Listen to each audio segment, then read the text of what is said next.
All right, sorry about that, guys. It looks like Rowan's internet went out there for a minute. Rowan's in Carson City-ish area in Nevada, and I think you guys are having some snowstorms right now. So hopefully, technology um, will allow us to continue to live stream. Right. So we were just talking about nature and how amazing it is, like the what you can learn from the Hydra, and we need to, I think, as a longevity community, we should really delve into nature and study it deeply and all the different longest lived creatures. I think it is such a fascinating topic, and I can't wait to explore that more in future live streams about all kinds of things we could talk about with nature, right? It's just that topic just never ends with the foods in nature we could be eating, with the the insects and what the insects are doing with things like that, and with you know all the different things like the Hydra. And it's amazing. Yeah, people, a lot of longevity experts and scientists over the years talk about things that you talked about, Rowan, like lobsters and tortoises and blue humpback whales and trees, redwood trees. Some of them live thousands of years and maybe they can live even longer. But from my research, Hydra is the thing that if we could only study one organism to try and solve the human aging problem, to me, it would overwhelmingly be Hydra. And then next after that would be the jellyfish, because the jellyfish seems to be immortal as well too, but it's just like asexually reproducing itself. Whereas what Hydra is doing is it's reproducing an actual copy of itself as it stays alive. And as I said, it normally asexually reproduces itself. It kind of like creates a little self out of its little like leg or limb. But it can also, if it needs to, reproduce itself sexually by becoming a hermaphrodite, essentially, a male or a female, and like it's crazy. And then it has regenerative Are you capabilities as well seeing too. this? You're seeing this. Yeah, It's amazing. yeah. If Hydra like gets its head cut off, it'll grow another head, or it can. So it has the limb regeneration that like salamanders have. This Hydra species is the most incredible species on the planet by far, not even close, that we should just be studying like crazy. Forget COVID, right? Forget it. Let's dump all of our resources in the scientific biological community into studying Hydra, and we could potentially solve the whole human aging problem. And then COVID isn't even a problem because COVID isn't a problem to younger, healthier people. It's not it hasn't, to my research, COVID has not killed any child under the age of 9. There's some reports that said there's some kids that have died with it, but when I looked into it further, those kids already had pre-existing I conditions. So I wonder don't what would think, happen if you were to take a bunch of Hydras. Like, let's say you could like grow them. Okay, you could farm Hydras. What would happen if you right. just ate a diet of Hydras? Just I nothing but don't, Hydras. You're just eating a diet of Hydras. What if that could do it? I mean, I don't think it works like that, Rowan, just like for the same reason that you can't just like eat telomerase, because your stomach acids just destroy the telomerase enzyme. But that's why there are certain products, that I've taken, like Bill Andrews TAM 818, TA65, where they're putting it in a capsule that it gets past your bile and your stomach. Acids that destroy it and get into your lower intestine where it can actually get absorbed into the bloodstream. So, like, theoretically, I know what you're saying. Like, maybe it's possible, but like the real answer is we just have to do more Well, research, like the, and the Chinese, the Chinese believe you take on the properties of the animals that you consume, right? So they think if you consume a tiger, you get tiger strength. If you consume a shark, you get the power of the shark. What if there's truth to that? What if you actually consumed hydras? What if you could absorb some of that energy, that rejuvenation energy, like through your intestinal wall? Like, what if it has certain enzymes that trigger and spark, and then boom, something happens? You never know. listen, it'd be fantastic if it was true. And even if it's not true, if you believe it's true, then you'll get some placebo from Right. it as well too. So like, We need to at least start out by figuring out if hydras are edible. Because if they're toxic and poisonous, then we would have to genetically alter them yeah, to remove those toxins and poisons. we should study that in the lab and start with like, mice to eat them to find out first. I will not be experimenting on that first myself. But yeah, they're fascinating creatures. So audience, research hydras, get Yeah, after it. Come back to serious. us with what you find. It's so cool. Like their long tentacles. It's very much like an octopus. Octopuses are considered to be one of the most intelligent animals on the planet. What if a Yeah. hydra is intelligent? What if there's actually a strong intelligence in the hydra? And I don't know. That's weird. Well, it all depends on how you define that word intelligent. I know what you mean. It's a very complex word. Regardless of whether they're intelligent from like a conscious standpoint, like us, or yeah, I mean, I've watched some documentaries on octopus, and they are insanely intelligent. Like their memory and their Yeah. conniving ability, the way that they'll like kind of sit around and kind of pretend they don't know what's going on, and then boom, like take their prey down. Like they're very intelligent in that manner. But regardless of that definition of intelligent, there's no doubt that Hydra's evolutionary biological adaptability is insanely intelligent because it's made itself not only biologically immortal, so it doesn't seem to die from aging ever, but it also has these regenerative capabilities that I've talked about where they can just like recreate its own limb if it gets cut off and stuff like that. So, I mean, just what an amazing species. If we can encapsulate those principles, Yeah. those abilities into You know how us, then like we're, evolution says that the that animals evolve through kind of natural selection and it's kind of random which traits well it selects for the traits that get that reward that increase the survival of the species. So but I wonder if what if there could be a process in nature that things evolve through their own will, like because the creature wanted to evolve in a certain way, like almost the power of positive thinking, almost like the law of attraction. Like what if a creature could have the ability to evolve itself physically just through sheer like will over time, and if the creature, if subsequent generations continue that desire to change in a particular way, right? What if those changes start to actually happen physically? Because like the brain, what if it's actually manifesting physical changes in the body to suit what the brain envisions and what the brain wants? I know that's kind of yeah, crazy, kind of out there, but it's potentially I know. I possible. don't, number one, I don't think it's crazy. Number two, I find it incredibly fascinating. So there's two aspects of kind of like your question or your theory here. So the first part of it is like evolution being random, which I don't think random is the most accurate word here. A lot of the times we use the word random to describe things that we can't figure out the pattern to it yet, but that doesn't mean that there isn't a pattern. It just means that we haven't figured it out, right? So if you look at certain birds that have evolved throughout all different types of environments. And this is, what Darwin was studying when he was on the Galapagos Islands. He was looking mainly at birds and being like, huh, this is really funny. These little creatures seem to be very well adapted to this specific environment here. And I've never seen these species of birds before. So it's not random in that sense. They didn't adapt randomly. These birds became adaptable to their environment for very specific reasons. So if you follow my logic there, then that kind of settles that with But the does word that have random. to do?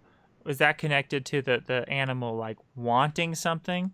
Like No, it according has to nothing to do.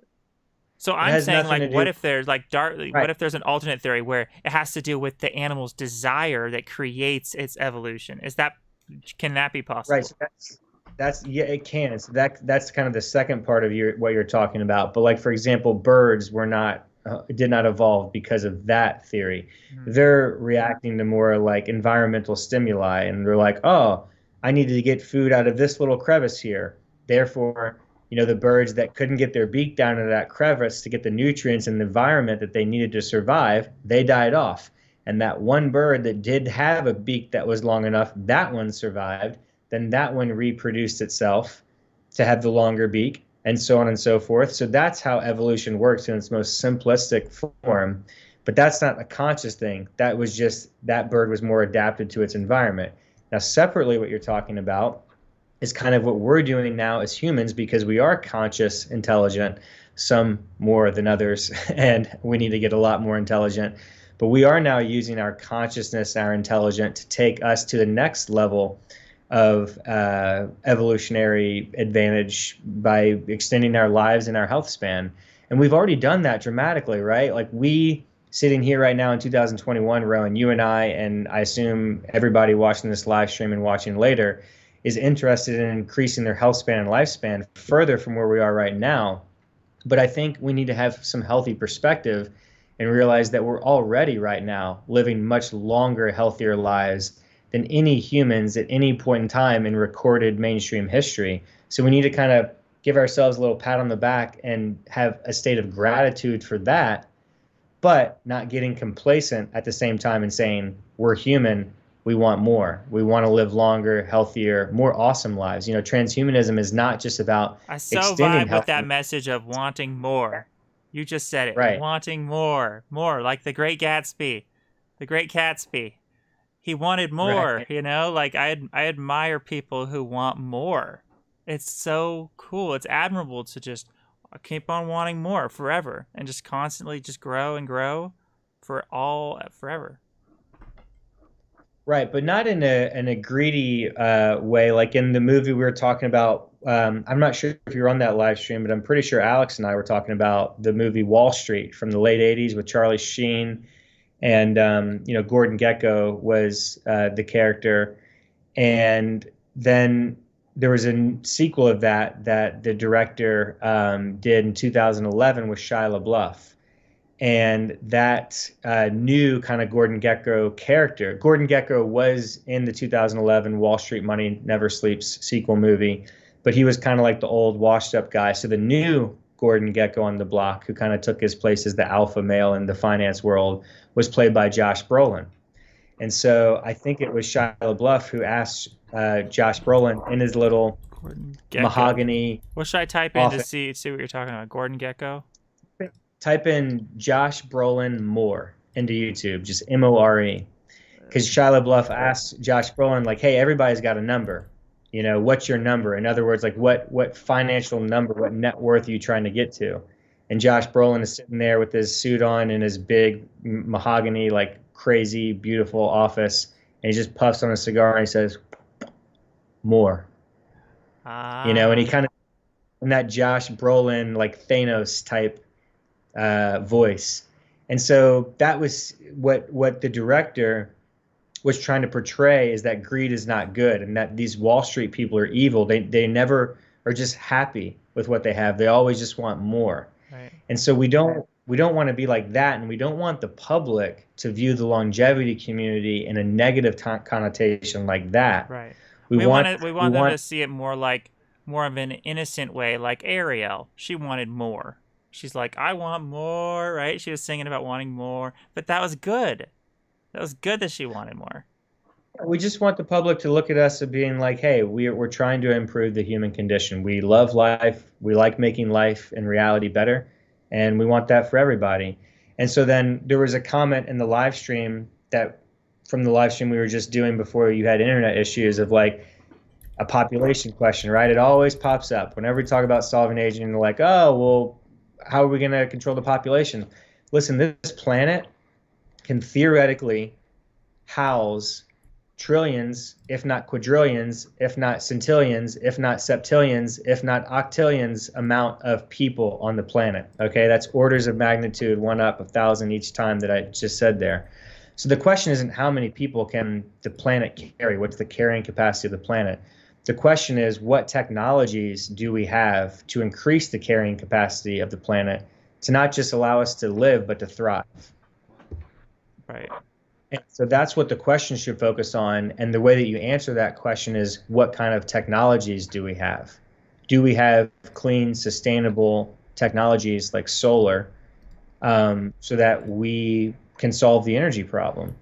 If we have technologies like that, and if we're taking care of the earth, and if we understand that we are connected and part of the earth, then to me, from everything that I know about science and technology, there's no reason why we can't have,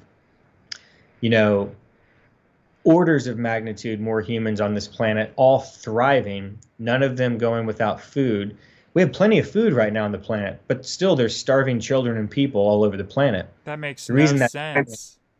well, it's because nobody cares about them, right? The financial world doesn't care enough about them to get them the food that they need. And in some respect, their culture doesn't care enough about them either, right? Because these are poor people, mainly in Africa, who just keep pumping out babies, having 7, 8, 9 babies right now in the modern world, when at the same time they're living on less than $2 a day and they can hardly feed themselves, right? So we have to bring science, technology, and education to them.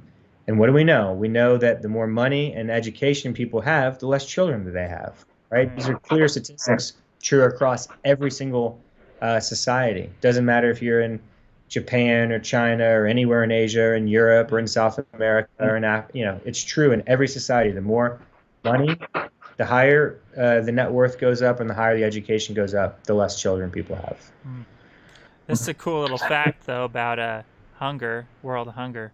One of the foods that's helping hunger the most is peanut butter. They have little peanut butter packets that they give. Yeah, Like that's what they're feeding kids, because that's like the that's like the most nutritionally dense food they can come up with. So that's good. and it lasts a long time without spoiling. Yeah, I mean, organic peanut butter. I just had organic peanut butter on my sourdough French toast this morning, and it was fantastic. Fantastic. Good for you. My son, he loves peanut butter. Awesome. He had some this morning. And My that's what's dog so loves smart peanut about butter. Israeli society, because they feed their peanuts to the kids at a very young age so they don't get peanut allergies. It's very smart. Right. That's what we did for our child as well too. So Rowan, it looks like we have some questions in the live chat. You want to start it from the beginning and we can answer some questions? Yes. Alrighty. All right. Wow. Cool. We got a lot of people here. Hey, what's up? XSVO says, "Is it all jellyfish that are immortal, or is it just the Turritopsis dohrnii?" What do you think? I don't know. Turritopsis dohrnii. So I believe it's the Turritopsis dohrnii. That's the one that this Japanese scientist has been studying again for like 30, 40 years. I saw this documentary probably like 2012, and he had been studying them for 30 years at that point. Hopefully this guy's still alive. So yeah, that basically answers that. But we were talking about Hydra, just to be clear, which is not a jellyfish. It's its own genus. So look up Hydra, study it, and that's what I'm most excited about for. Some cannibals ate what was that? Sorry, I was just going to close with Rowan. As I said earlier, if I could just study one species to try and solve the human aging problem, other than humans, then I would study Hydra. Hydra. Some cannibals ate human brains. Yikes! That's a big no-no, because they're gonna get a what's that disease? What's that disease? Mad cow disease. The prions. Yeah, but there's another one specifically that causes a. Yeah. It's one for humans. It's seen in tribes where they're cannibalistic tribes. They get a certain brain disease, and then people were joking that Hillary Clinton had that disease, and that's why she was like seizing up, because she's a cannibal. But hey, Ro, real quick. I know that you and I think Max and Alex have all watched the show The 100 on the CW that's now on Netflix. Yes, but I did not finish it. It was a great show. Yeah, I'm grateful to Max for introducing it to me. Well, this is just a side note, and then we'll get back to the live stream. But my wife, the last few weeks, has been watching it. She's watched like all 7 seasons. And she's kind of told me about a few things here and there. There was some cannibalism involved at one point in that show. So that's on my list of things to watch when I get some time. I don't know if it'll be months or years from now, but she's been telling me about the show and it seems pretty cool. So just a side note. Like, so many of the people in my life are into that show. My brother's into that show. My Becky is into that show. Like, it's just, they've all been wanting me to watch it for like a long time. So I didn't get around to it. Well, they have like brain computer interface, mind uploading, there's like some immortalist aspects to it, just tons of cool sci-fi. It's unfortunately very dystopian, but technology's advanced so much that that's cool. So yeah, it's intriguing, and it looks pretty well done from 2-3 minute clips that I've seen when I've walked in, and my wife's been watching it. But yeah, I'm too busy right now to get involved with. Maybe I could watch a movie for a couple hours and chill out on a Friday night or something, but I can't commit to 7 seasons of a show on Netflix right now. That would be a Right. huge I can't wait to setback. watch the new Upload. They're making a season 2 of Upload. So I know you are not the biggest fan of that, but I love that show. It gave me so much joy. Yeah. So I'm gonna watch That season might 2. be that I could, yeah, like watch when I have more time. I watched the first episode and I thought the acting was pretty cheesy. Like I understand the concept is It cool, was cheesy, but but it's like it was so cheesy that I could almost laugh at it. It's just so like right, that's on Amazon Prime streaming. Compare that to like The Boys, which is an awesome Oh, The show. Boys was awesome. Very Yes, thank you so much for introducing me to that. I gotta finish that because I love the first episode at your house. It's so good. You haven't watched all of The Boys yet, Ron? No, I have not got around to it, so I'm gonna. You should definitely watch that. And let's thank my brother Dustin for that, because he's the one that told me about that last year. And if you want to see me, Rowan, and my brother do some impersonations, then we did that a few months ago on this Eternal Life fan channel. So you could check that out if you want to see me do some impersonations. Yeah, that was awesome. That was awesome. All right, you want to Okay, get the so next question? yeah, yeah. So eating a mortal animal will not make you immortal. I mean, we don't think so, but anything's possible. You need to do some research. Anything is possible. What if you ate nothing but immortal hydra jelly and you soaked in it? You soaked in it, right? You get all your immortal hydras, you blend them up, and you just bathe in it and you soak in it, and you, hey, immortal hydra enemas, just put it up your butt too, because then you get more absorption. Just I'll say I'm 99.9% sure that's not how it works, but hey, we got to do some research to figure out for sure. So can you take the next one for Ron fan? Ron fan, what about spiritual immortality? Oh, spiritual immortality.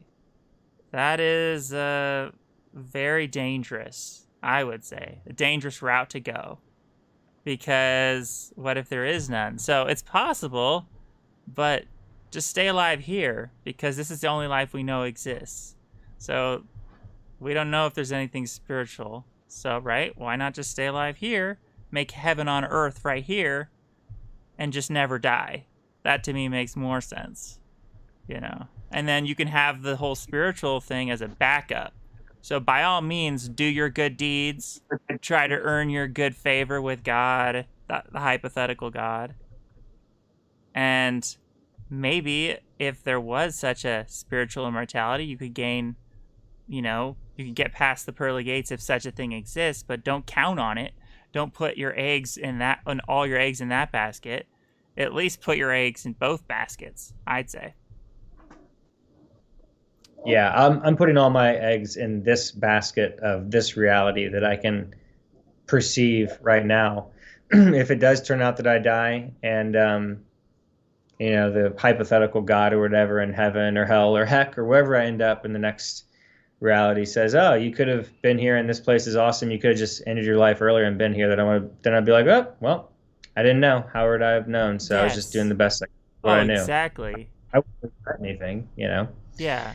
You stay alive forever, because I was watching, when I interview people on the Eternal Life Fan Club, you saw my episodes of Eternal Life Fan Conversations, right? A few of them at least, Yeah. right? I talk to people on the streets. Yep. Isn't it a bit bizarre and a little weird when you see those people who are so sure that there's an afterlife and they're so sure that they're saved? And I ask them, "Are you like, how do you know this?" And they're like, I just know in my heart. Like, how do you know? How do you know that there's any afterlife? How do you know that there's even a God? Like, why not be a little bit more agnostic?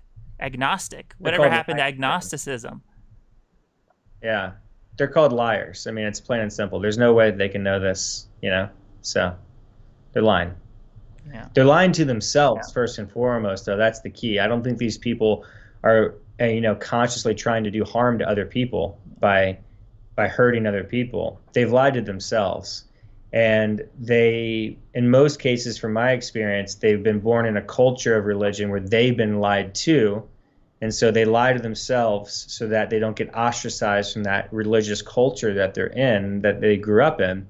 And then by the time they reach like adulthood, they're already kind of stuck in this crazy religious world of believing this nonsense, and they can't get out of it. So kind of like damaged goods. And I mean, some can get out of it with proper therapy, but they have to have a growth mindset. They have to want to improve. And unfortunately, but we also don't want to completely bash religion, because we know that, you know, people having an example in their life, a hero figure like Jesus, some people, I mean, that drastically helps certain people psychologically. It helps them. Sure. It helps them morally speaking. They can have a role model. And so we're not bashing religion. We see that religion has benefited the world. We're not bashing religion. We see that it's completely benefited society. We're just saying you shouldn't just like take a book like the Bible and take it for face value when we don't know. It should be more of a question mark. Correct. Just to be clear on my end, what I was saying, I'm not bashing religion. I'm bashing liars, right? People who are known liars and they're lying and they continue to lie and they lie to themselves and lie to other people. That's not cool, and we shouldn't think that that's cool, and it's not making the world a better place. So don't lie about things like that. It's not cool. Right. Yeah. You don't get anything worth getting by pretending to know things you don't know. That's a quote by Sam Harris. I mean, you can lie to people and get away with stuff and get some benefit to it. That's why a lot of people do it. So I guess Sam Harris is wrong there, but I understand his general point. Wait. Sorry, I missed that. What benefit do you get by pretending to know something? Wait, what is that? So if you pretend to know something, right, and then other people believe you. Oh, that's true. That's why people lie, right? To take advantage of other people, right? This is exactly why they do it. But I think I don't know if you've misquoted Sam or if Sam is just wrong here, but the point is that you shouldn't do that because it's not nice, right? We're trying to live in a nice world where people are kind to each other and help each other out. You know, my wife started a Facebook group called Spreading Kindness, and all we do is we post, you know, nice little memes and nice things in there to make the world a better place. That's awesome. You started the Eternal Love fan club before I did. Spreading Kindness. That's awesome. My wife did. Oh, that's so cool. Jeez. Yeah. See, we are such kindred spirits. Don't lie to people, right? Don't be a jerk. You know, don't be that guy or that gal. Just because somebody asks you what your, you know, social security number is and you don't tell them, that's not lying. You're allowed privacy. That's not what I'm talking about. I'm talking about knowingly deceiving people. It's not a good thing to do. So don't do it. Don't lie. These are things that we should have all been taught when we were children. Unfortunately, people don't use those lessons and apply them to their adult life. There's the quote. Yeah, but my point is that you do in some contexts. But nevertheless, his point is well taken, and I understand Sam's point, and I think that Sam's a great guy, and I think it's good. I missed what was the benefit you can get by pretending to know something you don't get. No. So, like, let's say, for example, that I pretend that I am well, I mean, look at any charlatan out there ever, whether it's health or wealth, you know. They can benefit by bringing people into like their little cult, right? Look at cult leaders. They're lying about something. You know, there's all these different cult leaders. Oh, okay. I see. That's totally true. Look at televangelists, right? Look at Joel Osteen, for example, this freaking liar scam artist, right? Yeah. He's worth tens of millions of dollars, if not hundreds. I mean, he's got this mega church there. He is lying through his teeth almost every waking moment. Right? So that's benefiting him. So he is getting things out of that by pretending to know things he doesn't actually know. What I'm saying is that it's not good for the world. We need less Joel Osteens and more Aubrey de Greys. We squash out the Joel Osteens and get more Aubrey de Greys and Elon Musk. This reality is going to turn pretty fast. That's what we're trying to do by making the world a better place, right? Yeah. I see what you're saying. So you get benefit by pretending to the world and publicizing that you think you know something like that. But do you get personal benefit inside your own brain by deluding yourself? Isn't that a different thing? Like deluding yourself to think you know, and then deluding the public and putting on an act versus actually deluding yourself. Yeah, there's lots of different things going on here. My point is that Sam Harris did not choose the best language here to get across the point he was trying to get across. So if I can reconstruct his language here, so he said, you don't get anything worth getting by pretending to know things you don't know. Well, that's obviously not true, as we've just talked about. What he should have said is he should have said, don't lie to people because it's not good for the world, period. That's what he's trying to say. Mm-hmm. He's trying to tell you not to lie to other people. That's the whole point of his quote there. Right. And so I love the Einstein quote, make things as simple as possible and no simpler, right? So just like an equation, a mathematical equation, we should always try to be condensing things into the most basic, simplistic form of communication to get our message across. And that's just not a great quote by Sam Harris, you know, because it's first of all, it's just not true. And second of all, we can make it much more simple of don't lie to people. Right. Don't be a jerk. Right? That's what he's basically trying to say. We need to get our message across to Sam Harris because he's made quite some deathist speeches. Have you seen them all? The ones where he talks about how he says, death isn't the problem, life is the problem. He literally said that. He says, death isn't the problem, life is the problem. That's the thing with people like Sam Harris. He's a really brilliant guy in many ways. I mean, he's been at Stanford and got a neuroscience degree there and stuff, and he's made himself pretty popular on podcasts and in this social media crazy world that we're in. But he's not perfect. And yeah, I've heard him say a lot of really stupid things that are like easily verifiably wrong. So he's just a guy, and he's doing the best he can, and hopefully he'll improve when he's called out. Yes. Bad science. I think he's a good guy, so we don't mean to attack him. There's a lot of potential there. He's a very smart, intelligent guy. Right, and we all make mistakes, and we should all be given an opportunity to improve on that. But Rowan, let's get back to solving the aging problem. Or actually, let's finish answering the comments in the live chat to incentivize people to continue to chat. Alrighty, let's get back to the chat here. Thanks, you guys, for coming. Hello, Naratu. Hello, Ron Fan. Hello, Sandra. Infinite Siren. Pulsating Shadow. I see you. I see you. Like Avatar. I see you. We'll resurrect you. I want to be resurrected. Sign me up, please. But anything but cryonics. No cryonics. Come up with something better than cryonics, please. Please. Yeah, some other new form of biostasis. I always hear people talking about it, but I know of nothing that actually exists. And I'd rather put our time, energy, effort, money, resources into solving the aging problem rather than trying to... asked me, am I still a Christian? No. I was only a Christian when I was young. You know, and recently when I started talking about God more, even then I wasn't a Christian because, you know, believing in God, Christianity is so horrible to me. There's so many bad parts about Christianity, you know? So I don't identify as a Christian, even though I do steal a lot of ideas from Christianity. I talk about things in the same way Jesus would talk about things. Like, Jesus said, seek first the kingdom of heaven.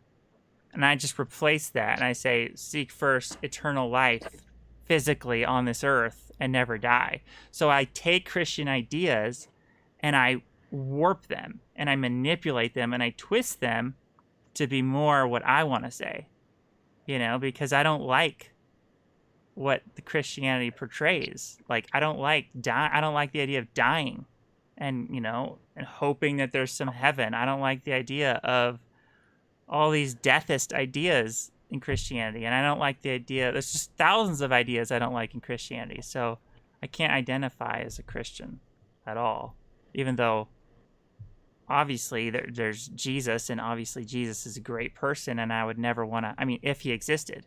I don't even know that he existed. You know, like Brent was saying, do we even know Jesus existed? How do we even know? Right? And even if he did exist.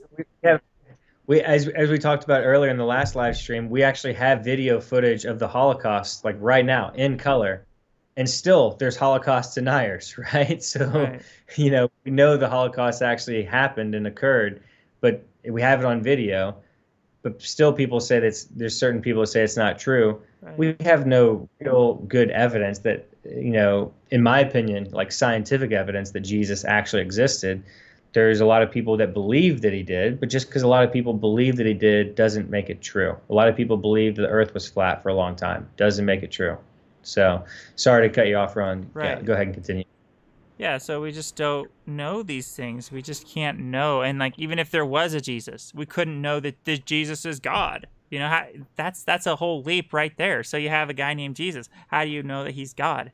How can you trust the whole resurrection story? You're trusting a text written by people. You know, how are you trusting this text, this book? Christianity is all based on the Bible. How do you trust the Bible? People say, the Bible's true because it says so in the Bible.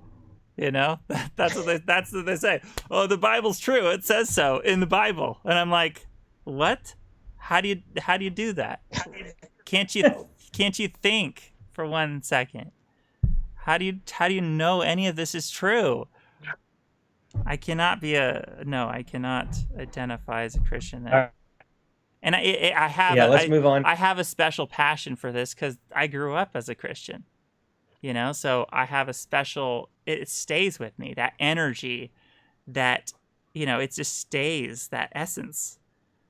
And so I have a special passion now to speak against it because Christianity is a big problem in so many ways. Yeah. Yeah, I agree. But at the same time, it's like I'm so conflicted about it because I see the good that Christianity is doing too, right? There's people in Christianity that are helping, and there's people in Christianity that are promoting doing good things and promoting doing good works and all these helping people and humanitarian endeavors. So I see the good in it, but I also see the bad. How, like, for instance, Christianity says people are judged. A lot of people in Christianity, Christians, say they judge people for their beliefs. I don't like judging. I don't like the idea of judging people for their beliefs because I don't think people choose what they believe. I've always said I don't think belief is a choice. I think we're just kind of forced to believe what we believe. So that's why. Yeah, I mean, you're getting into the whole free will argument or debate at that point. So that's a wrap. Yeah. Paul said in shadow says, we'll resurrect you. XSVO says, if you want to look into curing psoriasis, which field of study should I look into? Caused by mutated lipine 2 protein, reducing the granular layer of skin triggered by, you just moved the Koppner phenomenon. Oops, sorry. Where are we now? There we are. I think,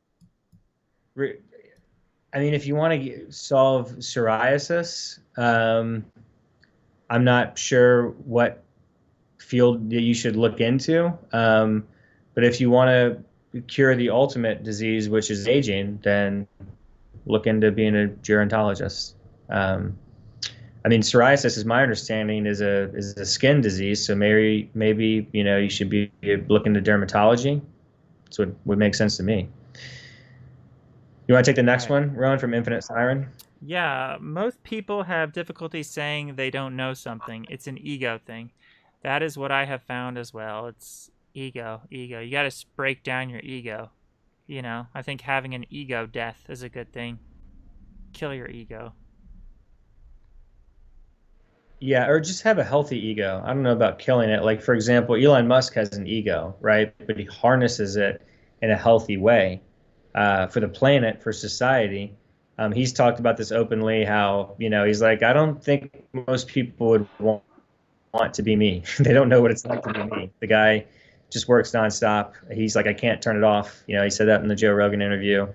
So it's like, be careful what you wish for is one of those things. But my point is that, yes, I always try to find ways to suppress the ego and make the ego more healthy, make the ego do things for me that are positive, that are helping me and humanity. Yeah, I shouldn't say kill that. I shouldn't be so quick to say kill the ego because, I think of my favorite characters. What if they have an ego? What if Mary Poppins has an ego? Who am I to say she should? Right. Who am I to say Mary Poppins should kill her ego? You know, what if her ego is helping her? You know, it helps you be a better person. Right. What if your You know, ego can help you be a better person if it's the right type of ego that's directed and pointed in the right direction? You know? totally. But let's break down his comment there, Infinite Siren, his or her.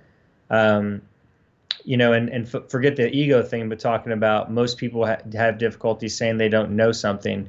Well, let's look at the benefits of admitting that you don't know something. You can learn something if the person who you're talking to or whoever you're communicating with actually does know that something. So instead of you lying, it goes on to what we were just talking about a few minutes ago with the Sam Harris quote. What he was trying to say in the essence of his quote is don't lie, don't be a jerk, right? Right. So if you admit that you don't know something, then that gives you an opportunity to learn that something from somebody who might know that. So there's the benefit of admitting you don't know something. I view myself as a lifelong learner. That's why I've interviewed all these scientists on YouTube, these longevity scientists, and continue to research and figure out the truth because there's like infinite amount of things that I don't know. The more that you learn about the way reality works, the more you realize how much you know very little about how reality works. So it's just Yes. this never rabbit hole It's of where humbling, you you know? It's humbling. Like, the right. older you get, and you start to say, well, there's still, like, there's more and more. You know more and more what you don't know. And it's crazy. And And then it's like, what? you, you look back to when you're like 13 or 14 years old and going through puberty or something. You thought you were some genius. You're like, I'm an adult. I know this or that. And then you realize now, as a 35-year-old man, I realized like, oh my God, I was a complete idiot at 13. But I thought I knew so much. Yeah. So I can't wait to have that perspective in another 20 years when I'm 55 and say, oh my goodness, I thought I was so smart when I was 35. I was a nincompoop compared to what I know now at 55. That's my goal. That's the beauty of life, is just continuing to expand your consciousness and your, not just your consciousness, but like your network. I didn't even know who Rowan was a year and a half ago, and now we're really good friends, and looking forward to making more relationships with longevity focused and just really smart people having that growth mindset in every aspect of life. I'm showing an Alanis Morissette song. You learn. It's just about this topic. It's just about, her just journey of never-ending learning and never-ending growth. The whole song is just about how she's just going to keep on growing and learning as an entity. It's exciting. And Yeah, she's like, she's a she's beautiful. battling people, and it's all a metaphor for like the battle of life, right? She's like in the music video, she's boxing, and it's like, this is what life is. It's a battle. We got to fight it. Right. Interesting. Do you want to finish the comments? I don't even know how far we are through them, where we were at, because I'm just looking on you. Yes. Being a biogerontologist is my goal, which is why last year I started to study biology at high school. Very cool. Well, Yes. that's awesome, man. If we in any way are having an impact on you, whoever you are, XSVO, to do that, then that makes us feel so good. And I'm not saying that we are. Maybe you just found Eternal Life Fan because of your interests, and we had nothing to do with this. But if we had any impact, then that's what makes me feel really good to sleep at night, because we need more people in high school looking to study biogerontology. This is incredible. Thank you for doing that, and best of luck continuing. Absolutely. All right. Next question is, okay, someone says, I'm not a Christian either, but I was raised atheist. But I agree. Okay. Yep. There's fear in the unknown, of course. You have to conquer that fear, right? I have no idea what's going to happen tomorrow in life. So in some ways that's, somewhat fearful, but I tend to look at it as more exciting, the infinite possibilities of what can happen in the future. I do fear, what could happen if I just continue to age and wither away biologically. I don't fear death, just like I don't fear, the year before I was born, because I didn't exist, and I don't think that I'll exist once I'm dead. But I do fear aging. That's why I'm working so hard to try and conquer it. Yeah, you reminded me of one of the biggest reasons of why we should not pretend to know things or, state that in whatever way you want. The reason why we should not be, pretend to have knowledge we don't and to claim things are facts is because that totally closes your mind off to all the possibilities, right? It's like your mind wants to branch off, right? It just wants to branch off and figure out all these possibilities. As soon as you pretend to know something, as soon as you define it and say it's this way, I know this, I know that, you're just cutting off those branches so they can't grow anymore. That's all you're doing. Yep. It's cutting off your imagination. It's horrible. It's a self-limiting belief. Yeah, it's not good for a growth mindset and to help you anything achieve is possible. Growth. That's such a good motto, right? Anything is possible. Except for like 1 + 1 = 2, obviously. That's not. Right?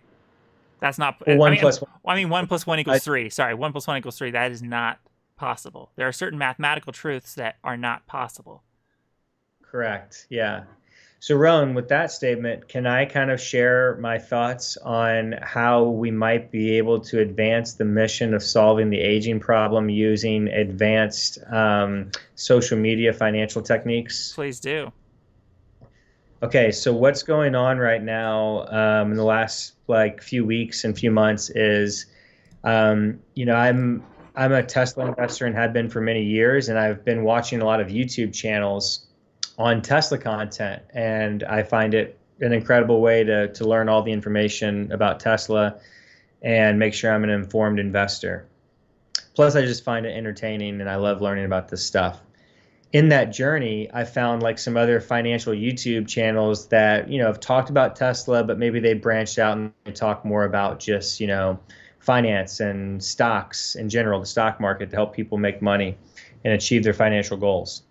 Well, then kind of stringing along from there, some of them have been talking about penny stocks, which that definition, penny stocks, just basically means stocks that trade at $5 or under. And these are generally lower overall market cap stocks. So that word market cap, it's just essentially the net worth of the company. So for example, if I'm worth $100,000 after you subtract all my debts, let's say that I have $300,000 of assets and I have $200,000 of debts, my net worth would be $100,000. In the same respect for a company, if you just look at their stock price that they're trading at and the total shares are outstanding, that's their market cap.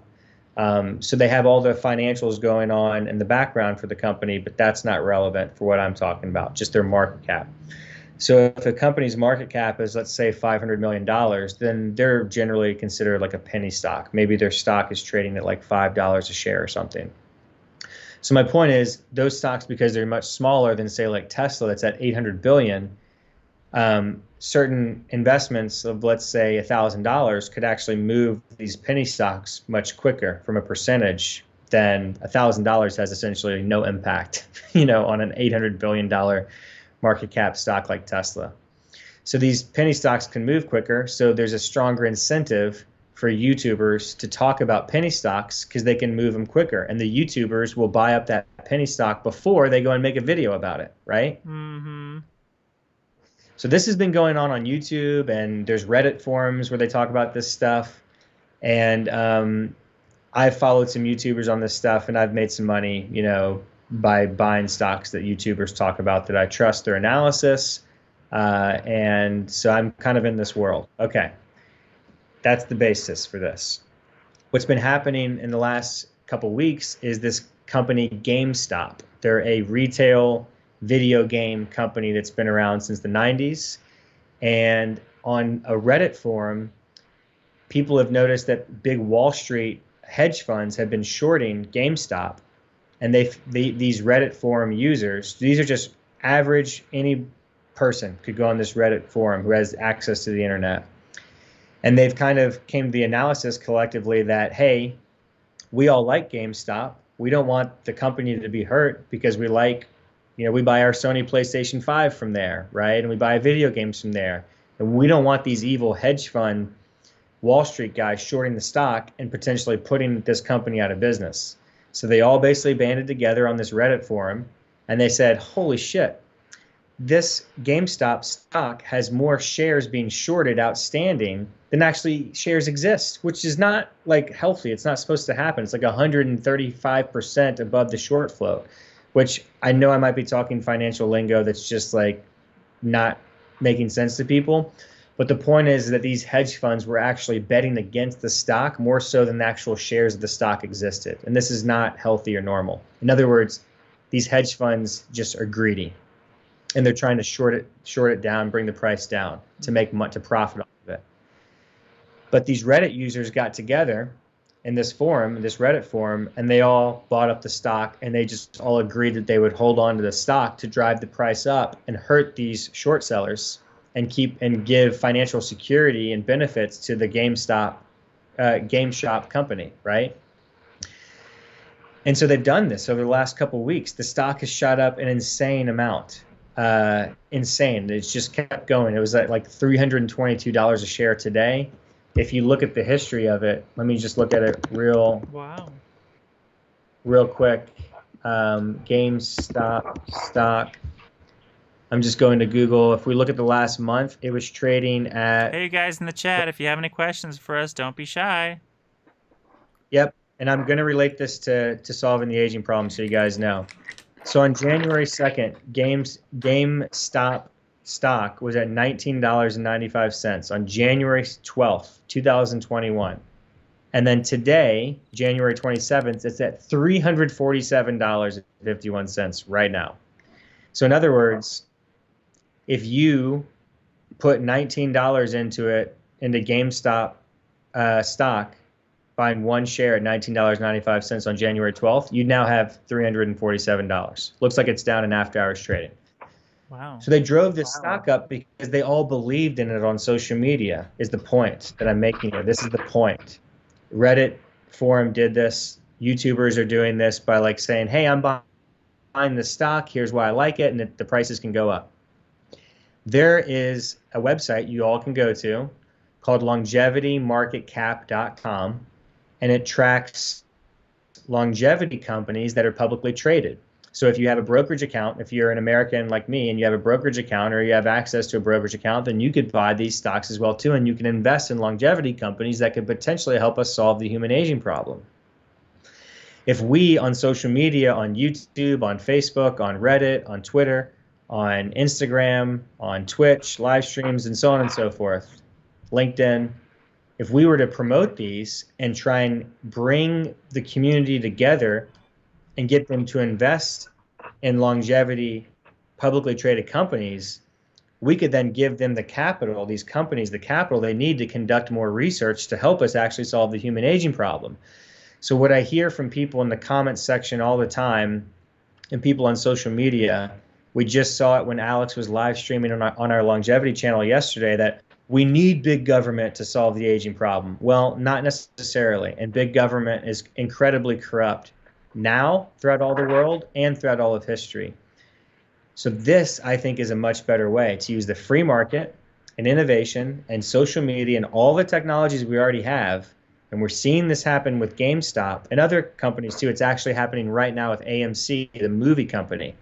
And the AMC stock has been going up from like $1 billion to $6 billion market cap just in the last couple of days, because a lot of people are starting to think that the pandemic is going to come to an end. Life will start to get back to normal. Therefore, people will start going to the movies again. Therefore, AMC's stock should go up in value as ticket sales at the movie theater will go up. Simple logic, right? Right.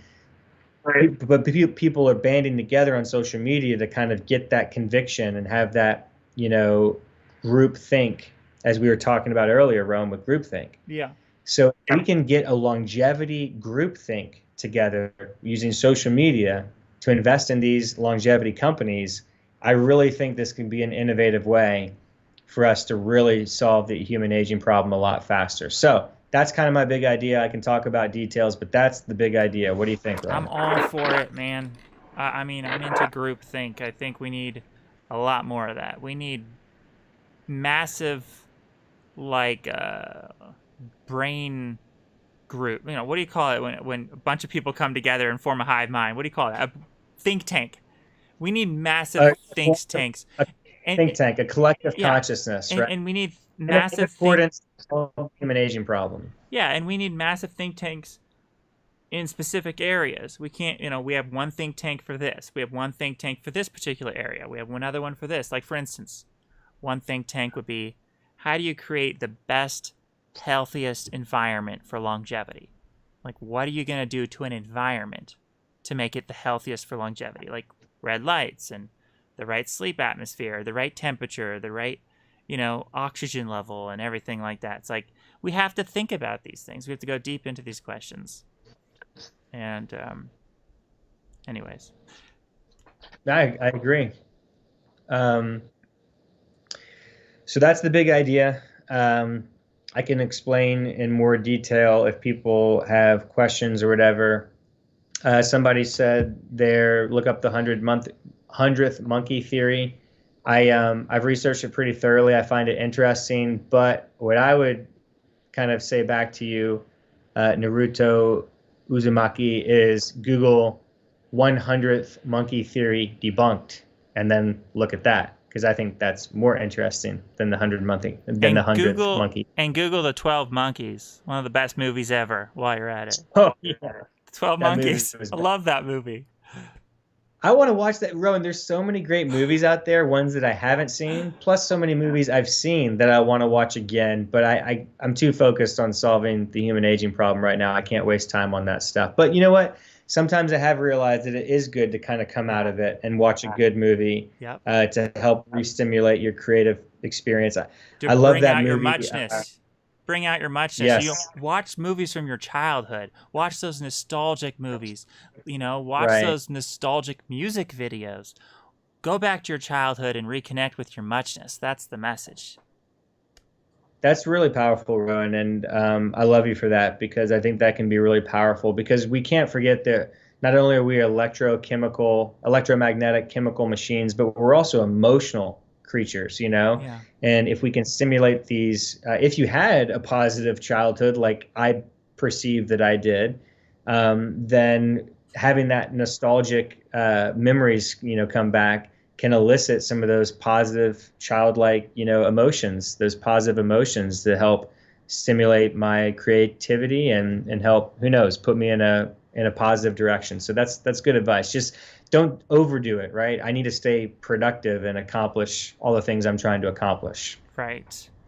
Naratu says, Rowan, any ways to get rid of toxic people? Yes, I've thought about this. Here's what you do. You put on Alanis Morissette on blast, okay? On blast, loudly, and a specific song of Alanis Morissette, okay? Utopia, Alanis Morissette. I can never spell her last name wrong. I always Google it, okay? But watch this. This is the song. You put this on blast, and you'll get rid of toxic people in your life, okay? This is the remove toxic people out of your song life. Okay? I mean, out of your life song. This will do it. So you put this on blast very loudly. Very loudly. Anyways, and everyone should go watch that song. The whole song. It's amazing. I'm not going to get a copyright strike. I couldn't hear it, Rowan, just so you know. I don't think the audience could actually hear the song. I only played a second of it. Okay. I can't play too much or I'll get a copyright strike, but I'm just saying, go watch the song, go listen to the lyrics, absorb the lyrics. It is astonishingly deep, meaningful lyrics. Like going into a song and really thinking about the meaning deeply is profound. Music is very philosophical. People underrate the philosophical aspect of music. You can go deep into it and look at the philosophy of each sentence of each lyric, and get really deep into it. And then you can absorb that energy and keep that frequency with you, and that's how you do the rewiring. I completely agree. Music is incredibly powerful. Quantum physics has taught us that anything is different vibrations. Things that are solid or that we perceive as solid are just things that are vibrating at a certain frequency that makes them solid. So music is powerful vibrations. That's why that song, Good Vibrations, that like 80s song, bum, bum, or it was early 90s, that Marky Mark song. Yeah, I love it. about good Oh, it vibrations, makes me right? want to watch it. I'm definitely gonna watch it at least after the stream. Good But vibration. I love so that. I agree. I agree with the advice that Rowan gave, but a more pragmatic advice that I can also share with that is, it depends on, you have to like really audit your own thoughts and audit your own situation. Some people just have toxic people in their life, like a parent or a sibling or a teacher or a boss, somebody who they just can't get out of their life in the situation they're in because they don't have the power to do it, right? Because of the reasons I just stated. So you might have to find ways to cope with that, but it doesn't mean that at the same time you can't be developing a strategy, a long-term strategy to get that person out of your life. So you can deal with the short-term strategy to cope with that individual who's a toxic person, but also at the same time be developing a longer-term strategy for when you can get away from that toxic person as soon as possible. Right. So you have to actually plan these things in a pragmatic way and think about them and think about the positives and the negatives of the game theory of like, what if I do this? Oh, well, then that will happen. Like, really, that's, I think, the most powerful form of meditation is not transcendental meditation or mindfulness. I've done all those things. I've been trained in them. They're good. They have a actual purpose and they have a benefit. But the type of meditation that I practice nowadays is just auditing my own thoughts. I just close my eyes and I think about how the future will play out based off certain decisions that I make. And I think about, if I do this, then this is most likely to happen. That's not good. I shouldn't do that. I should maybe do this. The And you butterfly just kind of effect. The butterfly the effect. butter, You're seeing yeah, into the future. You just try to see far into this future as you can with your best you mind. can. You know. And the more you practice this form of meditation of, like, as Rowan calls the butterfly effect, auditing your own thoughts, playing out scenarios in your head in the game theory, the better you get at this. It's a skill set that you get better and better and better at. So I would say try that, and not just for removing toxic people from your life, but just improving your reality in general. So hopefully that was helpful to Narado Uzumaki. You can do that. You can even like Nikola Tesla, right? He thought of all his inventions in his own mind. He mapped it all out before he even set his hand to work on it. We can do that with our future. You can map out your whole future in your head and then just make it happen. Move the pieces Yep. and just absolutely just make your future happen. Yep. Boom. Yeah, Naruto also said aging is scary. I've always feared growing up and growing old. Yeah, same as well. I don't want to be biologically old. I have no problem with being chronologically old. I want to actually live thousands, millions, billions, trillions, quadrillions, infinite amount of years as I possibly can. So I have no problem with being chronologically old. I don't want to be biologically old because biologically old equals pain, suffering, and eventually death. Yep. Well said. Well freaking said. Oh, Siren said, "Have we now established that I am a girl?" LOL. I don't know actually. You'll have to tell us, Infinite Siren. If you're a girl, then great. If you're a boy, then great. If you're a hermaphrodite, that's great too. You'll just have to tell us. Yes. We won't judge, no matter what you are. That's right. Rowan, maybe you'll take this one on Zion Davis said, "Could you talk about quantum archaeology?" Oh, quantum archaeology. To me, the idea that we could just resurrect people, it reminds me of the Fifth Element, when they took Lilu and they took a little cell from Lilu's hand, right? And they resurrected her whole body and they reconstructed her, just from a dead hand cell on a dead hand. If you guys know, familiar with the movie Fifth Element, I don't think that such a thing is possible, and I don't think it will be possible in the future at any time. I don't think we'll ever be able to bring back a consciousness of someone who died, and who is dead and turned to dust, personally. But then again, I'm just, I don't know anything. Like, what do I know? So I'm just a brain, and that's my best guess. It seems like wishful thinking. Like, cross your fingers. I hope so. It's just as much wishful thinking as a heaven. Okay, we want these things to be true. Yeah, we want a quantum arc. We want to bring back everyone from the dead. We want to bring back Nikola Tesla and all these cool people. but we want to bring back all our dead ancestors. Hey, I want to bring back my great great grandfather and I want to talk to them, and wow, wouldn't that be fun? It's just like, yeah, but it's just like, is that real? Is that going to happen?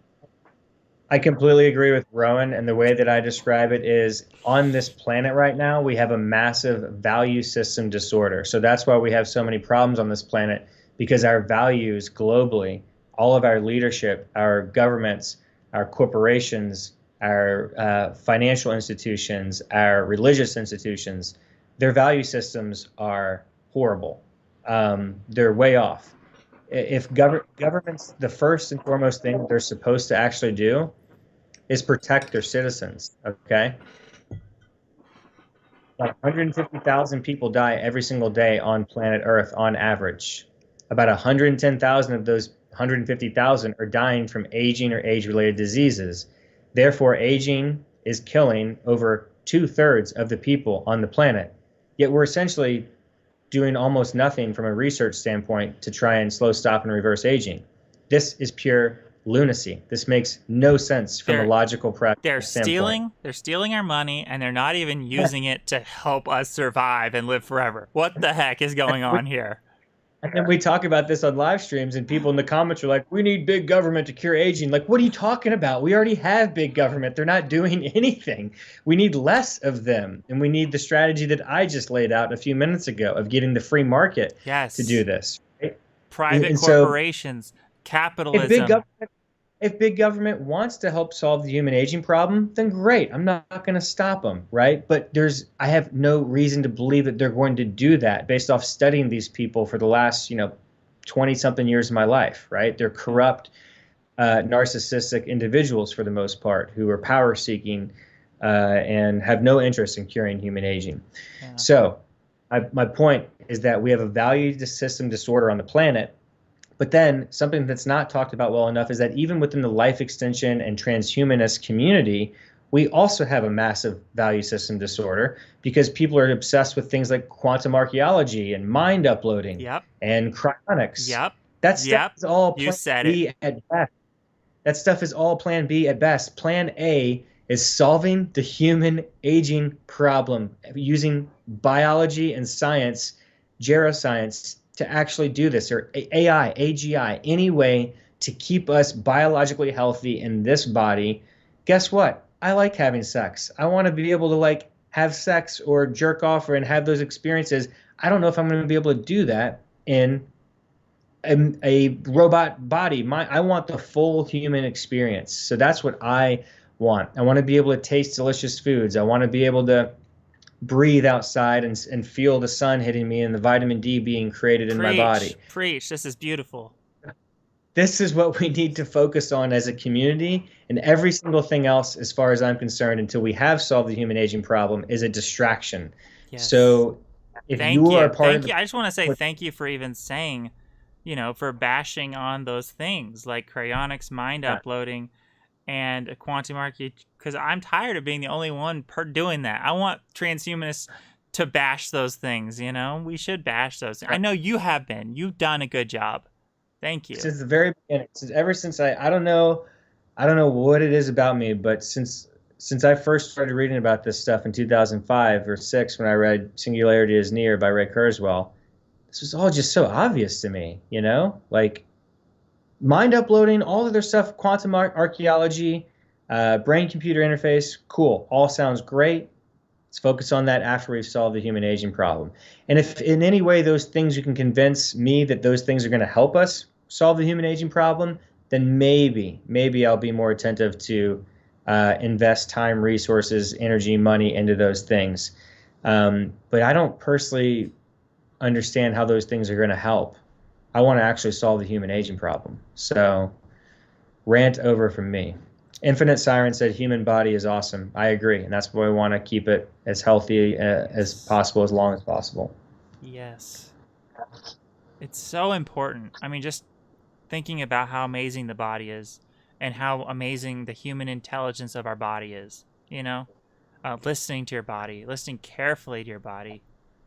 Everything your body's trying to tell you, pay attention, because your body's intelligent and your body has healing capacities. It's trying to heal. It's trying its best. You just have to support it with nutrition and healthy environment, you know?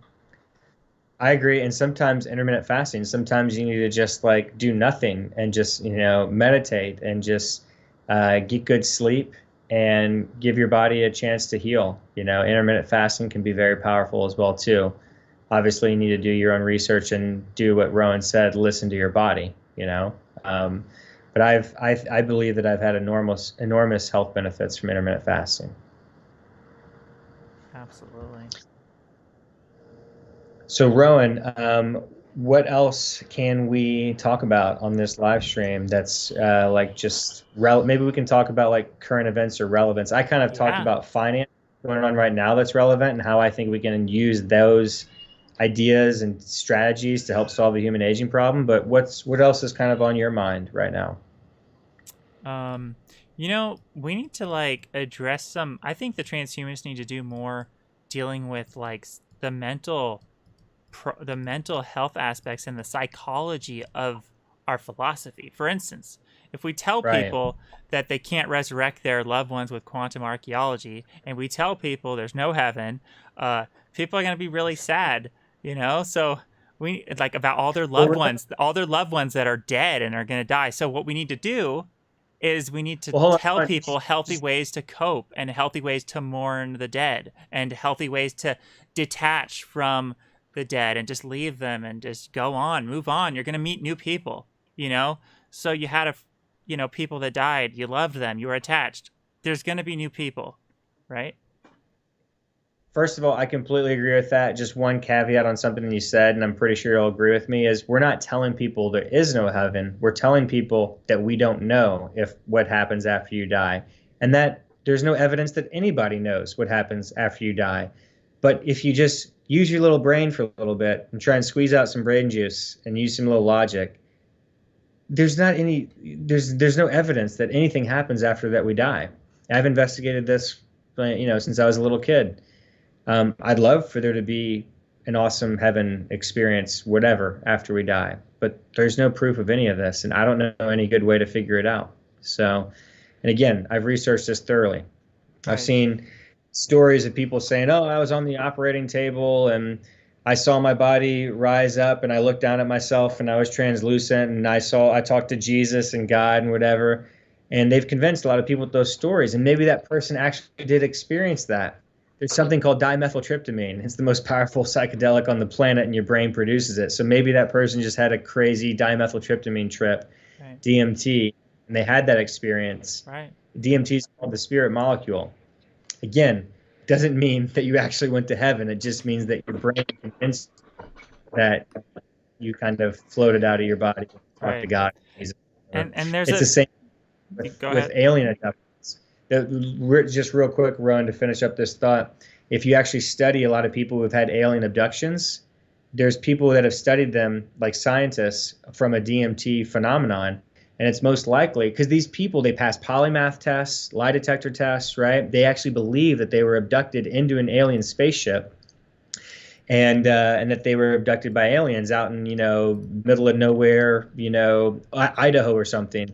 Well, it turns out these people have been watching lots of alien TV shows or movies or whatever, and it's in their brain, and they just probably had a DMT trip, and so they actually think that it was real. That's why they were able to pass the lie detector test, because perception is reality. They perceive that it's real, therefore it's real to them in their brain, and they pass the lie detector test. So again, just because these things are happening doesn't mean they were actually abducted by an alien, or they talked to Jesus or whoever their God or Messiah is. It just means that their brains believe that it happened. I completely agree. You cannot trust these experiences people have, any near-death experience, or you cannot trust that it's actually that they're actually seeing what they're claiming to see, and you can't trust that it's real, really, basically. But I just went on a little rant, Rowan. I just want to come back to what you were saying with your advice, and that's very good advice. We want to help people who have neurological problems, depression problems, anxiety problems, people who are sad that they lost a loved one. These things are no fun. I've lost all four of my grandparents. I've lost friends. I've lost other family members, It's no fun, but we need to have perspective and realize that, there's 7.8 billion people on the planet, so go and build some more relationships with other people and help make the world a better place. At some point, you got to get over it and march on, or you're just going to wither away and spiral into a state of negativity. And that doesn't help anyone. There's a big benefit. There's a benefit to not pretending or deluding yourself that there's a heaven and all these things, and pretending to know that there's quantum archaeology. The benefit is that if you believe there's nothing after death, then you have all the incentive, you have more incentive to keep all your friends and relatives alive right now, and to try harder to keep your friends and your loved ones alive that you know right now, because you don't get another chance. There's no second chances. So it increases incentives, and you always talk about incentives. Right. Incentives. Well, why not have a philosophy that incentivizes? Why not have a philosophy that incentivizes staying alive and keeping all your, circle of friends, your tribe, keeping them alive forever? And you're going to try harder because you don't get another chance. You're not going to get the quantum archaeology them. You're not going to get them to see them in heaven. This is your only chance. Right. Rant over. Well, cats have 9 lives, but humans only have 1, unfortunately. Right. Yeah, I agree, Rowan. I couldn't agree more. I think we have some more questions in the live chat. You want to answer some? Sure. Oh, Transhumania is here. Transhumania. Mental health is important, but still secondary to biological health unless dangerously suicidal. Mm-hmm. Yep. And Infinite Siren says suicide is tragic. It's like 800,000 a year, mostly young guys with their whole lives ahead of them too. I completely agree. It's tragic, and it needs to be addressed. And people need to be able to get the help that they need when they need it. The first thing you can do is go to my YouTube channel and type in suicide, because I've made videos on this topic, and that could positively motivate you, if you're ever having those thoughts, have a playlist. I think we should have an anti-suicide strategy, like an eternal life strategy, to prevent ourselves from committing suicide. Like if we ever had suicidal thoughts, it's like, have a playlist. Okay, oh my gosh, I'm getting some suicidal thoughts. I need to brainwash myself with positivity. Okay, have your anti-suicide playlist on YouTube of all the most positive videos you can find, all the most positive music videos, all the most positive clips from videos, everything that's nostalgic, everything that can make you happy, even like clips of your own like family videos, just anything that can make you happy and can bring happiness. Have a strategy to prevent yourself from committing suicide if you are ever to get to that close, I think. Yeah. That's a great idea, Rowan, and I agree. You should always have a strategy, for every negative thing that could happen to you. So, 110,000 people die every single day from aging or age-related diseases. So obviously that, is massive compared to 800,000 people dying a year from suicide. However, I certainly don't, I'm certainly not trying to just wash away the fact that most of these people are young guys, young men. That's certainly sad because they had their whole life ahead of them. But I'm a very pragmatic, practical person, and these people just need to find better ways to get help, and they need their community around them to recognize the signs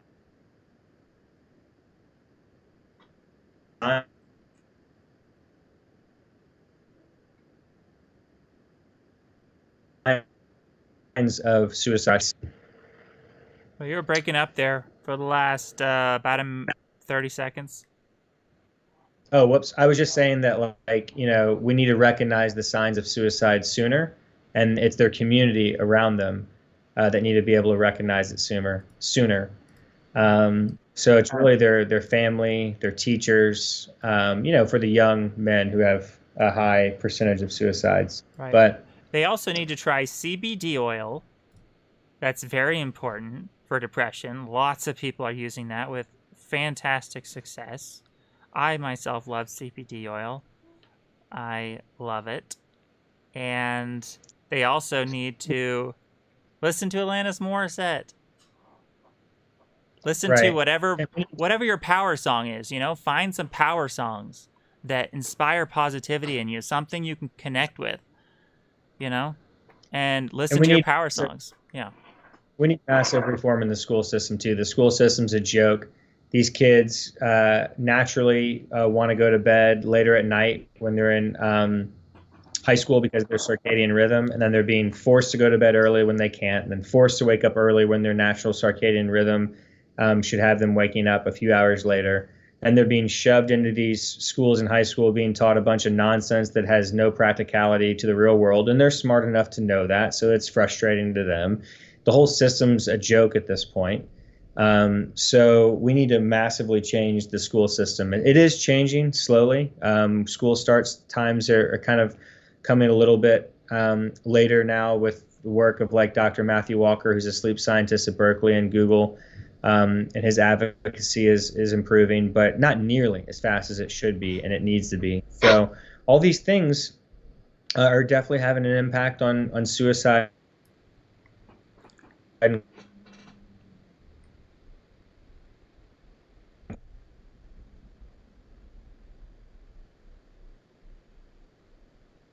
quality of life. So did I freeze up again? Yeah, but it's okay. You was like only like 10 seconds or something. Okay, I don't know why it's freezing up, but all I was going to say is that my kid is currently 14 months old, and we have a strategy for him. We're going to plan on homeschooling him, especially if things keep going the way that they are now, and we're going to teach him. You might want to try something. You might want to look into this. Sorry to interrupt, but you might want to look into Alanis Morissette, because she does this thing called unschooling. So just look into that, because it's very interesting. So you might want to consider that as a parental strategy, or at least look into it. I think I've heard of that, and I will look into it. And I know Elon Musk is raising his 6 boys, with his own school that he's created, his own private school. So we might even create our own private school. We have our child, and then my wife's brother has 2 kids on their farm, 37-acre organic farm here about a half hour from us. And my wife's brother's wife, Miriam, she has a master's in education, so she could potentially be our teacher, and we could start our own little private school system there like that, so that we actually teach these kids things that actually matter, that's going to prepare them for the world that I know that we're moving into, because the education system is massively failing our kids right now. Right. Here's something else we might want to say about suicide and depression. What do you think about the idea that, stress, and it kind of builds up as almost a physical toxin in the body that needs to be released? And if you don't release the stress in your body, I think it's a physical thing. If you don't release it, it can build up and maybe cause some of these problems. So people need an outlet. People need to be creative. People need to exercise more. They need to punch a punching bag, get their emotions out, do something, listen to a song, something where they're connecting with their emotion. They need to connect with their toxic emotions and then release them. There's got to be a way to do that. Yeah, I completely agree, Rowan. And that kind of leads back with what you were talking about maybe a half hour ago or 15 minutes ago, which is just listen to your body. Don't just listen to your body for what food it wants, but listen to your body for what it's saying in all forms. What music it wants, right? Listen to your cravings for music. Like, what kind of music would be good for me right now? Hey, we have our great friend Jose Cordero is in the. Oh, right. Hey, Jose.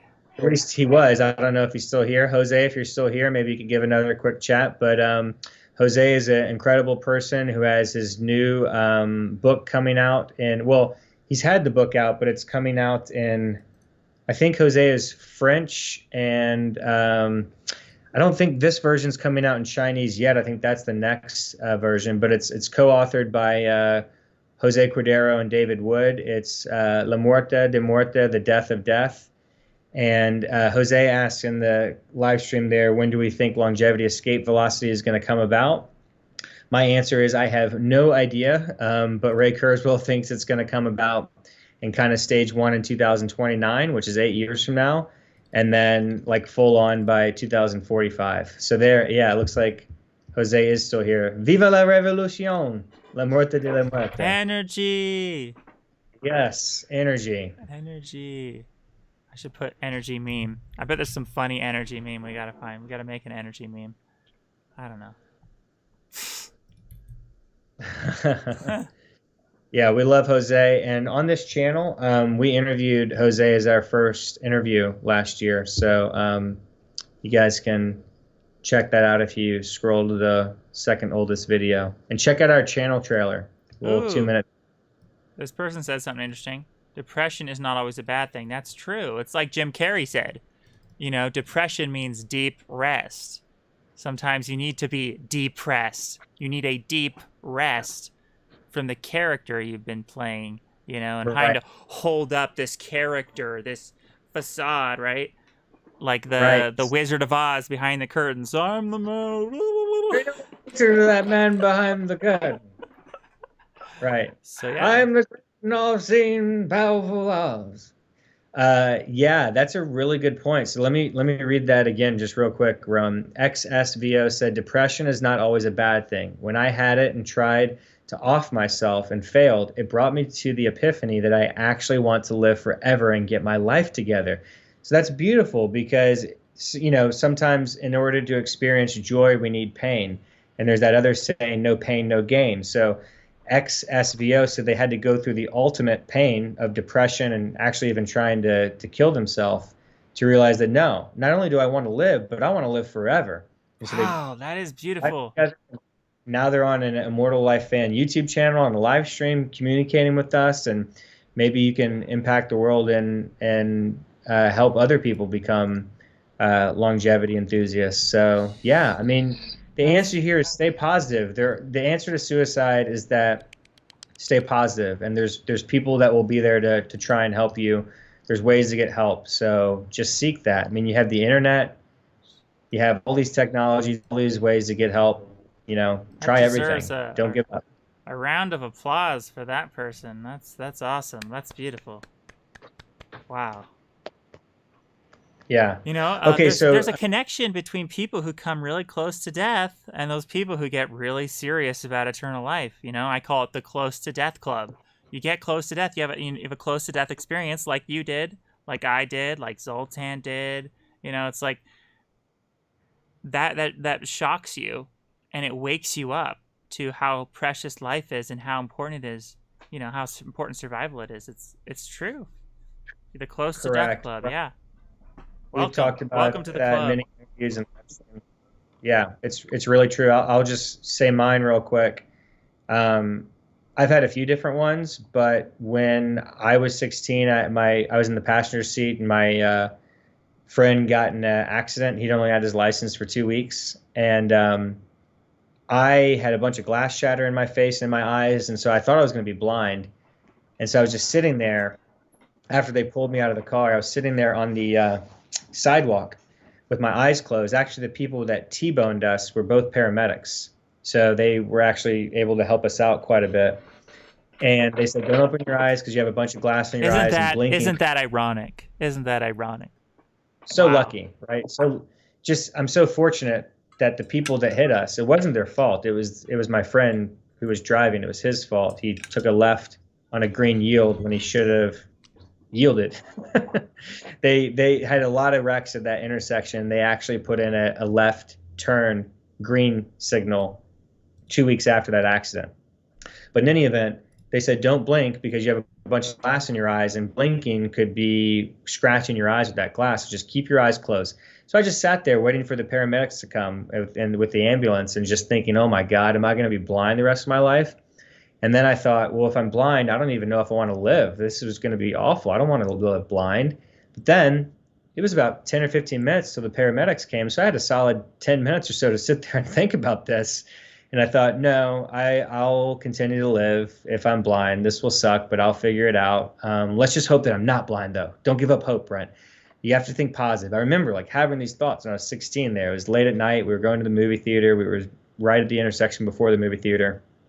My mom showed up because we weren't too far from our house. She was in the ambulance with me. And then in the ambulance on the way to the hospital, they were they were starting to put little saline solution into my eyes and washing out the glass. And eventually they said, all right, try and open your eyes. And I was so nervous. I was like, I don't know. They're like, go ahead. You need to try and open your eyes now. I was like, I don't know if I'm going to be able to see. They're like, you need to try and open your eyes now. You have to try. So I'll never forget. I opened. It was all blurry because the saline and the glass, but I knew that I could see a little bit. There was light coming in, and then it became more and more clear as the saline kind of washed away, and they got glass out of my Wow. eyes. They were pulling. Did I freeze up again, Ron? Just a little bit for like 4 seconds. Okay. They were pulling glass out of my eyes for like 2 hours, and they said, "All right, we got all the glass out." And I walked away. I walked down the hallway, and I said, "No, you guys didn't get it all out. I know you didn't." They're like, "No, we got it all out." I said, "No, you didn't." I went back on the little table. They pulled a piece of glass like out of my eye, like way, way, way, way back here. And this piece of glass was like, I know, no, it was like that big. Oh And they my pulled. gosh. I was like, ah, oh, now you got it. But I had 3 corneal abrasions in this eye, 4 corneal abrasions in my right eye, and it was crazy. One of the girls in the back seat broke her hip, and that was crazy. But my point is that that was kind of like my near-death experience where I really got to question, life, and if what my true spirit, my true will to live at such a young age of 16. But I got to go through all this like game theory in my head and these decisions with like all these rush of emotions from the traumatic experience. There were people, crying in the background, awful noises because there were 5 people in the car plus the people that hit us. So that was my kind of story, and but that primed me. I didn't know that we could like live indefinitely. I hadn't studied the science of longevity or even looked into it all until about 2005, which was, a solid 5 years later from that. Right. So It's kind of similar thing that happened to me when I, when I went for surgery to remove my spleen when I had a splenectomy.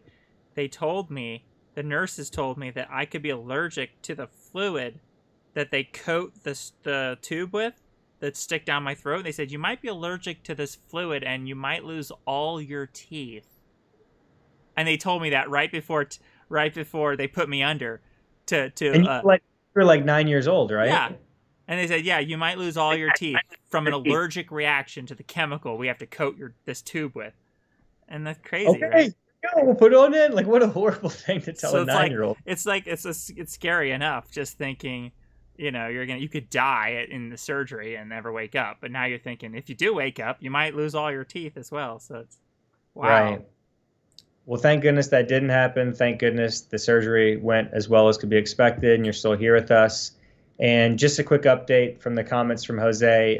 So Spanish, Portuguese, French, Chinese, Russian, and then more additions soon after that. So I watched, Jose, your interview with Sergey Young and David Wood on David Wood's YouTube channel a few days ago about the book. I thought that was brilliant. Maybe, Jose, you can put a link in the live chat to that video, or I can try and put it in the comments when we're done. But David Wood said the languages have to do with the publisher. So hopefully there'll be Jose and David Wood's book out in English, sooner rather than later, maybe sometime later this year, hopefully. Because I can't read anything other than English. Personally, I don't speak other languages. So look for that book coming out. If you speak any of those languages I mentioned, Spanish, Portuguese, French, Chinese, Russian, then get the book La Muerte de la Muerte and share it with your community. I am really looking forward to the technology to just be able to instantly learn any language. Aren't you looking forward to that? When Neuralink comes out and you could just download languages and you're just like, I can understand everything. I know Kung Fu. Woo! Yeah, it's just like the Matrix. I mean, we're close to, we just need the Neuralink or the BCI to actually put it directly downloaded into your brain. But the technologies right now already, are very good at, converting this live stream, for example, to another language. I don't know if there's any way to do it on YouTube like that. I don't think there is, but I'm sure there will be soon. Right. Naratu says, I wish there was a heaven. I think if there is one, I'll make it. Yes, I wish too. Let's all make a wish for heaven to exist. I do too. Please. Let's all cross our fingers, really. I'm crossing my toes as well too. I mean, but Yeah. It's not going to do us any good right now, I don't think. Remember, all dogs go to heaven. So those dogs, very lucky. Very lucky. Yeah. Jose says, Rowan, I also lost my spleen when I had malaria. It exploded due to Plasmodium falciparum, and later I was 3 days in coma. Oh my goodness, Jose, I did not know that. I'm so glad you recovered from that, and I hope, Jose, if you're still there in the live chat, when did that happen? And wow, thank goodness you survived. Wow. Oh my gosh. That's incredible. I didn't know you also didn't have a spleen. That is wow. That's You so guys are like spleenless Eternal Life fan. That's amazing. That's so amazing. I found my spleenless Eternal Life doppelganger. This is so awesome. Wow, in Wow. 1991, Rowan. So that happened even before you, because if you were born in 87 and it happened when you were 9, so you lost your spleen in 96, Rowan? When I was 9, I don't know what year that was. When I was 9, If I'm you, not good at math. if you were born in 87, that was probably 96. Okay, I'll trust you. Yeah, Jose said he lost it in 91. Plasmodium falciparum is sometimes called cerebral malaria. Gosh, that's awful. Thank goodness you survived, Jose. And a lot of people don't know this, but Elon Musk had malaria in 2001, and it got pretty rough for him. He wasn't sure if he was going to survive. So I've heard Elon Musk talk about that, but I've never seen in an interview it go deeper to see if this has anything to do with a survival story of his, or if it's impacted him to think about longevity or driven him to work even harder from his like near-death malaria experience. I'd love, if I ever get to interview Elon Musk or talk to anybody who will interview Elon Musk, to maybe share questions for them to ask, then that will be one that I want to ask for sure. Right. Can I speak any other languages? Infinite Siren asks. I cannot. I wish I could. I wish I could. Especially, I wish I could speak Spanish. I mean, that'd be cool. Because that would be very practical. And of course, every language would be practical. Heck, I'd love to go to Japan and be able to understand Japanese. Freak. I want to learn all the languages. Yep. I just don't have the time. I don't have the time. I wish I did. Plus, I don't want to negatively program myself. I should tell myself I do have the brain plasticity to learn languages. Why should I say I don't? Right? I could learn a new language in a few years if I wanted to. Why not? I just don't want to spend the time. Right. You have other things that are higher on your value system, your list of priorities. Yeah. Jose is a jokester. He says, fortunately, I lost only my spleen, not my brain, due to Plasmodium falciparum. And Infinite Siren said, that's full on Jose. And Jose said, Rowan and Brent, keep up with your great work. I love you guys. Now I go to bed. It's almost 2 a.m. in Madrid. Yes, Jose, thank you so much for the kind words. 2 a.m. is late. Make sure you get your sleep. It's very important. We love you, Jose. Rowan, final words for Jose. Goodbye, my spleenless comrade, Jose. We're in this together. We're in this together. When they come out with the technology to regrow spleens in our body, when they inject us with stem cells and then scaffolding of the spleen, and we got our spleens growing back, we'll try to get that. We'll maybe I don't know. We'll arrange something.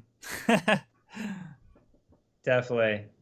Jose says, "Viva la revolución."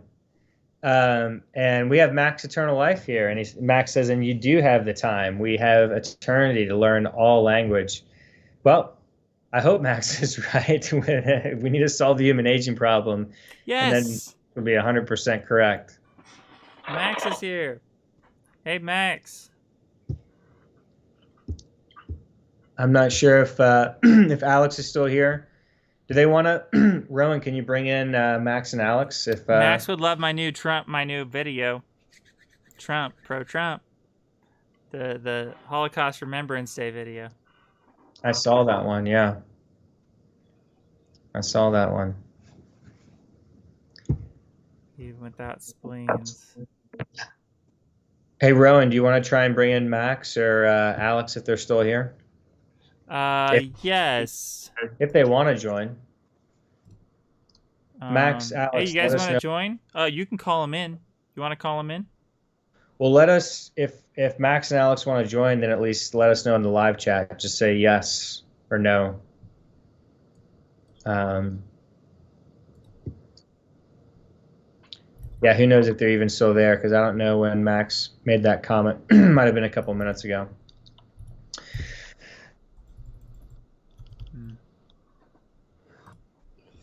All right. So while we're waiting on them, Rowan, what else? What else is going We could on go here? politics. We could talk about the Hunger Games that is going to happen upon this nation.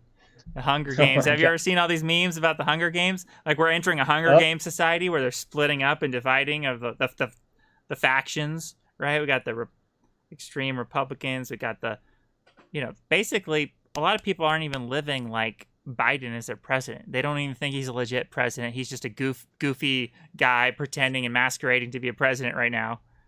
So it's like we're in the Hunger Games, basically. And then we have Lady Gaga dressing like she's in the Hunger Games. You ever seen that? You see that how she dressed with the little I saw bird? her. I saw her at the inauguration, I think that was and I saw. intentional. Do you think that was intentional? I mean, if it's not intentional, then it was a massive coincidence because she was basically wearing the same outfit from the lady from the Hunger Games. I mean, it was almost identical. Yeah. Rowan, you can bring it up. I've seen the extreme right conspiracy theories that Biden isn't even actual president and all this stuff. I don't believe that stuff. I mean, he is president, and it is what it is. there's Yeah. there's the picture. Look at this. Is so funny. Well, no, that's not even the best one. Oh. Find a different one. Show her full outfit and the lady's full outfit Oh. from. Like this. Yes. Yeah. Look at that. Yeah. Yeah. So her little dress there, you can, and then the little mockingbird or whatever that's on her.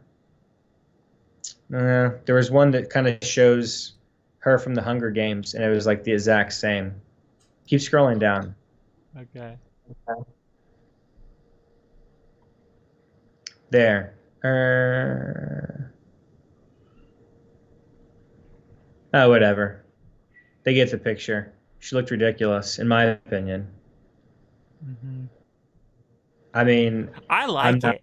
I actually loved it. I'm like, this is so cool. Like we need to make. I like making political events more theatrical and artistic and like it's like more like you're watching a movie. Like I'm like watching this inauguration. I'm like watching like a movie. This is exciting. Like Lady Gaga is like a character up there. It just felt so beautiful. Yeah.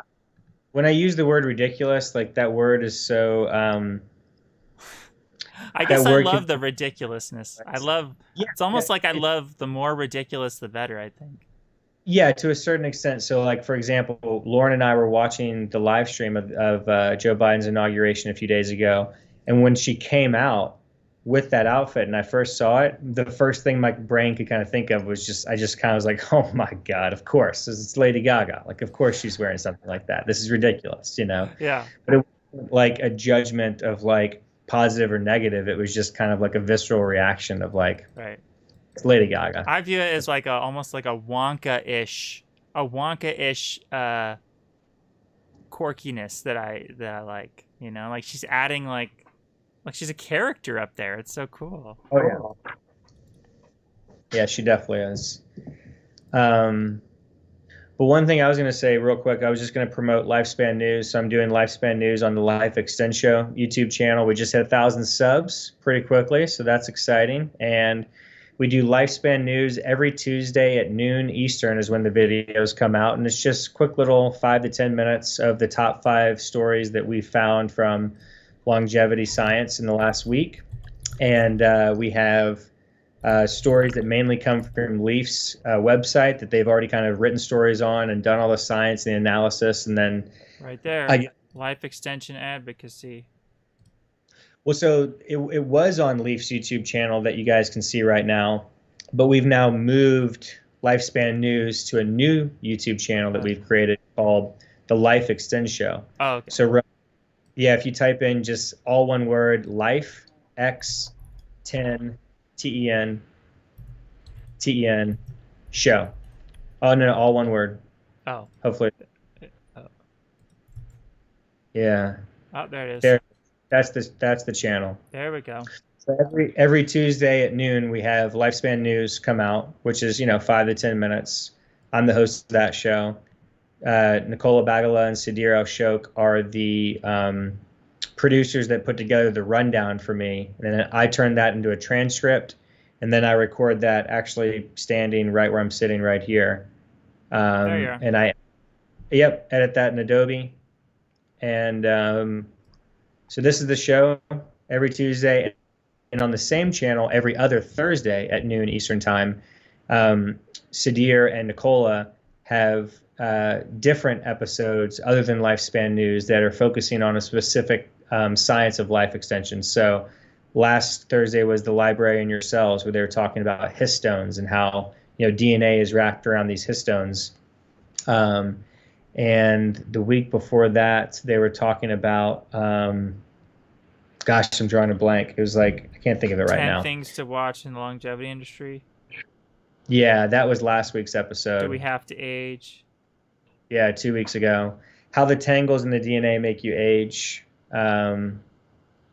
We did the best aging and life and longevity news of 2020. That was our first episode. It was like a wrap up of all of our. See, if we weren't living in clown world, these videos would have hundreds of thousands of views. Millions, millions, right? Millions. I mean, that's what we need to solve the human aging problem. We need more people to understand the science, get excited about it, share this. That's why I say in every video, I say, before you go, there's a few free, quick, and simple things that you can do to help us solve the human aging problem. If you haven't already, please like this video, share this video on social media, let us know what you think in the comments below, and make sure you subscribe with the notification bell turned on and select all notifications. So, Rowan, let's actually go through this real quick for people so they understand the power of social media, right? Because what I was talking about 45 minutes ago is that we can leverage all these technologies of social media to help us make a ton of money and solve the human aging problem, right? What I was talking about before with longevity publicly traded companies. But I feel like if we just educate people a little bit about how social media works, they can do really simple, free, quick things that can help us get our message out more and get it to spread. So we have to know how the algorithms work to be able to game them. Yeah. So when you share something on social media, it could have a massive effect to a friend or family member of yours or somebody in your network that doesn't know anything about longevity. They check it out and they could click and they could be like, oh, shit. Such a great point. I think we need to positively motivate people to tell them that what they post on social media matters. Yeah. Because people can be black-pilled if they post things and no one is liking their stuff, and it's like they're posting thing after thing. Okay, they posted 20 posts in a row, they got like 1 like here, 2 likes there. It's like people become black-pilled and they're like, what's the point? What am I doing? You have to tell people, no, what you're posting matters. Even if it's just a few people, even if it's just one person, it matters for that one person. Don't think it doesn't matter. Don't get black-pilled on it. What you post matters.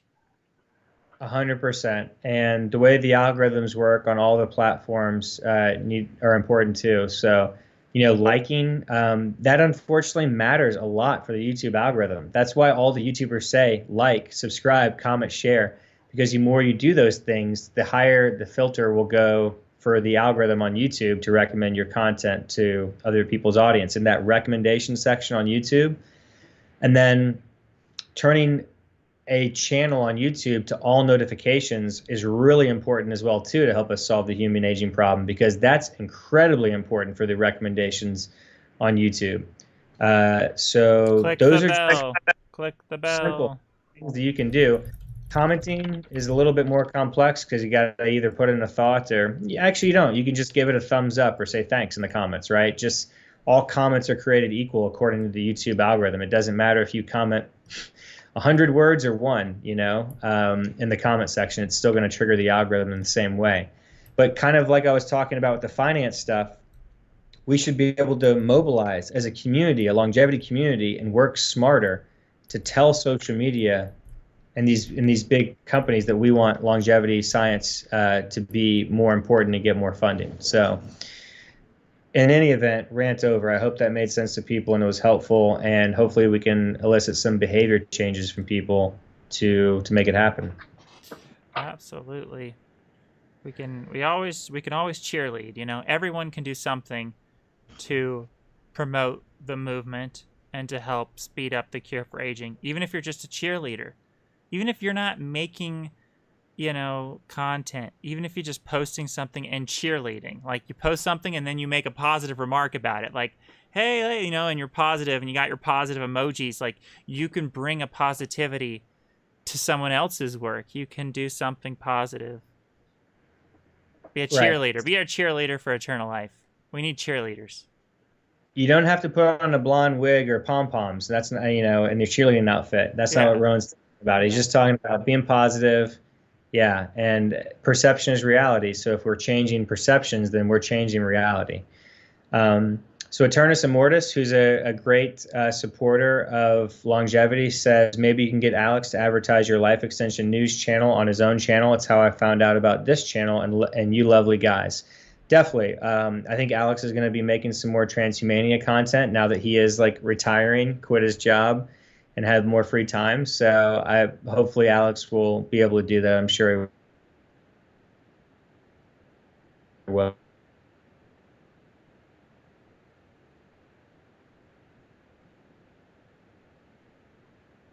Okay, here's a question.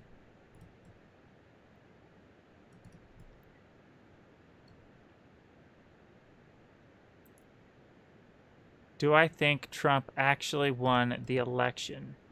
I think he did. I think they stole it. I think they stole the election and it was rigged. I'm mad. I'm angry. I'm angry. I'm raising my fist up and saying, this is not right. They stole it from Trump. That's my final answer on that. What do you think? What do you think, Brent? Yeah, I froze up for a minute there. Sorry about that. But if the way that I like to explain it is if somebody was holding a gun to my head and that person was God and they knew every single thing in reality, and they said, you have to get this answer right or to live. If you get the answer wrong, then you will die. Do you think that cheating went on in the United States presidential election in 2020 for Joe Biden to win? My final answer would be yes, I do. If you were to also ask me if cheating went on in 2016 in that presidential election, in 2012, in 2008, in 2004, in 2000, in 1996, in 1992, in 1988, in 1984, 1976, in 1972, and 1980, I would say yes to all of them. There is cheating and election fraud that goes on in every single election. You have literally over 100 million people voting. To think that there's not election fraud at some level is incredibly naive. It just takes one person to commit election fraud. The question is, at what scale is it? Is it actually having an impact to change the outcome of the election? And I personally, from my research and from what I've seen in the 2020 election, I do think that I saw enough evidence to show that there was that amount of election fraud to change the winner. But that's just my opinion, and I think we should stay focused on longevity and not have the conversation degrade into. That's true. Politics, you know what? Turn off the news, stop thinking about politics, and turn on the music. Turn up the music and get Pretty Forks in the Road. There Are Such Pretty Forks in the Road by Alanis Morissette, and listen to that. Listen to some good positive music. Or go watch Ready Player One or something, you know? I just watched that movie again recently. I love that movie. I've seen that like 4 or 5 times now. I have it on HBO Max. Okay, I got to watch it again. Yes. Such a good movie. Watch your favorite movies, as Rowan was saying earlier.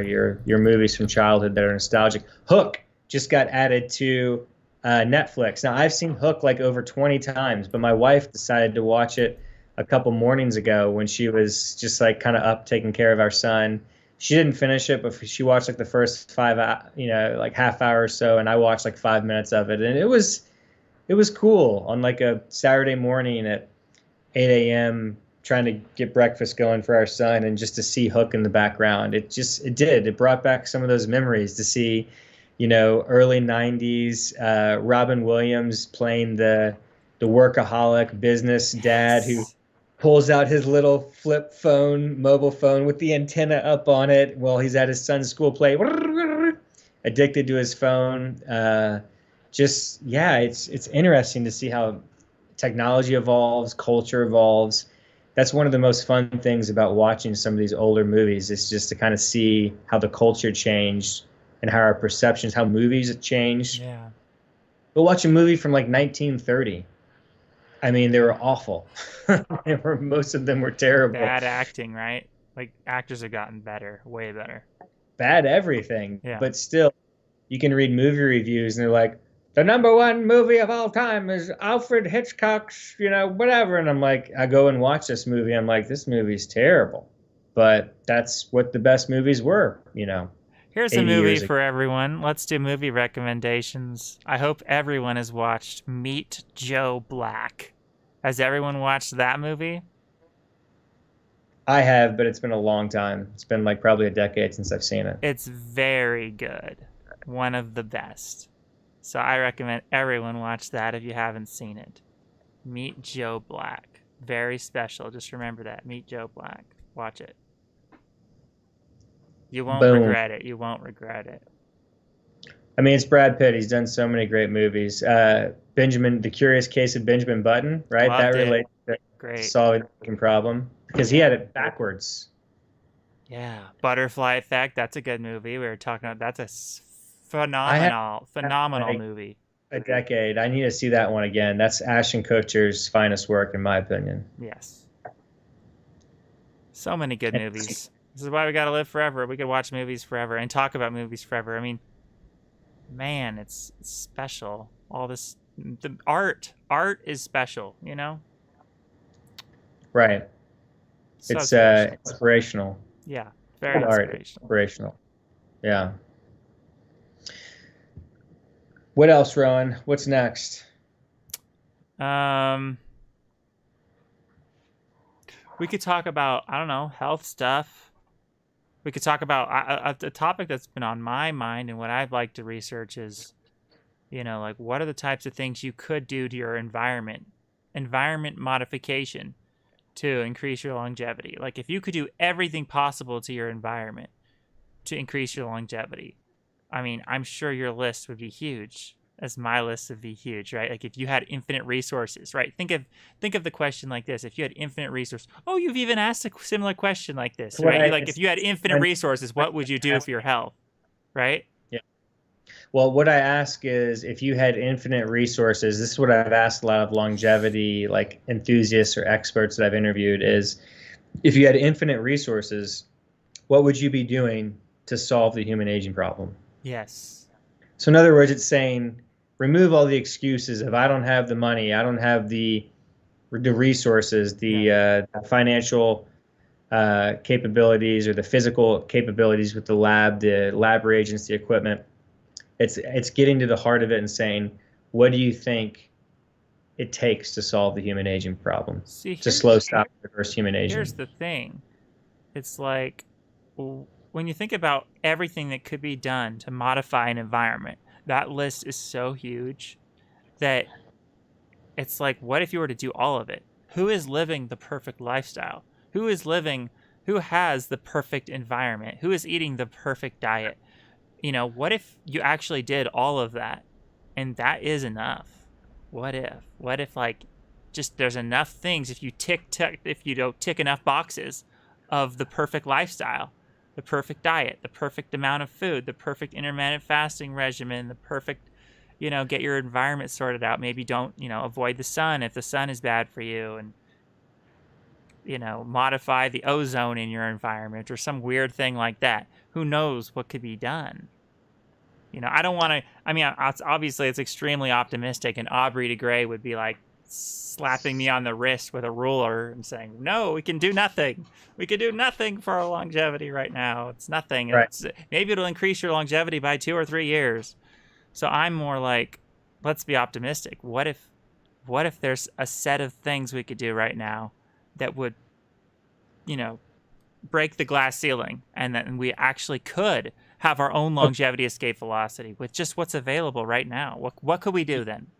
Yeah, Rowan. Okay, so really good points, and let's go down the rabbit hole on this. And let's first address Infinite Siren, who just commented and said, "Who knows what that even is, though?" That's very important as well too. That was kind of like part of what Rowan was saying, is that we don't know yet what actually slows, stops, and reverse aging very well.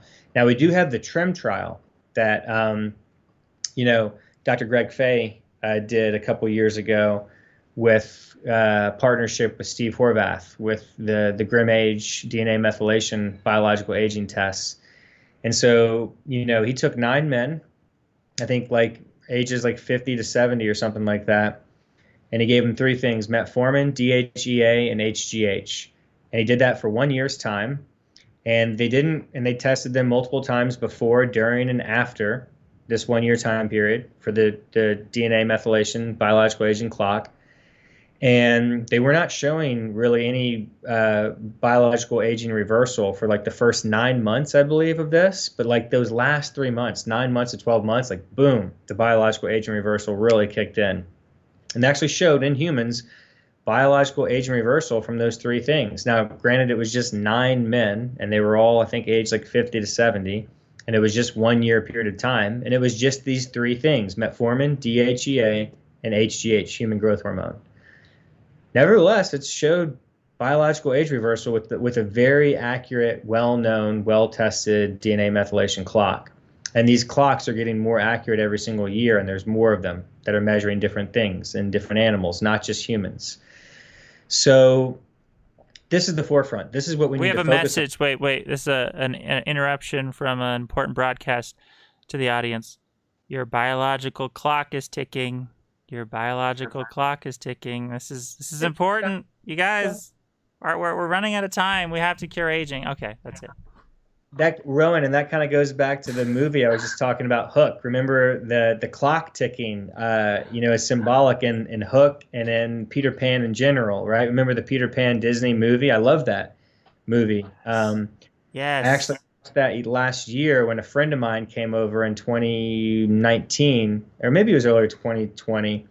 His little girl was there. She's like 5. Her name's Savannah. She really wanted to watch that movie, so we actually watched the whole Peter Pan movie, and that was one of my favorite movies growing up. And the clock is very, I think, important symbolism in that movie. It's also in Alice in Wonderland too. The clock. Right. And another thing you have the in White Peter Rabbit Pan, with the clock, right? The White Rabbit with the clock. Right. And another thing you have in Peter Pan too is they don't want to grow up, right? And in Hook, he could have been immortal if he stayed in Neverland, because you don't age in Neverland, but he decided to come home, and now he's an old man. He's Hook, and he's actually even kind of forgotten, in the movie Hook, Robin Williams' character, Peter Pan, has forgotten.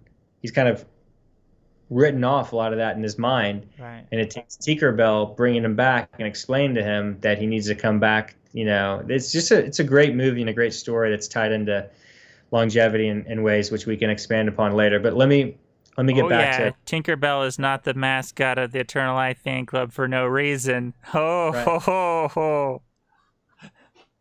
So let me just real quick before I jump back into it.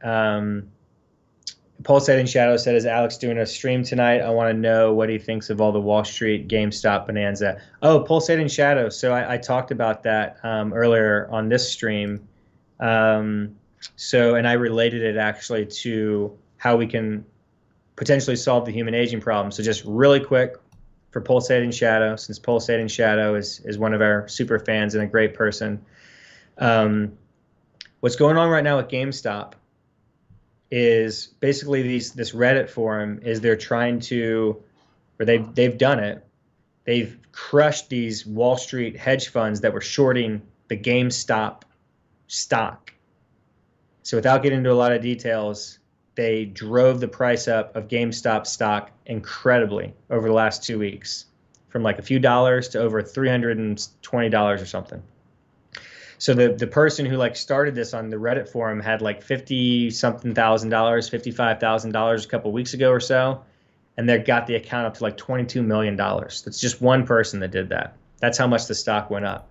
So I was saying, what if we take like longevitymarketcap.com or take longevity or genomics companies that are publicly traded, use social media like YouTube, Reddit, Facebook, Instagram, LinkedIn, Twitch live streams, whatever, all of them combined, and we get the community to focus on solving the human aging problem, and we can get wealthy by doing that as well, by investing in these stocks and giving these companies the capital. These companies can do whatever they want. As their share price goes up of their stock, they can then sell some of that stock to real US dollars to then fund their research. They can cash out.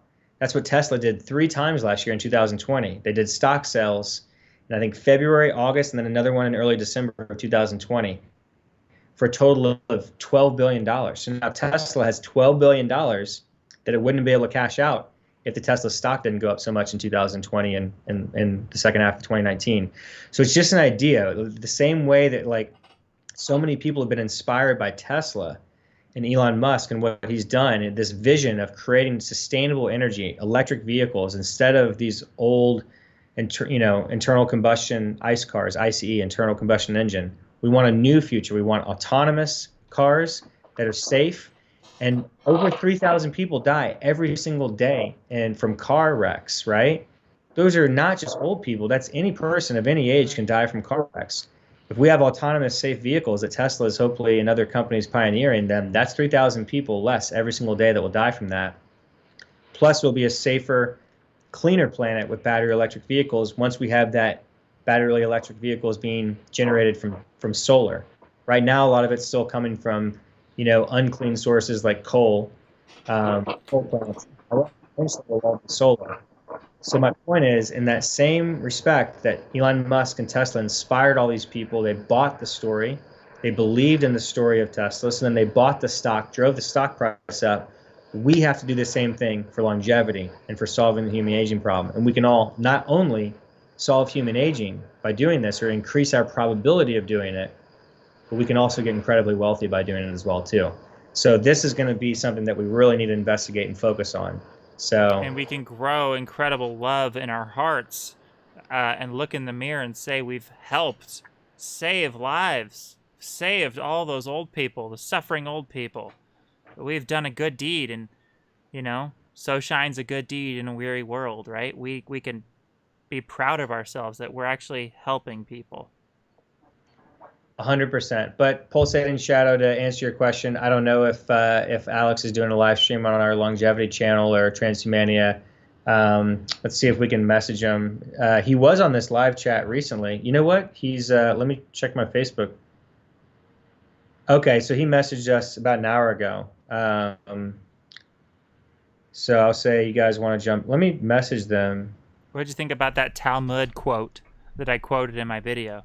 He who saves one life is considered as if he saved the world entire. From the Talmud. It's a good quote, isn't it? Powerful. Powerful. Shows the value.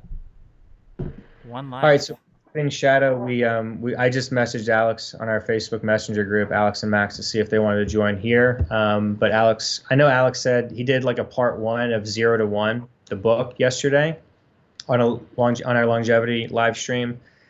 So hopefully he'll do part 2. And on that note, yeah, there was a little bit of a background noise on the longevity live stream yesterday, and I noticed it. I didn't think it was that annoying, but you could hear it. Were you on that stream too?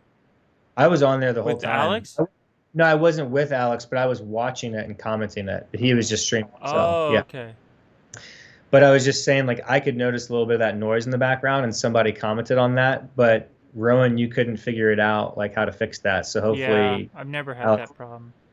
Figure that out. I didn't think it was that bad, but we want to have the best sound and quality that we can. So in any event, that's my like big idea on that, with how we can potentially all get wealthy and solve the aging problem. Obviously, it's an arduous task, but the point is that it's been done. It's just happened, and it's ongoing right now with not only GameStop stock, but also AMC, the movie theater company. They have their own publicly traded stock, and it's kind of the same thing. There's been short sellers that have shorted AMC stock, and then you drive them out. When you, just so that people know, when you're short selling a stock, you're borrowing money from your brokerage account to then take that stock and sell it because you don't want to own it. You want it. You're betting against it. You're betting that the price will go down.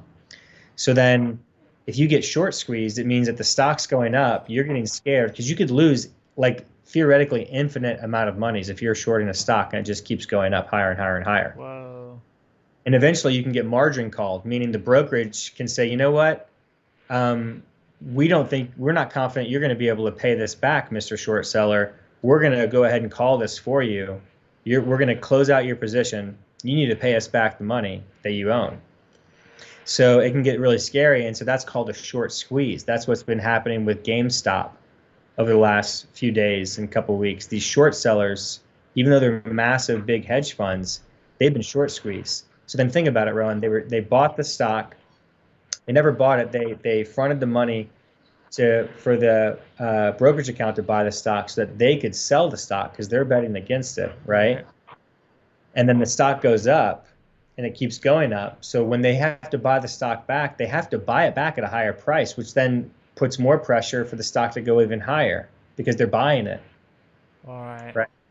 So that's when a short squeeze happens, the stock just keeps going up higher and higher and higher. But then what's interesting psychologically is as the stock keeps going higher and higher and higher, it creates more short interest because it goes higher, and higher. And people are like, oh, well, this is a short squeeze. This is going to end soon. So now I'm going to put in a short position to short it, to bring it back down to where it was previously trading hours or days or weeks or months ago, to kind of bring it back to where you should be. So that's kind of a little lesson on short squeezes in the stock market. But the point is that social media is really changing how these things work with the advent of retail investors and Robinhood and Webull, which are innovative, new financial institutions.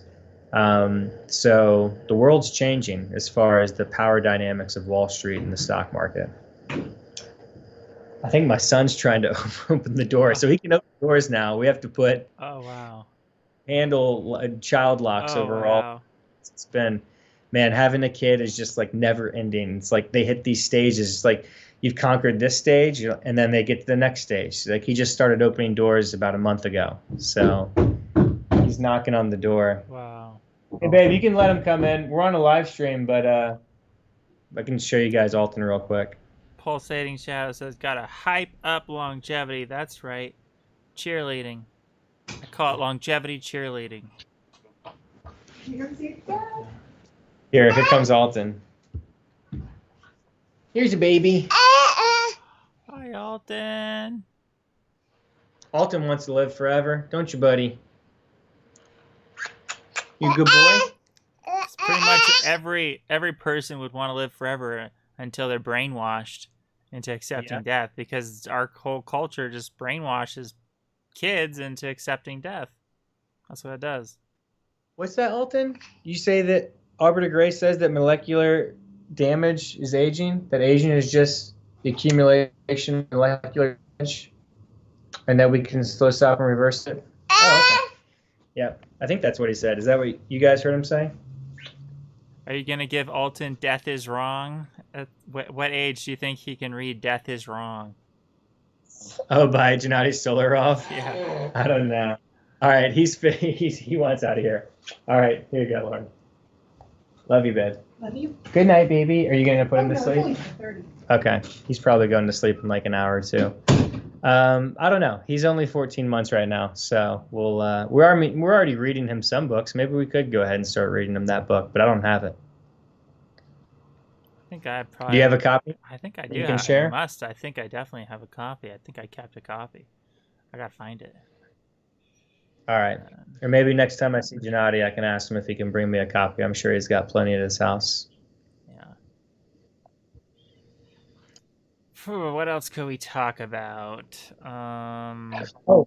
Before Pulsating Shadow brought that up, my whole point was that, like, So where we're at right now is we're in this stage where we can now very accurately test your biological age with these DNA methylation clocks.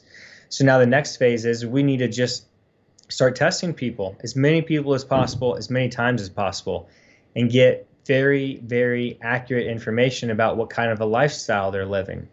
So not just like if they're getting stem cells injected or taking metformin or things like that, but how much sleep are you getting? You know, what's your mental state like? Are you thinking positive thoughts, or are you like suicidal and have a lot of anxiety and financial problems and stressors? And get your blood taken to measure all sorts of other biomarkers. Like, do you have tons of cortisol rushing through your body? You know, what's your C-reactive proteins? On and on and on and on. So this is AGI big data is could be a very, very important way for us to solve the human aging problem.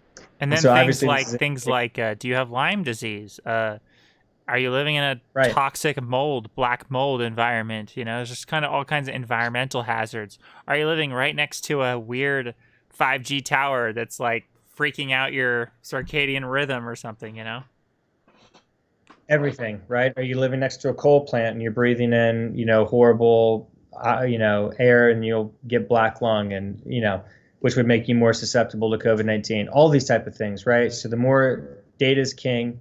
And so with our company longevity plan, we want to try and create as much data as possible to understand not only how we can slow, stop, and reverse your own individual aging. So the company is called Longevity Plan because it's a longevity plan for you, but you're also helping us develop a better longevity plan for all of humanity, things that we know are true across the board to keep all humans healthy.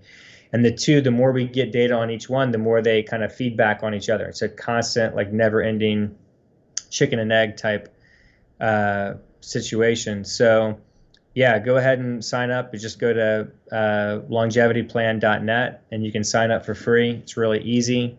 And we're going to be going beta soon, and we're going to partner with Ageless RX and have an affiliate program so you can actually start purchasing products from them if you're interested. You know, things like metformin, low dose naltrexone, NAD plus patches, infusions, things like that you need a prescription to get in America, at least. If you're outside of America, then, you know, we're working on that as well too for the future. I'm really excited about thymus regeneration therapy, you know, because immune system is everything. I mean, what kills people? What's the things that really kill old people? Most of it has to do with the immune system, I think. I mean, even heart disease arguably could be an immune system thing, because what's clogging up the arteries? It could be nanobacteria, microscopic bacteria that are forming little calcium shells, the whole calcium time bomb theory. You know, like, so much of everything that kills us is immune system, because as your immune system collapses as you get older, that's when all your viruses come out of their dormancy, and then they start wreaking havoc in your body. That's when, like, herpes turns into Alzheimer's disease. That's when all kinds of viruses morph to their second stage. And then they evolve because your immune system can't suppress them anymore. So they become the final boss stage that ends up killing you. You know, seriously, it's dangerous. Yeah, Rowan, 100%. That's why, like, on our longevity plan platform, we have like your chronological age graph on the left that we kind of went through on this live stream. I don't know, when was that? Half hour ago? I don't remember exactly when that was, when we showed that to you. But then on the right side, we didn't get into this, but we have a Hallmarks of Aging platform where we're trying to look at all the progress that we will be making and trying to predict that progress in future years. So we have the 9 hallmarks of aging there, but then we have 2 other categories. One is just rejuvenation biotechnology. So that will be just like, where are we as far as like exosomes are, as far as like that rejuvenation biotechnology or stem cell technology. Well, we have that section of stem cells probably more appropriately in the 9 different hallmarks of aging section. But we have one more section, so a total of 11, the 9 hallmarks of aging plus the rejuvenation biotechnology section, but then we have the immune system. So we want to learn as much as we possibly can about the immune system and the thymus, because it is clearly incredibly important. You know, the thymus is very young and healthy and vibrant, but it starts degrading like even in teenage years. by the time you're our age, in your early to mid 30s, I'm 35, you're 30, 33, our thymus is already very much used up and nothing like it was when we were teenagers. You By know, the there's an time, exercise that people talk about that you could do to increase your thymus, right? You've seen that from Wolf of Wall Street, and he's like pounding his thymus. He's going, he's like pounding his. That's supposed to actually like, and that's why gorillas. You see gorillas in nature, they're pounding their chest because that's supposed to like stimulate your thymus gland and like help it. I think they're just doing that as like an intimidation factor is what I always kind of, But it could also have a physical benefit though. I mean, it's very possible. I mean, Anything, who yeah, knows? Who knows? It's all kind of weird esoteric things with health. right. But by the time, my point is like by the time you're in your 50s, 60s, 70s, 80s, the thymus is just ball of fat. It's not doing what it was doing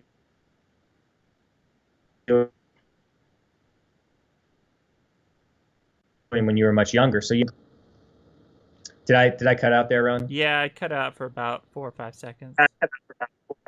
Okay, I just said thymus rejuvenation is incredibly important, not only for your immune system, but for overall health and longevity. So Greg Fay's work is really exciting, and they're working on the TRIM2 trial right now. So look for more information coming on that soon. And we also have the TAME trial going on this year with Neil Barzilai, and hopefully we'll get more data on that. And hopefully metformin will be, much, much cheaper and over the counter at a pharmacy, just like it is in Thailand or in Russia or some other countries. I mean, I got my metformin, a 3-year supply in 2018 from Thailand for insanely cheap. Like, I got a 3-year supply for like $37 USD. I mean, that's like basically what people are paying for a year supply in America. Excuse me, for a month supply in America. I mean, it's economics. It's crazy, and how much these pharmaceutical companies can gouge people. It's not fair. It's not just, and only the free market can change these things. I mean, the government can help as well too, but the government's very corrupt. So we have to have free market solutions to help solve these problems. What do you think is the most like powerful combination of things you could take to like really heal your brain and like make your brain to the next level? Like, let's say you wanted your brain to be like limitless, How do you make that limitless brain? What's the trick? Like, for instance, Paul Stamets, that the mushroom expert guy, he had this cure for like Alzheimer's that involved taking psychedelic mushrooms with high doses of niacin and lion's mane. Combining those 3 things, he said, could like potentially like heal Alzheimer's and stimulate new brain growth and heal dementia and things like that. What if there's like really powerful things like that and weird combinations of natural substances we could take that can boost our brain power to the next level? Yeah, I know Paul Stamets. I'm familiar with his work. I wasn't familiar with that. What you just stated there about like curing Alzheimer's and stuff. And I'm sure that there's certain limits to everything, right? So I'd have to look into it. Maybe it could help to a certain extent, but if you have like very advanced, close to end stage Alzheimer's, I think I'd be very shocked if it could help at that stage. But in general, psychedelics. Trehalose. I really think trehalose would help Alzheimer's. I really think it could help dissolve those plaques, just like it dissolves the plaques in the autistic children. A very similar type of plaque. And I have a lot of trehalose that you have given to me, so I appreciate that. But I guess all I was saying is that I'm generally excited that the propaganda surrounding psychedelics has seemed to really die down in the last few years, and that there is now incredible research going on with all different types of psychedelics, from magic mushrooms to ayahuasca, cannabis, marijuana, weed, whatever you want to call it, Mary Jane. It's all being it's been legal. Ketamine is helping a lot of people with things, with depression. Depression specifically, we were just talking about depression. Ketamine for depression is supposed to work great. From what I've been hearing, it looks like Joe Biden may be federally legalizing cannabis, which would be incredible. It's something that we've wanted for years, if not, it's something that I've wanted for decades. Wow. So Well, what's I that? guess there's some good that came out of that. But That's but there's probably a twist on it that's bad. He's probably I watched a video on this. I watched a video specifically by Vice on Joe Biden and what he would do to marijuana. And I think it said it would be bad because they said it would corporatize it. He's trying to corporatize it and do something. It sounded really bad. So I'm not doing a good job, but it sounded really bad what they said Joe Biden would do for marijuana laws. So I'm not sure. On the surface, maybe it looks good, but what if it's very bad? I don't know because I haven't looked into it well enough. I've just heard that there's rumors that he would make it legal. I wish Trump would have done that when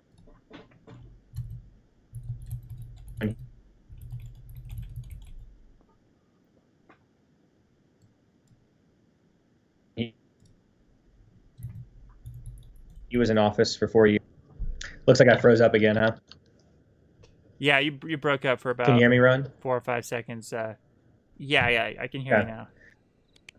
Yeah, all I was saying is that, yeah, there can obviously be This is the Vice video, down. by the way. Uh, this is the Vice video I watched. Everyone watch this video. I think maybe Biden is not good for marijuana because if he was, I love that, but he might not be. Okay, I'll check that one out. All I've heard is that he was looking to make it legal federally. So obviously that can have ramifications across Well, this was a financial year sector. ago. This was a year ago, so maybe things changed. Maybe his campaign, his ideas around marijuana changed since then.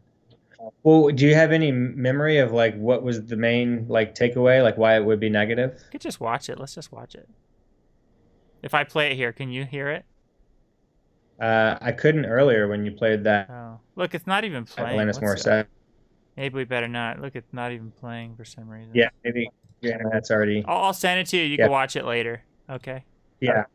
But my point is, like, my understanding is that he was looking to make it legal federally, which I agree is a positive thing. Now, where it could be, look, they have like, pot burning right there in the thumbnail. It could have massive impacts as far as financially, taxes and things like that.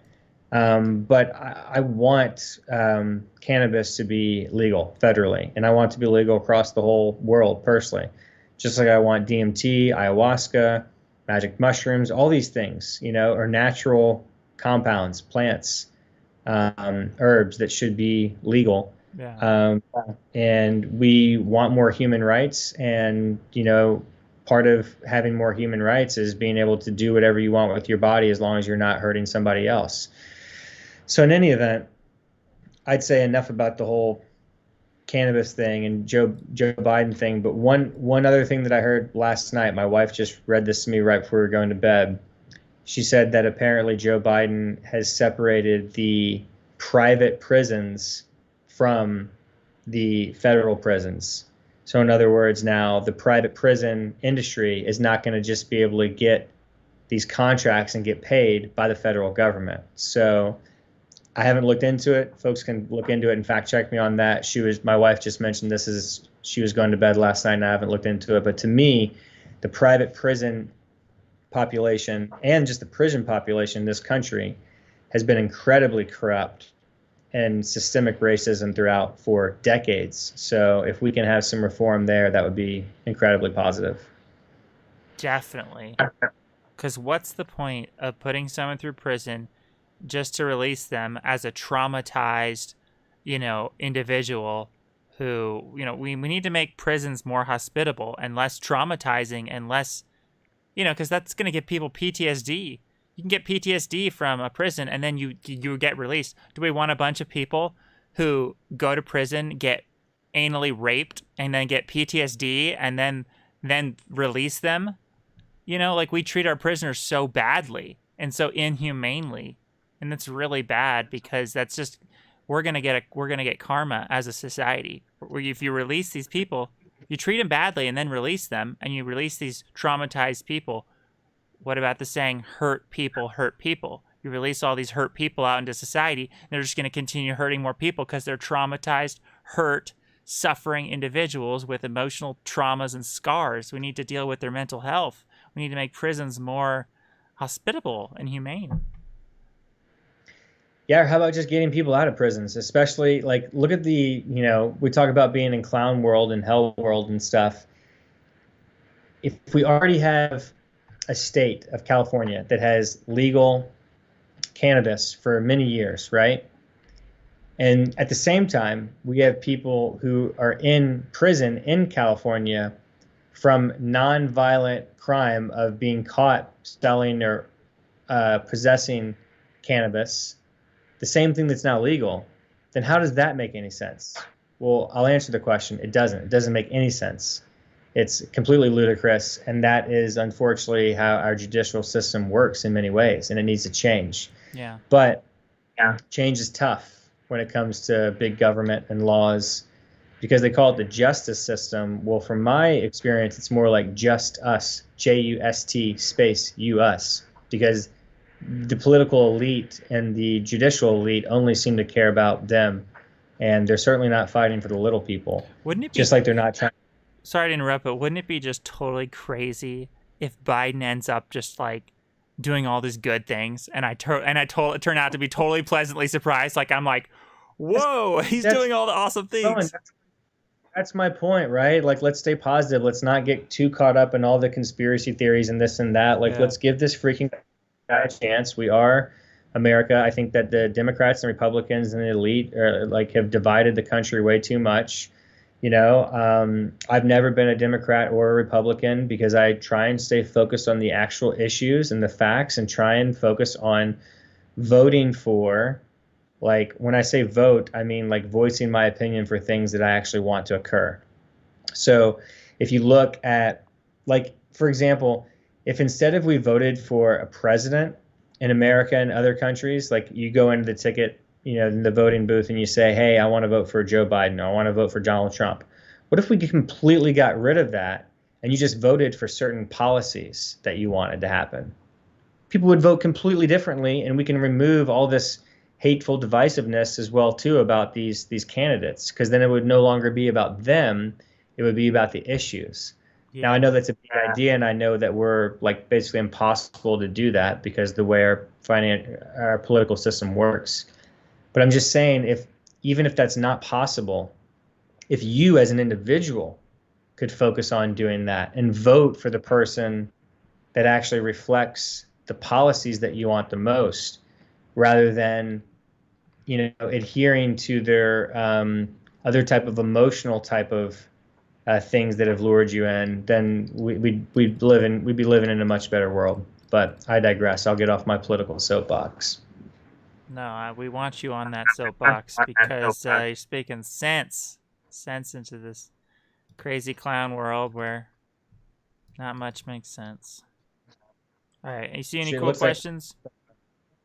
Well, I was just going to say, why don't you go ahead? It looks like we have some questions to answer. Well, maybe this one's for me. This is the newest one from XSVO. Will the SEC take down Wall Street bets because of the stock market manipulation? Maybe. I don't think so, because I don't think that what they're doing is illegal. Then again, the SEC can change what's legal, at a whim.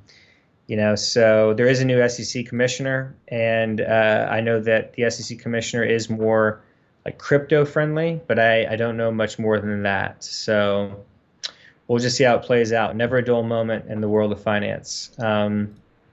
I guess this one's for me as well too, Rowan. The next one, XSVO. If the SEC counts GameSpot and AMC as stock market manipulation on Reddit's behalf, how would you make sure that does not happen to any longevity uptrend in stocks?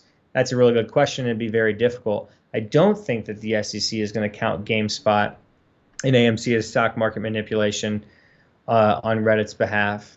But we will see. The world changes very quickly these days. COVID changed everything. Our whole world is completely different because of that. The pace of change seems to be rapidly speeding up.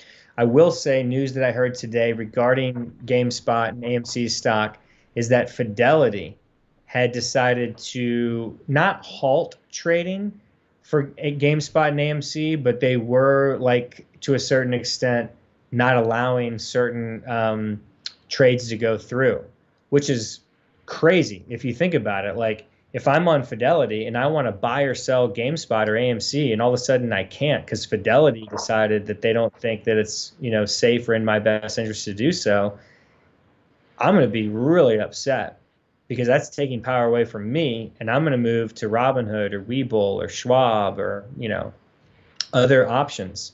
So there's consequences for all actions. Show me the incentive, I'll show you the outcome. If you take away my incentive to be on Fidelity, I might go somewhere else. So it'll be very interesting to see how that news plays out. And then now, Rowan, why don't you take the last one from XSVO, because that's not really a financial question there. A YouTuber named Second Thought done a great video on prisons in America. It looks like it's very messed up, since USA has private prisons and indentured servitude. Yeah, it is messed up, especially because these prisoners are probably fed like crap, right? They're not getting good nutrition. They're just treated really badly, I'm sure. So badly. They probably are afraid that they're going to get beaten up. They're probably having to live with constant stress and anxiety about being shanked or raped in the showers, or it's just sick. It's barbaric the way we treat prisoners. And we need to do something about it. Yeah, it's horrible. It's been horrible for a long time. I can kind of, just to be realistic, only hope for kind of small little changes and wins in the short term. Long term, I'm more optimistic, but so just to share a little bit of background on me, my dad is a corporate attorney, has been since before I was born, since the early 80s. My uncle, my dad's sister's husband in Texas has been an employee attorney for 50 years. He's in his 70s now. And then my mom's brother has been an attorney in Israel since the 80s. He was an attorney for the Israeli government for decades, and he went into private practice a few years ago. So I have attorneys in all different areas of my life, and I was planning on being an attorney from a very young age. And so that was kind of my goal. And I was preparing to be an attorney in college in Delta, which is a free fraternity. And I took courses that led me to prepare me for law school. I took the LSAT, which is the test that gets you into law school. And I did an internship with the DA's office, the district attorney's office in Fayette County, Kentucky, which is in Lexington, where I went to school in Lexington, Kentucky, at University of Kentucky. And going through this process at the DA's office, I saw firsthand, working with the DA and his second in command, this lady was named Leanne. I saw that we were not there to serve the people, to help them. We were there to put them in jail. We were the predators, and I was part of the system. And it was disgusting, but I learned firsthand how it worked, at least in that branch of like the district attorney's branch, prosecution. And you just saw these people had no chance, right? They're born and raised in poverty, in the ghetto, in crime. And, I saw people who were 24 years old with, 7 children from 6 different baby mama, right? They no money. They've already been in jail. Each one of their, baby mama, girlfriends, whatever, has alimony payments that they need for their children. These people have no way of paying this. They're so deep into the system, they're never going to get out. So for some of them, like, it's not even just jail. It's once they get out of jail, the financial system that's so interweaved into our judicial system is so corrupt and systemically corrupt and built this way for a reason. That's why people say, like, oh, there's so many problems in our society that we need to change. There's no problems in society. The elite who have created the society, the social engineers, have created it this way for a reason. It's working just fine for them. That's why the rich keep getting richer and richer and richer. Yeah. Because it's working great for them. They're great human farmers. Farmers. We're just all livestock in their farms, and we can't even leave our little farm without having a pass and an identity code and all this crap. Correct. We're slaves. Yeah, for the 1%, the social engineers who control the system, it's working great. For the other 99%, it's not working so great. That's why, about a decade ago, the Occupy Wall Street and Occupy Everything movement was so powerful, and I thought things were going to change, but they didn't really change much. So that's why at 35 now, I'll be 36 in a couple months. I'm somewhat cynical. I try to stay optimistic. I want things to change. I'm doing my best to make change happen in the world, but Well, the Eternal Love fan club will fix your cynicism because we're going to unleash the kraken of love on the world, and it will change hearts and minds. let's hope so, brother. Yeah, Infinite Siren says prison reform is important. They get paid cents per hour for their labor. It's incredibly true. If you look at something simple like your license plate, right? Where do those license plates come from? Well, they come from the DMV. Well, DMV is the government. Well, where do they get them from? Do they make them? Nope. They make them in prisons for cents on the dollar. They get paid pennies per hour. It's a whole nother economy, the prison economy, and it's slave labor. So there's actually more slaves alive right now on Earth than there ever have before. We're taught that we've gotten rid of slavery in Western societies. Well, that's not true at all. This is just a more sophisticated form of financial slavery that's interwoven into the prison system, the judicial system, the big government system. And yeah, I mean, the more that you understand how reality actually works, the different it is from kind of what most of us have been taught in school and in our government propaganda camps of how how we were taught it works. Yeah. And I have a question about prison. Does anyone know, do you know, if prisoners can have their own choice of music? Can a prisoner have access to listen to Alanis Morissette all day if they wanted to? Like, or are they gonna control what the person listens to, or do they even have access to music? Or all those questions, Rowan, are different depending on the prison that they're in and the particular prisoner and the situation. Yeah, it ranges. Some people get solitary confinement sentence, which is horrible. There's it's evil. There's nothing. And what about a dog? What if someone has a therapy dog? Are they gonna take away your therapy dog? You can't have a therapy dog in prison. No, you can't have a dog in prison. See, they're being totally neglectful of people's mental health. What if someone? They don't care about your mental health in prison. Yeah. They don't care about. They're evil. It's evil. It is evil in the most simplistic form. It is evil. But yeah, all those questions, Rowan, it depends on the prison and the situation that you're in individually and things like that. But prison reform is very important. It is incredibly corrupt. It is incredibly profitable for the private prison system and the government prison system. They're making insane amounts of money. The old sayings, right? These are things that we were taught as kids. They've been around. Follow the money. Follow the money, right? You want to figure out anything? If you want to be a good investigative journalist, if you want to understand reality better, follow the money. And follow the music. And follow the music. And follow the Yellow Brick Road. Yes. Quick little lesson right now. If you guys want to watch a great documentary by Bill Still, it's called The Secret of Oz. And it talks about how the Wizard of Oz, that story, is actually an allegory for the central bank, the Federal Reserve. And so follow the Yellow Brick Road to the Emerald City is actually follow the gold to the central bank. That's really what the symbolism is. And you have the lion, the scarecrow, who needs a heart, Dorothy, all of it. It's all symbolism. So watch that documentary. It's on YouTube by Bill Still, back from like the 90s, total classic. In fact, I kind of want to watch it again because I haven't seen it in years, but that will teach you a lot about money. And you'll realize that it's all symbolism, right? Pay no attention to that man behind the mirror, behind the curtain, the Allstein, or excuse me, the Wizard of Oz. That's the central bankers who are actually, yeah, the Secret of Oz. This is it. Yeah, Bill Still. That's the central bankers that actually run society. They're the ones that are making all the decisions that control interest rates. They are the social engineers that really run society. And yet most people have no idea who these people are. Central banks? What? What are you talking about? I have no idea what you're talking about, bro.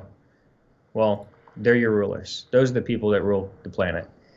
But I digress. It'd be quite profitable for people who own them. Yep. Amen, Brent. What was the one right below that? Till when do you think Fed money printing will last? I think we'll see stock market crash soon. So modern Dudeman, I used to kind of think the same thing, but I'll tell you what. I don't know when the stock market is going to crash, and nobody does. Kathy Wood at ARK Invest is predicting that it will happen sometime this year. Maybe it will, maybe it won't. I'll tell you one thing though. What I've learned about the Central Bank of America, the Federal Reserve System, who modern Dudeman is referring to as the Fed, FED, these people have been pretty clear that they're just not going to stop. It's QE infinity. QE is quantitative easing, which is like this new term they came up with after the last crash in 2008-9. Like, we're going to do quantitative easing. All it means is they're creating more money. It's just faster inflation. And so they're just going to keep doing that. And guess what? Like, it's working in the sense that it's kicking the can down the road. It's propping up the economy. It's allowing things to just kind of keep on moving forward. But at the same time, we're just creating more and more debt for us and for the next generation. My son, who's 14 months, you just saw, he's just going further and further into debt, because you have other big countries buying up all this debt, like China, like Japan. You know, they're buying all of our debt, and they're owning more and more of our society as this goes along. So. Yeah, that's unfortunately how things work, and unfortunately, most people have no idea how this stuff works. So, yeah. Speaking of China, man, I watched a music video, Chinese music video, and I put on the subtitles, and I was shocked. The English subtitles. I was shocked at what the English subtitles were saying, what the lyrics of the song were. It was like a very popular song in China, and the lyrics were literally like, "So what? I'm cold. So what? I'm bad. So what? I'm, all this, like, it's just like brainwashing people to like be bad and like be okay with being bad." And one of the lines was like, "So what? I'm fearless. Whatever. I'm bad." And it's like the whole song is repeating, "I'm bad. I'm bad. I'm bad. I'm bad." And the song is called Bad. And it's like, what is going on here? This is like brainwashing. Like, what is this? Well, I mean, remember, Rowan, it's art and it's music, and there could be cultural nuances that you're not understanding through the language and cultural barrier. Like, for example, look at Michael Jackson. Yeah. Because I'm bad, really, really bad. And the whole world knows it, not just me, so another one does again. He's bad. Yeah, but there was like a lyric like, "I'm cold." That's like cold. That's different. That's like cold-hearted. That's like cold-hearted. No, we also have cold can mean good, right? And more the black culture is like, "Oh, damn, that's cold." Really? I never heard about that. Cold can mean good. Yes, of course. I never heard about that. Oh, like ice cold. Ice cold. Oh, I think that's even in the song Hey Ya. Then cold, ice cold. Oh, I'm getting the lingo now. You're teaching me the lingo. I never really understood that. Yeah, you got to be careful with slang. So just keep in mind, there's massive cultural differences, between us and China. So I don't know. I wouldn't try and read into too much without knowing more. Talk to a Chinese person. Get their perspective on it instead of making your own. Regardless, we can point to tons of music that is obviously has a bad message and is brainwashing people in a bad way. That's really the point. It's not about this specific song. So the message is listen to the right music and don't brainwash yourself with negative crap. Plato said, if you listen to the wrong type of music, you'll become the wrong type of person. Be careful about the type of music you listen to. Very true, Rowan, but take it even a step further. It's not just music, it's just information, right? And you've heard me talk about this in our private conversations and on live streams.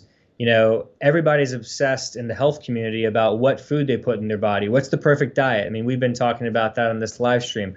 What if I ate the perfect diet and could I live forever and stay biologically young? Well, I don't think there is a perfect diet, and I don't think that's how we're going to solve the human aging problem. But instead of obsessing about all the food that you put in your body, that stuff is important. But what could be equally or even more important is the information that you put in your brain, not just music, So make sure that you're putting positive information in your brain, information of value that's actually going to help you navigate reality better, right? So learn about money, learn about health.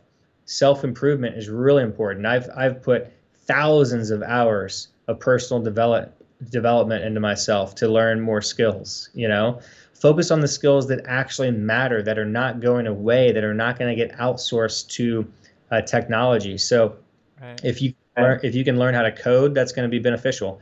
If you can learn sales, if you can learn marketing, if you can learn communication, if you can learn about biology, these things are not changing. Or These art. things are Art's not going away, and the robots aren't going to be able to create art like humans.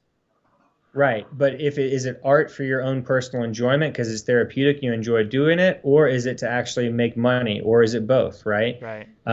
Make sure you're not just wasting your time on nonsense, unless you just want to waste your time on nonsense. But if your goal is to like get better, Right. physically, emotionally, mentally, spiritually, financially, then make sure that you're actually doing things that will help you achieve those goals. Is basically the whole point of what I'm saying. So there are things that build on themselves and skill sets that are important and don't go away. Like I said, sales, communication, persuasion, marketing, learning how to code, business, finance, accounting, stock market, learning about the stock market, investing in general. All these things are things that are not necessarily going away. Now, I'm not to say that they don't change or evolve a little bit, but learning the fundamentals, the basics of those things are strong, and they'll set you up to be more successful in life. So focus on those things rather than just like playing a video game all day long. That's just like you're just wasting your time, you know? I mean, say that you can't have fun doing it in the moment or get some value out of it, but it's not like you're accruing skills that will help you be more successful in life. Yeah, that's consumption. That's not creating art. We got to create how are we supposed to change hearts and minds when Hollywood is working against us by creating art that is like literally brainwashing people that being immortal and is evil. Like every movie is trying to tell people, oh, you shouldn't want to live forever. You should, oh, if you try to live forever, you're bad, like how do we need to make art that puts eternal life in a positive light, that it's like, oh, it's a good thing. Living forever, if you live forever, you could be like Schindler and help people forever. What if we had a character that was like living forever, but like an eternal Schindler that was like living forever but helping people forever, and he can help so much more people because he got to live forever. Then you have a positive eternal life role model. Well, Ron, I'll say two things on that. Number one, we're live streaming on Eternal Life Fan YouTube channel right now, so we're doing the best we can with the resources we have to create art. YouTube channel to give eternal life, a positive outlook, or just solving the aging problem, immortality, biological immortality. Then the second aspect of that is, good friend of mine, Tim Maupin, who's, an editor for our Life Extend show, for our Lifespan News on Life Extend show that we just showed earlier. He has written a script, and he actually is trying to make a major motion picture that does do exactly what you just stated there. Show, in solving the aging problem, curing aging, indefinite life extension, healthy life extension in a positive manner in a real Hollywood movie. Now, it might not be starring Matt Damon with a $300 million budget, but we're talking like a decent budget here and produced CGI and stuff. So I might try and work on that with him, and maybe we could even get you involved at some point. Nothing's happening like tomorrow or next week, but the script's been written, and it's something that he's working on, and it's something that is a long-term project that I'd love to get involved with. So point is, don't give up hope, because if we can produce something like that, it could really help. And the final thing I'll say is, I just found this movie last week. I shared it on Facebook. It was Ron Howard, right? The famous director Ron Howard from Andy Griffith's Show as a little boy, right? Mm-hmm. Did a documentary for National Geographic back in 2015 with a lot of longevity scientists in it, called The Age of Aging. Liz Parrish was in that. I saw that. I mean, I saw parts of it. I think Liz Parrish was in that, right? I don't think Liz Parrish was in this one. This was in 2015. Aubrey de Grey was in it. Nir Barzilai was in it. A lot of other famous longevity scientists and gerontologists. Wait a second. What's this called? I think Liz Parrish was in this one. It was called The Age of Aging. Ron Howard, 2015. I think Liz Parrish was in this one. I just watched it last week. I don't think she Oh, was. maybe not. I'm 'Cause getting this was 2015 when it came okay. out. I'm You getting know, confused with wasn't- something else. Wait, which yeah. wait? What? Oh, I don't see it. Oh, oh well. So if you type it into Google, Age of aging. I found, and if you look on my Facebook, I posted the link to it. It's on one of Oh, those here it websites. is. Breakthrough. That's only 30. So type it into Google, not YouTube, Okay. because I found it on one of those streaming websites that like, rips off, shows Ah, and stuff. here it is. That's the IMBD right there. But if you go back, yeah, so that's the Uh IMBD. huh. If you go back one, right there, the Age of Aging. Oh, Actually, it's the one right below that oh, is the where I want. documentary. Yeah, go back. This is it. Watch full doc. This is where I watched it. Okay, maybe I have not seen this one. Yep, this is it. This is it. And it was really good. And it's 2021 now, so it's basically 6 years old.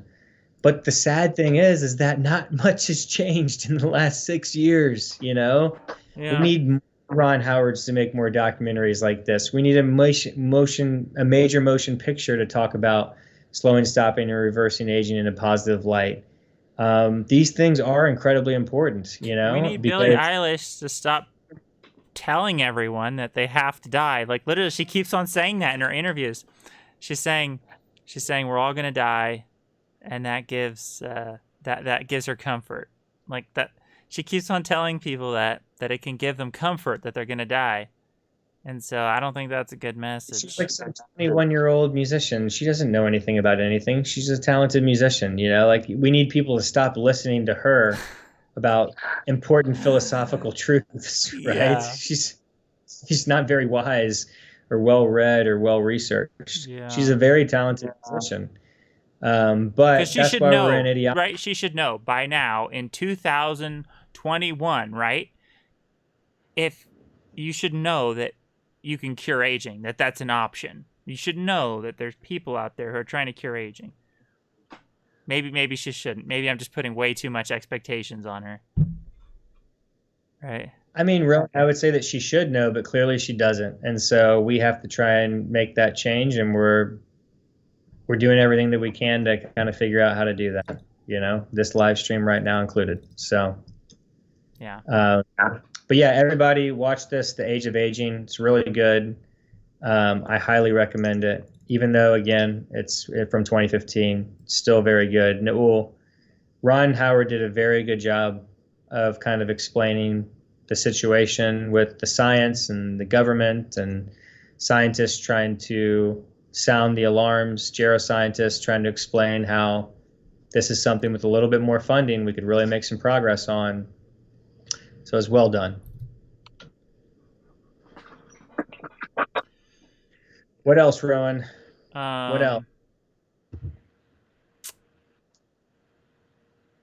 Infinite Siren had to go. They said, Rowan, you should stick with the facial hair, by the way. You look really good. Wow. I say, thank Rowan, you. thank you. I say, Rowan, you should stick with whatever you want to do. You do you. Yeah. I like to switch it up. I like to shave and then let it grow and then shave. Modern dude man. You know what I realized? Modern dude man. I was reading it earlier as like modern dudeman. Oh my goodness. Trying to read things all at once while doing a live stream. So modern dude man said Aubrey de Grey says it's 17 years for 50-50 percentage chance to reach LAV. Yeah, it's really important for people to understand that these are all just estimates, right? We can't take these things as like fundamental truths, religion, whatever Ray Kurzweil says or Aubrey de Grey says. And if you listen to Aubrey de Grey, he always gives a caveat whenever he gives any type of prediction of when we'll reach LEV, longevity escape velocity, which is it's all dependent upon the amount of awareness and funding that we have for this research. If we keep going along at a snail's pace and don't get the funding and research necessary, then we're probably not going to cure aging anytime soon or solve the human aging problem. If, however, we get more people excited about this, we get more funding, then it could happen incredibly quickly. So I try not to get caught up in all the predictions and the time scales of this. I try to focus on changing behaviors and perceptions so that more people can get involved in the fight against human aging so that we can make it happen sooner. That's what matters the most rather than sitting proselytizing when this will actually happen. Yeah. And I think our job is to unblack pill people. Because basically, Yeah. people have been totally black pilled on death. They have no hope. They think death is inevitable. People like Billie Eilish, they have no hope. Okay, they're totally hopeless, and that's why they have to resort to that hopelessness. It's like losing all hope is freedom. The reason death gives Billie Eilish comfort is because basically she can just, she thinks nothing will be, nothing she does will be remembered or anything. So it somehow gives her comfort. Like people are totally black pilled. They need to get their motivation instead of getting their motivation from death. You can get your motivation from the idea that you're going to live forever. Get your motivation from that. Get your motivation from your future, right? Fall in love with your future. Yeah, I generally agree with what you're saying, but I've heard you say this recently on a live stream, Rowan, which is that like even if we solve the human aging problem and we fix, we have fully autonomous cars and nobody's dying from auto accidents, there is still going to be death. People are going to die in all sorts of crazy freak accidents. Like, reality is super, super complex. So I don't think we'll ever remove death completely from the human condition. Nevertheless, it's always a positive thing to aspire to want to live as long and healthy as possible. And that's what I will personally always do for myself and always advocate for everybody. So we want to make sure, in other words, that we stay grounded in reality and that our language reflects the reality. So to me, it's okay to say that, it's everybody who's been alive in the past who isn't alive right now has died, obviously. So it's been this way, and it's likely to believe that it will be this way for the foreseeable future. Nevertheless, it doesn't mean that we can't break through and live much longer fulfilled lives, hundreds, thousands, millions, billions, even trillions of years or something. And well, if we're living trillions of years, then why couldn't we live forever? I mean, right? Well, then we lead to the heat death of the universe conversation, which we've talked about, right, and trying to reverse that. And when you get to the heat death of the universe, then we're in territory of like non-productive territory for right now, in my opinion, right? And we've had this conversation. Except for here's the one argument. Sometimes the only thing that can really motivate someone is eternity, and not a trillion years. Sometimes a trillion years isn't motivating enough for someone. What if someone... It's the same logic of like what Aubrey de Grey talks about like longevity, escape velocity, and like, do you want to live indefinitely? And he says, listen, it's like the same as me asking you, what time do you want to go to the bathroom next Tuesday afternoon? It's a silly question because you'll have more information next Tuesday afternoon about what time you want to go to the bathroom. Why lock yourself into what time you're going to the bathroom Tuesday afternoon right now? When you posit it like that, you can see how silly it is. So my point is, it's non-productive to talk about the heat death of the universe right now and the context of it like having any type of a sway on your motivation to live as long and healthy as possible right now, because it's so far away that it's worthless, right? It's a stupid conversation right now. It's the same thing we were talking about an hour ago, which is it's a distraction. The mind uploading, the cryonics, all this stuff is, the quantum archaeology. That's nonsense. Focus on solving human aging first. When we've done that, then maybe cryonics next. Or if you're really old right now, fine, go for cryonics. For me personally right now, I'm 35. I'm not interested in that right now. And even the whole argument of like, well, you could only spend this amount of money but I want to use that money to help solve the human aging problem. I don't want to spend that money on cryonics right now, not for me. If you're 70 something years old and you think you're near death, fine, go for it. No judgment from me. In fact, I think that's, can be argued to be intelligent for your standpoint. My point is put everything into solving the human aging problem right now on a biological standpoint and don't focus on all the other nonsense. That's my general point. And I would put the heat death of the universe stuff in the nonsense category. I don't know, because philosophically, it's an important idea. People talk about it, so we need to. I think it's talk about it doesn't mean it's important, right? People talk about all sorts. This is idiocracy, right? But it's important in the context of our society because people talk about it. That's why it's important, because it's such a big issue in people's minds. It's a huge black pill that's making people think they can't live forever. The heat death of the universe is blocking people off from the idea that they can live forever. They cannot have the motivation of living forever because they're clouded by the heat death of the universe. It's blinders on their eyes.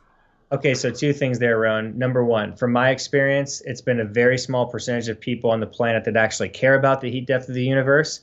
And then from those people that care about the heat death of the universe, it's a small percentage of those people from the original small percentage who actually are demotivated to live a long life because of that. And the reason why this whole conversation is crazy is because right now, until we solve the human aging problem, we're not going to make it out of this century, most of us. Okay, so talking about the heat death of the universe, which is, first of all, a theoretical thing posed by theoretical physicists, which we don't actually know is even true. It's just theoretical. That's what I like to say. I like to tell people, hey, it's a theory. You don't even know it's going to happen.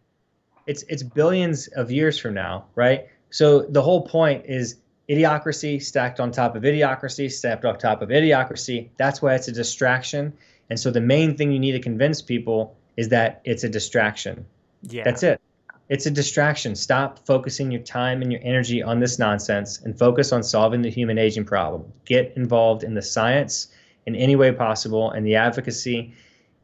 Donate money if you have a lot of money, and just do anything that you can. Make content like we're doing. There's any number of things focusing on the human aging problem and solving that is better than talking about the heat death of the universe. That's my feelings. I like that. When you put it that way, it makes sense. Yeah. Tell people that it is a distraction. Tell people not to. Just tell people you don't know. You don't know if the heat death is what's. It's a question mark. It's a question mark. We don't know. It's the same with God. It's the same with everything. We don't know. Right. Don't lie to people. Right. Nobody knows this stuff. It's theory. Right. Yeah. So,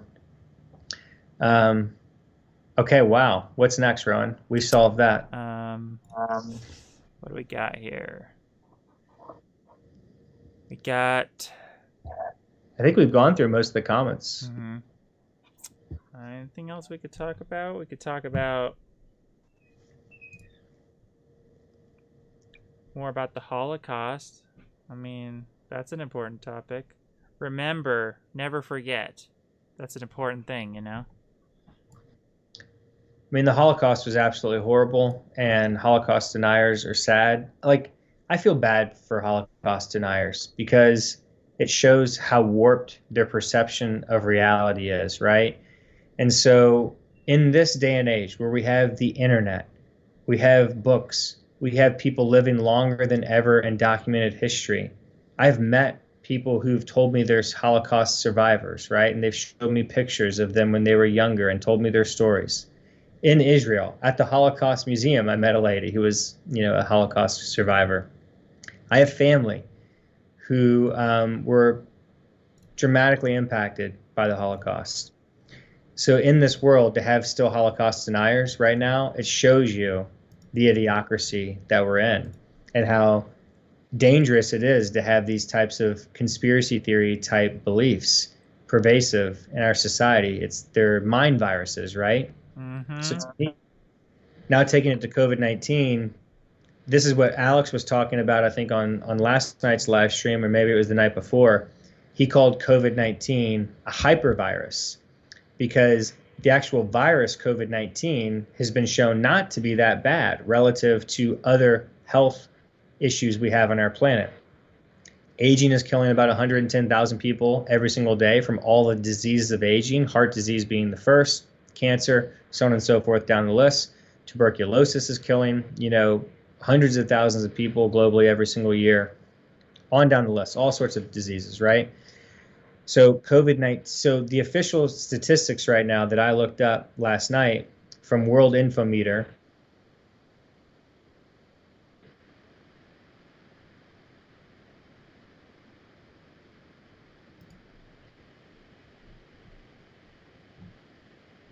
is that one. You broke up there for about. It looks like I was frozen for a minute. Yeah. Okay.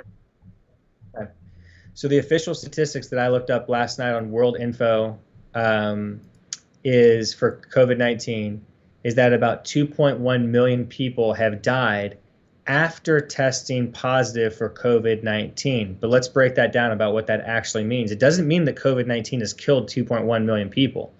It means exactly what I said, that 2.1 million people have been recorded as dying by global government statistics, right? So this could be state, local government, all these different countries. You think North Korea is giving you accurate data on COVID-19 deaths?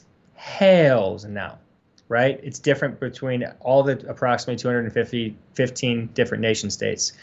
But what it means is that all those combined on the planet, about 2.1 million people have died after testing positive for COVID-19. Now, what does that mean, testing positive? It could be a PCR test, which we know there's many false and positives and positives when it was actually false, right? We've had those very well documented. Elon Musk a couple months ago when he tested positive for COVID-19, he also said, hey, I got tested by the same person with the same equipment and the same lab 4 times in the same day. 2 of them came back positive, 2 of them came back negative. How is this possible? It's because the PCR polymerase chain reaction test that they're using and the way that they're using it with testing the viral load so many times is flawed. And finally, the WHO, the World Health Organization, discussed this, and Anthony Fauci even admitted this just a few days ago. So the point is that not only are the tests flawed, not only are the statistics flawed for how many people have died from this on a government perspective, because there's so many different scenarios and aspects involved here, so many different moving parts, so many different governments and their incentives, right? Some of them would want to show more testing from maybe a subconscious level and not even conscious, and some of them would want to show less testing positive and less deaths, right? But then on top of that, you go even a step further and you look at how these laws actually work. What does count as a death of COVID-19? And I can show you video footage that in the United Kingdom, for example, their government, the United Kingdom government, admitted that just because you were counted as a COVID-19 death, it doesn't mean that you died from COVID-19. So it could literally mean that you had a positive test of COVID-19 in February of 2020, and then in January of 2021, you got hit by a bus and you died. You are officially counted as a COVID-19 death in that case. Of course, COVID-19 didn't kill you. You died by getting hit by a bus, right? In the most logical, simplistic state. But that's the way that it's actually worked. So that's how the statistics can drive up from that.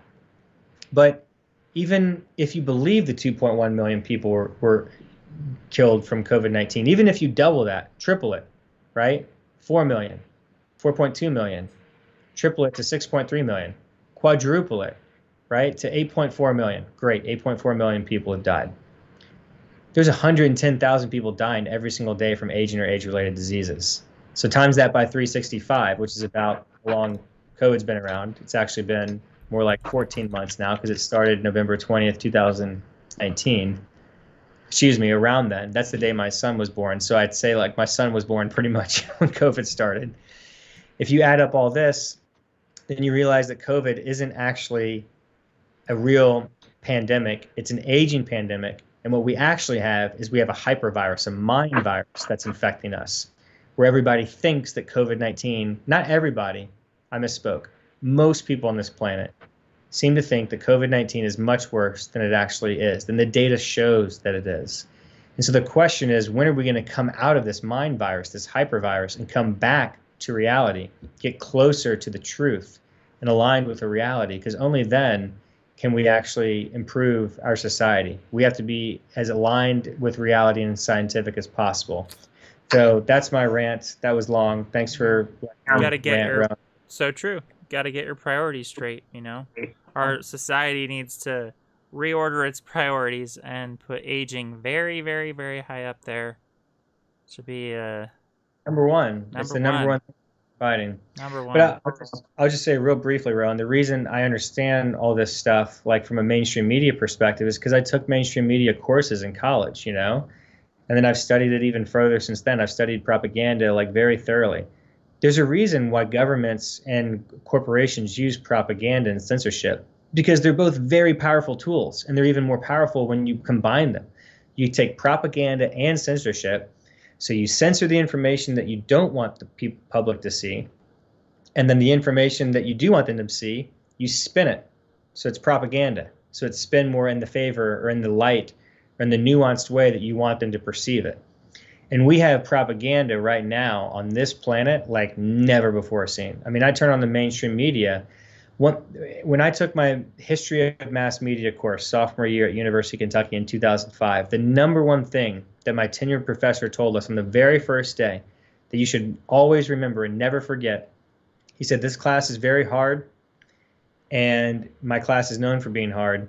You'll learn a lot in this class, but if you just remember one thing, it's this. The media cannot tell you what to think, but they can tell you what to think about. And that's what the media is doing right now. We have to all make up our own minds about COVID-19. But what you turn on the mainstream media, what is it? It's like nonstop COVID-19, COVID-19, COVID-19, COVID-19. So you just, because you're getting bombarded with it so much, you think that it's worse than it actually is. It gets into your subconscious. It takes over like all these subconscious programmings and stuff. And so that's what we need to snap out of. That's the hypervirus that Alex was talking about. And we need to change the narrative to get people to understand more of the actual science and the data, and understand that aging is the final boss. That's what we need to conquer. Mm-hmm. People are just black-pilled everywhere, left and right. Black pills, black pills, black pills. Gotta give them some green pills. That's what I say. Green pills. That's right. Good. Yeah. Yeah. Ashwagandha, astragalus, right? Yes. So Rowan, Ashley Bravo said, can you short aging stocks? Asking for a friend. If the stocks are public and you can short the stock through your brokerage account, then yeah, you can. Not everybody can short stocks. It's just going to depend on the brokerage that you are using. Ashley Bravo says, realistically, most people probably have more likelihood they'll die in a car accident than from COVID. Yeah, actually, that's true. So about 3,000 people every single day die from car accidents. Yeah. Do you want to take some other questions here? Looking for any good questions. This one, Van Halen 52, Rowan, this one's for you. Do you think that if the aging problem gets solved, would only the rich be able to, no, go back down? Oh. Would only the rich be able to obtain that? Oh. Rowan, answer that. Jeez. We might, I think something will happen kind of like Elysium. Okay, so I think, yes, the rich people will go off into outer space and create their, like, freaking immortal. I think the rich people will try to, like, probably try to separate themselves, and it could be something like Elysium or In Time. When you have to, to get into this special Newt Gingrich rich place, it's hard to get in there, and you have to, like, Newt Gingrich. Why Newt Gingrich? Well, it's called Gingrich or something. I don't know. There's some fancy rich person city, right? So I think it will be like that. And hold on, you talked about the movie In Time, right? Yeah, there's a special city. So I forgot what it's called. You said Newt Gingrich. Like, I might have. Yeah. Let's see here. I think it's Newt Greenwich is what you're. Oh, yeah. Which, by the way, Time and Elysium are two of my favorite movies. Yeah. So I think it will be like that, but I think that the poor people ultimately will, you know, be able to get access to the right therapies if they do the right things and they're smart and they have the right Can I answer the question real briefly, Ron? okay. Okay, so here's the way that I see it. First of all, let's get the elephant out of the room and point out what we've already said multiple times on this live stream. Don't lie to people, right? So the truth is, nobody knows how this is going to play out because A, we don't know how we're going to solve the aging problem. B, we don't know what's going to happen. Now that that's out of the way, what we can try and extrapolate from previous breakthroughs in technology, not just biotech, but also other technologies like your, smartphones and stuff and computers, is that we have economies of scale. And normally things don't just get solved right away. Normally you can see it coming to some certain extent. So hopefully we'll have some time to see, it looks like the aging problem is getting close to get solved, and we can have debates and discussions, open discourse about this throughout our global society so that we can all determine what the human rights should be.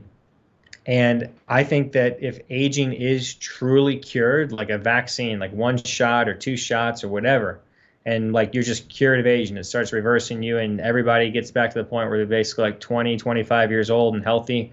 If it's that we're talking about, truly curing aging like that, then I think that it's going to have to be for every single human on the planet, or it's going to cause insane war like you've never seen before.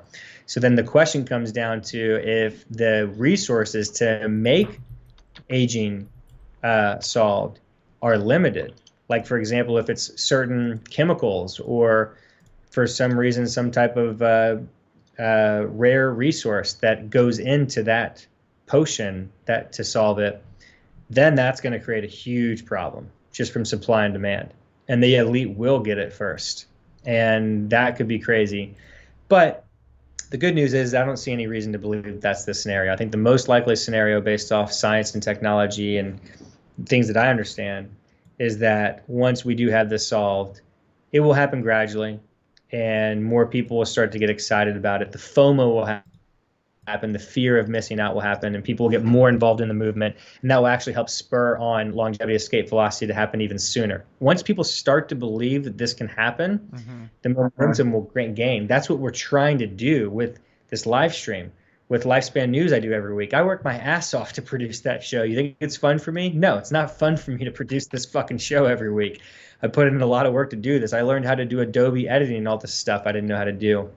Rowan has put in years to learn this live streaming technology and to build this YouTube channel and to build the Eternal Life fan club on Facebook and Instagram. He's put in an incredible amount of work to change perception, to get people excited about this stuff. We need more people to get excited because we can bring about it sooner. This is how it's going to go down, most likely. So we need that snowball to get working, right? The snowball effect. It starts with a little tiny ball. It goes down the big hill. It can be a massive ball at the end. So we just need to get that snowball rolling. But the true answer, now that I gave you all that, I want to go back to my original disclaimer. Nobody knows how this is going to play out. Anybody who says they do is a complete liar. We got to hope for the best.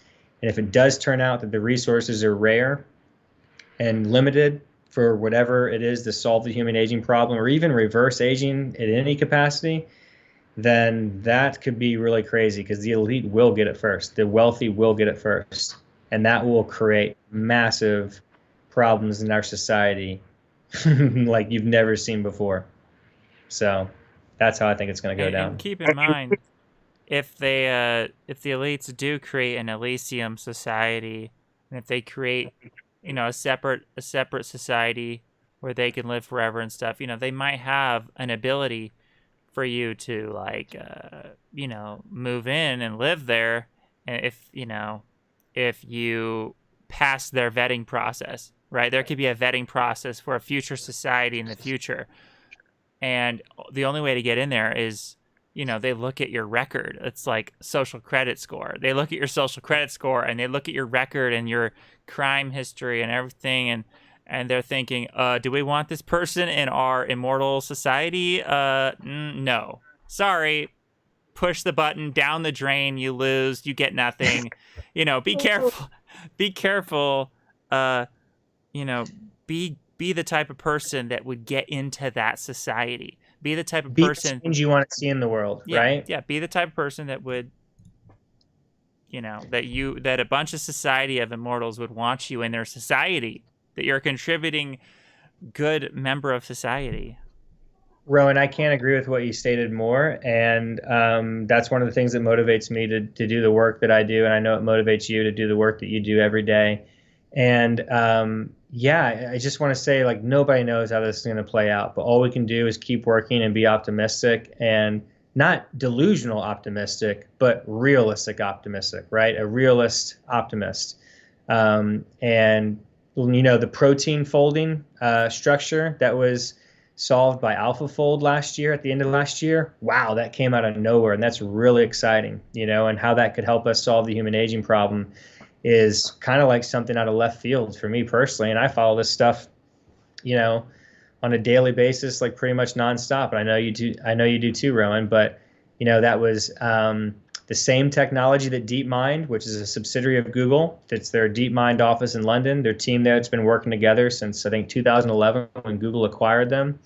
They were working together even before that. 2011 is I think when Google acquired them, or 2012. They extrapolated that technology to beat the best Go player on the planet in 2006 with their AlphaGo. Then they took that same technology and they've been working on it for AlphaFold, and they solved the protein folding structure problem last year.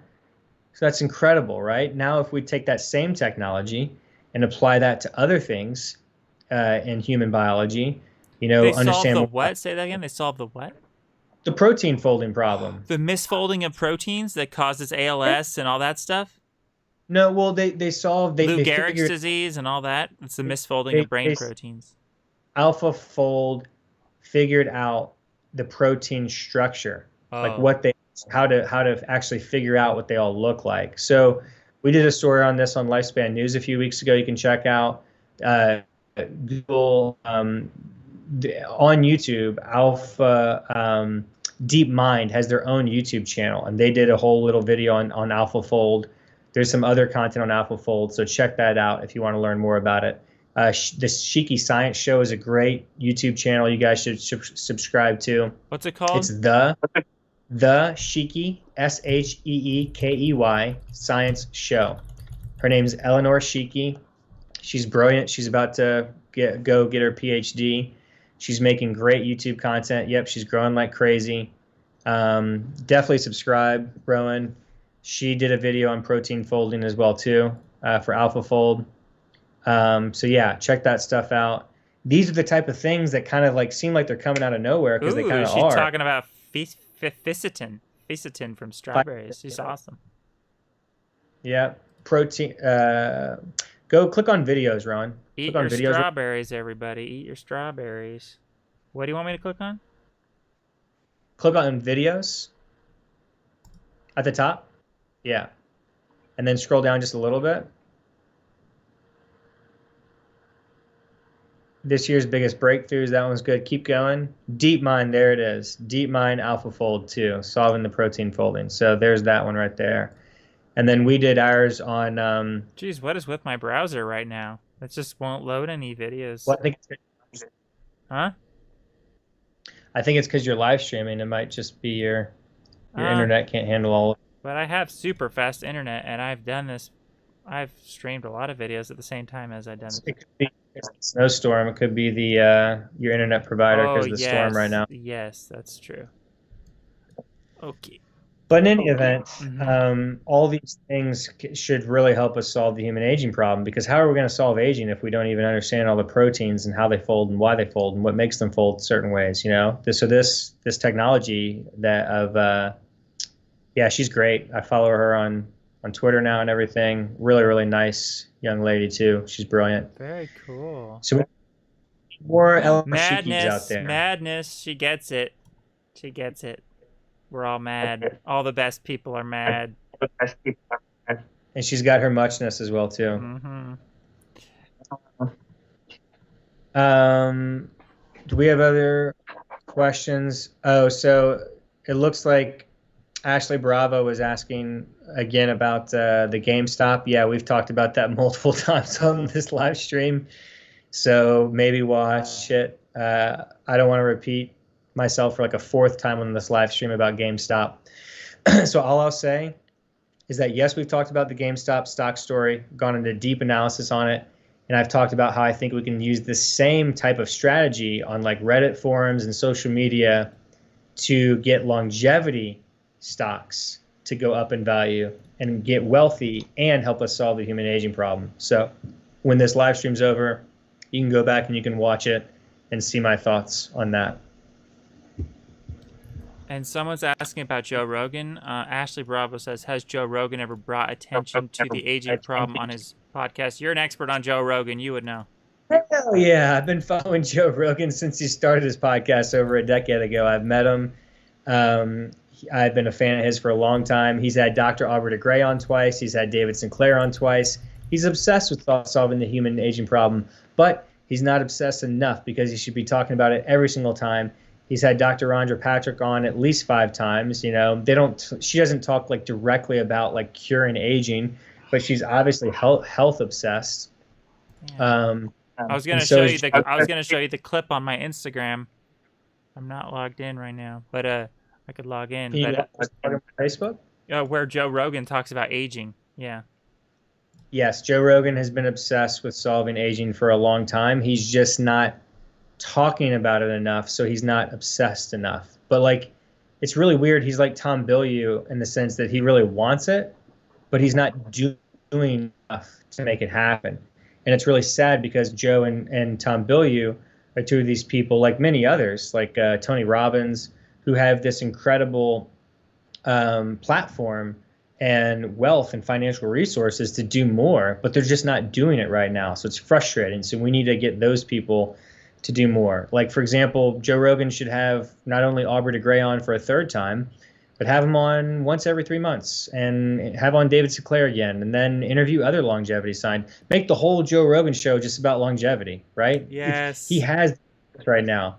He has over 10 million subscribers on YouTube. Now he's on Spotify, whatever. Like, if he started doing that, that would change public perception. You know, I'm sure he would turn off much of his audience and a lot of them would unsubscribe, but a lot of them would just go with it and get excited. So yeah, we need Joe Rogan to get more on board with solving the aging problem. I mean, think about it. Any huge celebrity that, you know, really put their foot down and made a strong stance against aging, it would make a huge difference. Just think about any big, you know, singer, actor, anything. It would just be crazy huge. Rowan, you yourself, you know, over many years have put together compilations of videos and memes of different celebrities, whether they be actors in Hollywood or musicians, and their quotes and their little video clips of them talking about aging and why it's bad. You know, you've done Keanu Reeves, you've done Billie Eilish, you've done Alanis Morissette, and many others that I've seen you do. And that stuff is powerful. But what we need to do is have those people like Keanu Reeves take it to the next level and start investing in biotech companies. And what's exciting is that is actually starting to happen. I saw a story, you know, Gwyneth Paltrow now with her company Goop had an episode on a Netflix health show last year, and Walter Lago was in there. You know, the fasting scientist at University of Southern California. I know that same show on Netflix last year had oh my gosh, what is his name? The guy that was in the movie Baywatch with The Rock, Zac Efron. Uh-huh. Zac Efron had a whole show on Netflix. Oh, yeah. One of the episodes about longevity, right? We watched that at my house last summer, right? Yep, that was awesome. So Keith Comito, you know, who's one of my closest friends now, the president of Lifespan.io and Leaf, the co-founder, incredible person. He has a whole Excel spreadsheet of all of the any type of celebrity that's said or done or invested anything involved in longevity. He's got this huge spreadsheet. That's awesome. So you know what? I'm going to ask Keith if he could make that public or maybe do a Lifespan story on that. It would be a huge project to do that, because it'd be one thing to just share a spreadsheet, but people aren't going to like look through a spreadsheet. Most people, I mean, the hardcore longevity enthusiasts will. But if we could try and make some type of interesting content out of this spreadsheet, I mean, I have all this knowledge in my brain. I could try and do some type of episode. You know what, Rowan? That's our next live stream. Let's focus the whole live stream on every single celebrity, whether they be athlete, musician, or actor, and what they've said about aging or what they're doing. More importantly, what they're actually doing. Because some are actually starting to invest in biotech companies at this point. I think Ashton Kutcher might be one of them. Don't quote me on that. So, all right, rant over from me, but that's my thoughts on that. That was a great idea. Talking about the celebrities, yeah, because there's a lot of them that have mentioned it. You know, we should show the audience Keanu Reeves, because that was one of the best clips, I think, of a celebrity showing that they just really hate aging. Let's watch this. You might you might not be able to hear it because somehow in my browser it won't work. But I'm gonna load it right into OBS so the audience will be able to hear it, but I don't think you'll be able to. Oh, okay, I gotcha. Well, you know what? I've seen it before and I've had to pee for a while. Let me go pee. I'll be back. Okay. Let me guys show you the clip. Here we go. Finally, one from me. You're turning 50 this year. Oh, yes, sir.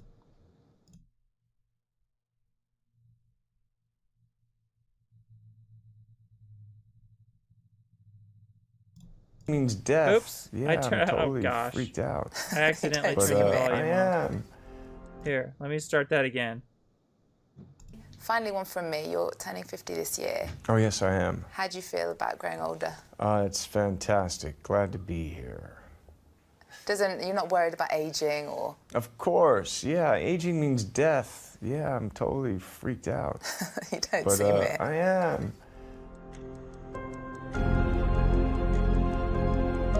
So that was it. Yeah. All kinds of celebrities are smart and realize that aging sucks. So we just got to find more of them, and then hopefully one of those big celebrities will tell the world and wake people up. Van Halen says, Van Halen 52, hello, hi there. What are your thoughts about human head transplants? Do you think that could be a possibility to prolong life in the future?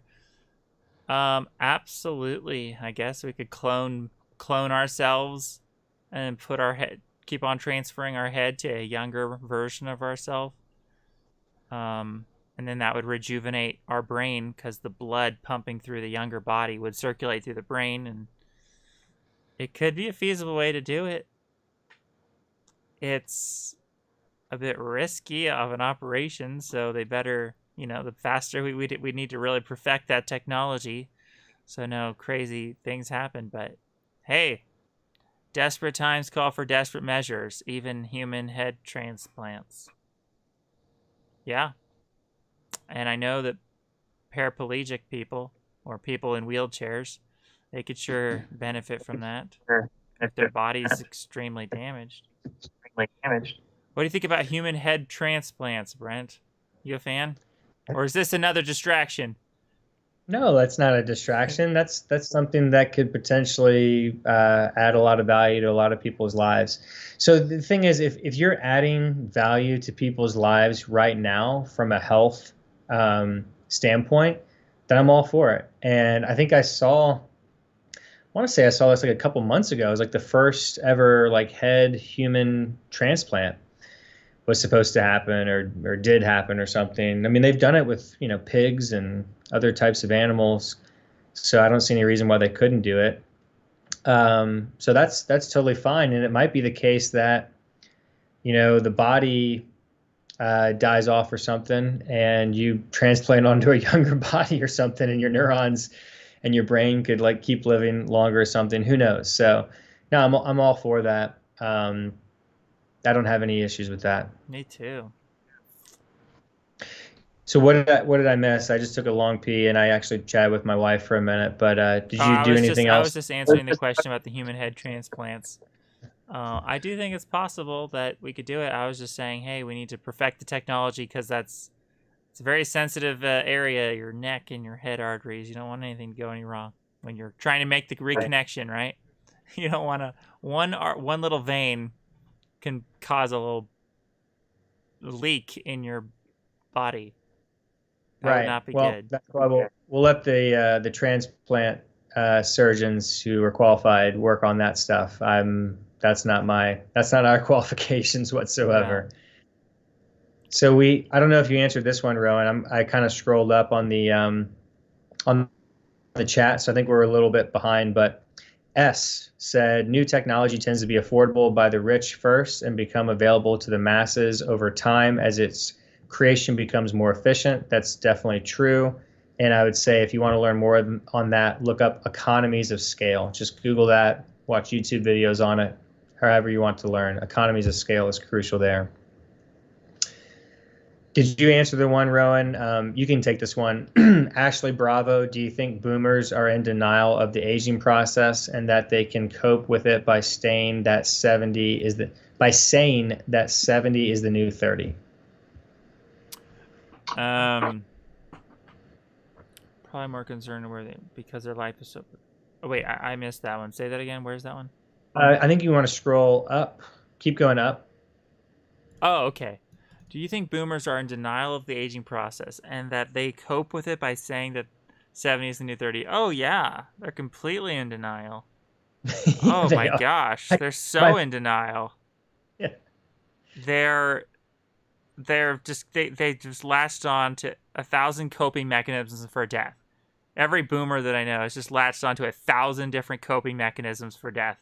1,000 things they can pat themselves on the shoulder and say, oh, it's okay if I die because I'll have a legacy. I wrote this book. I did this. People remember me. You know, they have 1,000 different excuses for why they can die. Right. It's sad. And that's why, Rowan, you and I love the Woody Allen quote, which is, you know, a lot of people want to live on in their work. I want to live on in my apartment. Yes. It's a beautiful quote. I might have butchered it. I might have been a little bit off, but I got the punchline right. That's what matters. Yeah. I actually want to live on in my house or in a new mansion or on a spaceship going to Mars or the moon or something. You know, I don't know. I just want to live on. Let's not forget about the boomers that are not in denial of the aging process, because there's a lot of boomers in our movement that are very aware of how bad aging is, and they don't have coping mechanisms, and they're stressed the heck out that they're aging, and they're scared to death. And so let's give those people some props and a little applause, and we're with you. We understand your pain. We understand your suffering. We can put ourselves in your shoes and empathize with your condition. We would hate to be older when aging is not cured. It's a nightmare. And Rowan, my real quick story is, you know, I'm 35 years old right now. I got interested in this stuff approximately when I was 20 years old. You know, I read Ray Kurzweil, The Singularity is Near back then, and I read other books, and I just kind of thought this stuff would be more further along right now than it currently is, and it's not. So that has motivated me over the years as I've been kind of like researching on the sidelines to, you know, get involved and figure out how I can help and how I can help move this forward along and learn more. And my learning process just continues to grow and grow and grow. I know so much more about how to solve the human aging problem right now than I did even 3 years ago when I quit my job, sold my home, and decided to focus on this full time.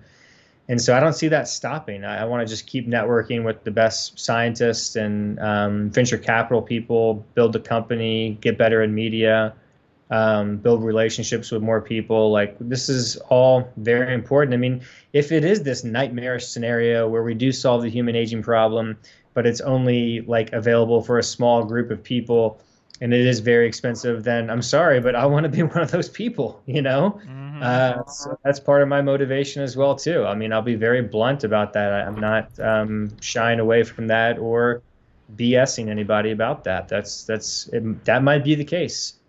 What if we're in some weird type of like video game, virtual reality type thing, and this is all a test? You know, Rowan, you talk about live your life like it's a test. Yep. Maybe it's all a test, and like you're not just going to get saved. You're not going to live indefinitely and be able to continue playing the game, stay in reality, just because you're here. Right. You know, nothing's guaranteed. What if you have to work for it and keep beating levels to get to the final boss, and the final boss is aging, right? Yes. Yes, I like the way you're thinking. That's exactly Now, who right. knows, right? I'm just throwing out their ideas. I'm not saying what I'm saying is true or wrong. You have to decide. I'm just throwing out there what ifs. I'm just getting people to maybe think about things in a different way that maybe they haven't thought about it in. Definitely. Trying to find an Alanis Morissette quote right now to share with you, because I think it's so perfect. Okay, so Ashley Bravo, I'll continue with that, Ron, while you look for that. Ashley Bravo said, what's that movie that takes place in South Africa and there's a slave serf alien class? I believe they're referring to Chappie, right? With Hugh Jackman. I'm Chappie. I'm Chappie. Yes. It was the same director as District 9. Yes, District 9. Good, even though it didn't get great ratings. Yeah, I made a quote page for Chappie. He did say something like, "I don't want to die" or something in the movie. You know, Chappie Yes. was an Eternal Life fan. He was afraid of death, so. Yes, and Chappie wasn't even a person. You know, robots might want to live forever too, and that's okay.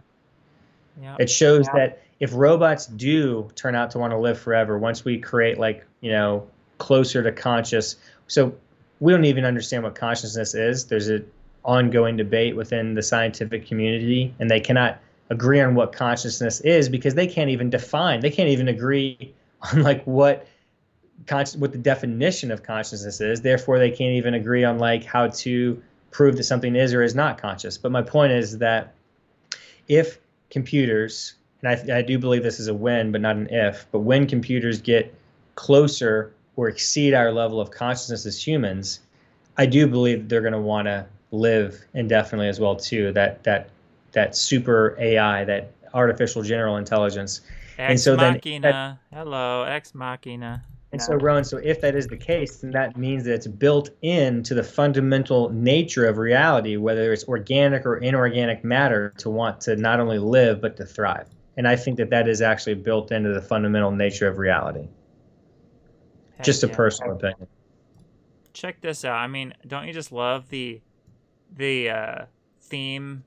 What do you call this? Tagline. Don't you love the tagline for this movie? What happens to me if I fail your test? It's just like what we're talking about. It's like Right. we have to live life like we're somehow being tested. Like there's some kind of vetting process, and there are levels, and you have to move up. You have to pass a certain vetting process. You have to pass the test in your life. It's just smart. Like, what if we're the robots and someone's testing us to see, have we made a real person? Have we made someone with a truly evolved consciousness? And they're selecting almost like eugenics, right? And they're picking us based upon our goodness and based upon our virtues and based upon our actions and things like that. Right. Yeah, it's very possible, and it's very interesting things. That movie's fascinating. That's another one that I want to watch again. I remember when I first saw that when it came out in 2015. I think I watched it 2 or maybe 3 times, but it's due for another watch. It's been 5 or 6 years. And Rowan, I remember when I interviewed Ben Gortzel last year, you had me ask him a question about this movie. Oh, yeah.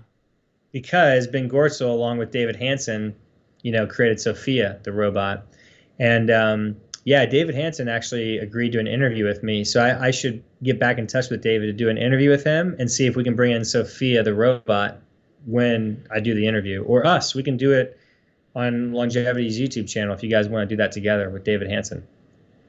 Heck yeah. I'm down. All right. I'll reach out to David Hansen and see if we can do that. You want to go back to the chat and answer some more questions? I think you need to go up. I don't think we've answered the ones. Okay. Where are we? I think we need to go way up. Okay, I think the down a little bit. So right, that's good. That's good. Go back up just a little bit. I think you missed. The other way. I think I'm saying up and you're going down. Oh. You want me to go up or down? I want you to go. Yeah. This way, or this way? The other way. This way. Yes, there we go. Okay, stop. Okay. So what's the movie that takes place in South Africa? I think we answered that. I think it's Chappie. Yeah. And then let's make sure we don't operate on the assumption that there's only one cure for aging. Even if the first solution we find requires special materials, the next solution might not. Yeah, that's a really good point. And that's why I kind of gave disclaimers when I laid out these different game theories and different scenarios. We don't know what's going to cure aging, and we don't know when it's going to happen.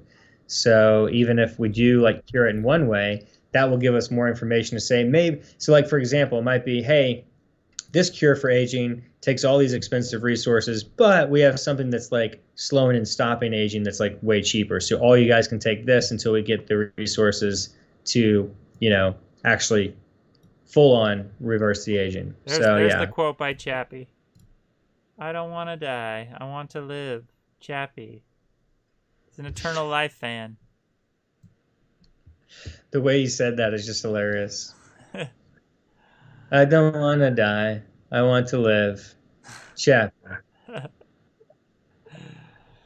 All right. Yeah, I can watch again. All right, Rowan, do you want to take the next question? Yeah. What is the next question? That's always Has Joe Rogan ever brought attention to the aging problem? Yeah, we already answered that one. So we're kind of okay. I see where we are. I see where we're at. Once we find a solution, we're not going to just stop looking for better ones. Yeah. Yep. Okay, I think freezing or slowing aging would be far more realistic than reverse. Yeah, that seems legit. What do you think?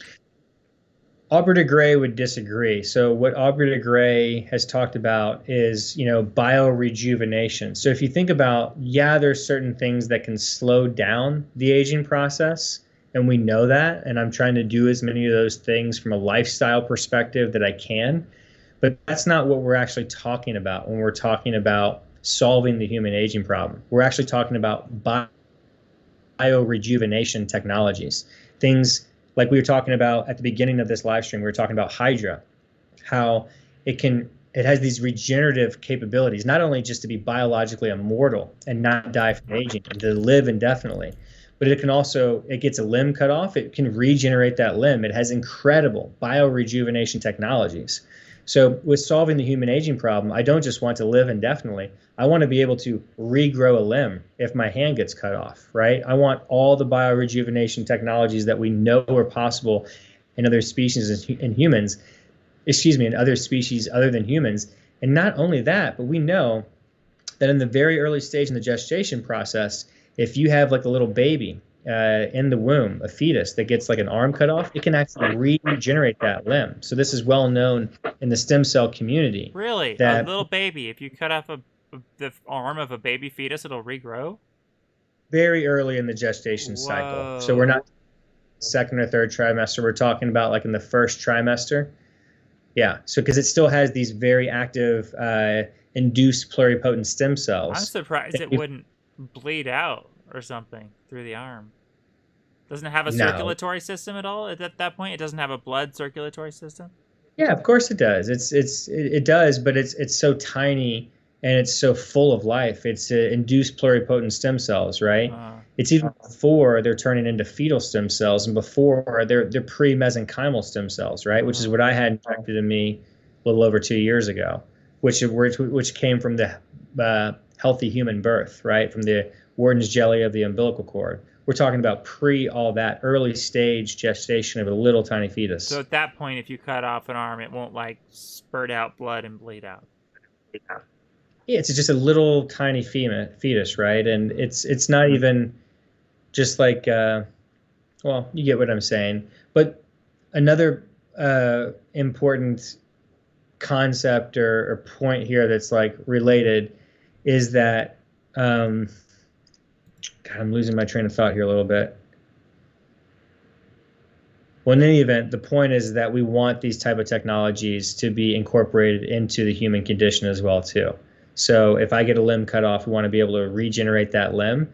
And we know that programming is somewhere in the early human, it's somewhere in the early human condition, in the early, fetus gestation process. Therefore, it's in our DNA.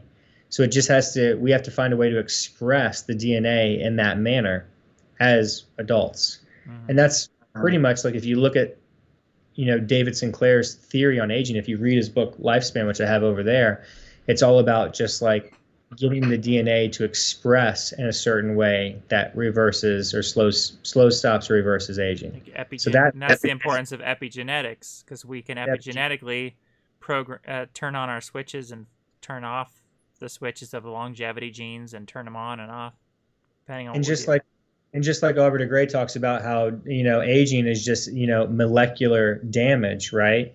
In the same sense, what David Sinclair talks about, he talks about a DVD being scratched, right? And we don't really even use DVDs anymore because everything's streaming and digital now. But for those of us who remember DVDs, and even before that, cassettes, he's talking about how the DVD will get scratched, right? And then it gets scratched, the information is damaged, but it's not lost. So if you can clean up those scratches, if you can improve it, then the DVD reads like it's original again. So that's kind of his theory on that's kind of his theory of aging. It's an information theory of aging is how David Sinclair has coined it. So that, for example, we have the information still in us, but the epigenome has been damaged over time so that it's not reading out properly. So if you can get it to read out at a younger stage, if you can get that DNA to express itself as it was expressing itself when you were at a younger age, then you essentially can become younger. So, dude, my friend Christian Bates is in the house here. What's up, guys? While back, I heard Dr. de Grey kind of say advanced nutrition lifestyle practices only boost lifespan less than 15% compared to future anti-aging, but I'm hoping it's more. What do you think? I completely agree with you. I do think it's more. I'm beyond hope that it's more. That what we can do right now with our lifestyle is, it could be 50%. It could be we could increase, we could live to maybe 200 already with just what we have. I think I'm very optimistic.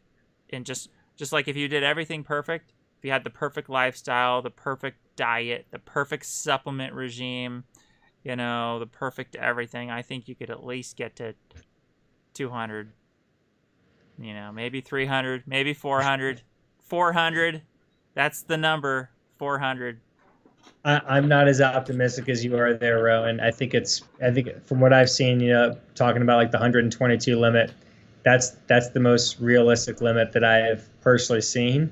And we don't have to go into a rabbit hole of debate on this because there's other questions to answer. But I totally understand your perspective that you're saying, well, those people weren't living the healthiest lifestyle. They were living good to get to 122, but if you live super healthy, you get to 400.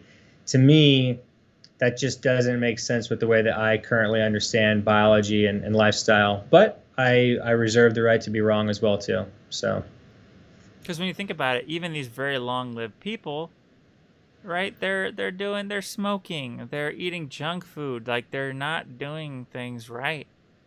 We could do so much better. Where are we gonna be when we're that age? Even if we didn't even cure, even if we didn't have, advanced technology cure it, what if there's lifestyle things and even the hyperbaric oxygen chambers and all kinds of things we could be doing? I just think if you did enough things, I know I'm very optimistic though.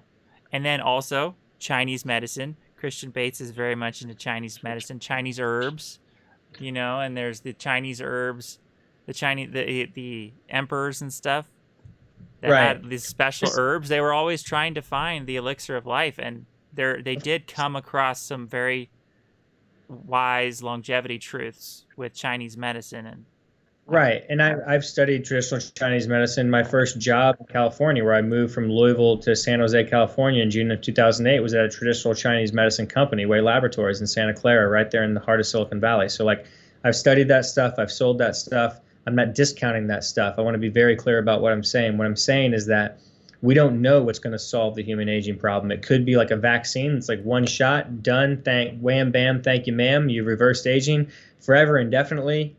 Or it could be you got to get this shot every day, or it could be that you got to get this shot every year, every 10 years, or it could not be a vaccine at all. It could be something where it's all these different lifestyle things you're talking about, Rowan. You have to take all these traditional Chinese medicine pills like every single day. You got to jump in the hyperbaric oxygen chamber. Gotta You eat gotta, your peanut butter. you got to eat your peanut butter. You got to get good sleep every night. It could be this lifestyle formula that's continuous, ongoing, right? Could be a little mixture of the above. It could be that you have to give the vaccine curing aging type shot, every week or every month or something. Plus, you got to do the lifestyle stuff. We don't know. And anybody who says that we know is lying. All we can do is continue to do more research and document it as well as possible. And a quick plug for my longevity, company longevity plan. That's what we aspire to do. So that's your incentive to sign up and kind of be a part of our ongoing, never-ending clinical trial, so we can figure out what actually does slow, stop, and reverse aging, because it's really important. And I'll just say, we're not the only company trying to do this. Many are, and we're happy to partner and work with other companies. Liz Parrish's company, BioViva, with their Timekeeper.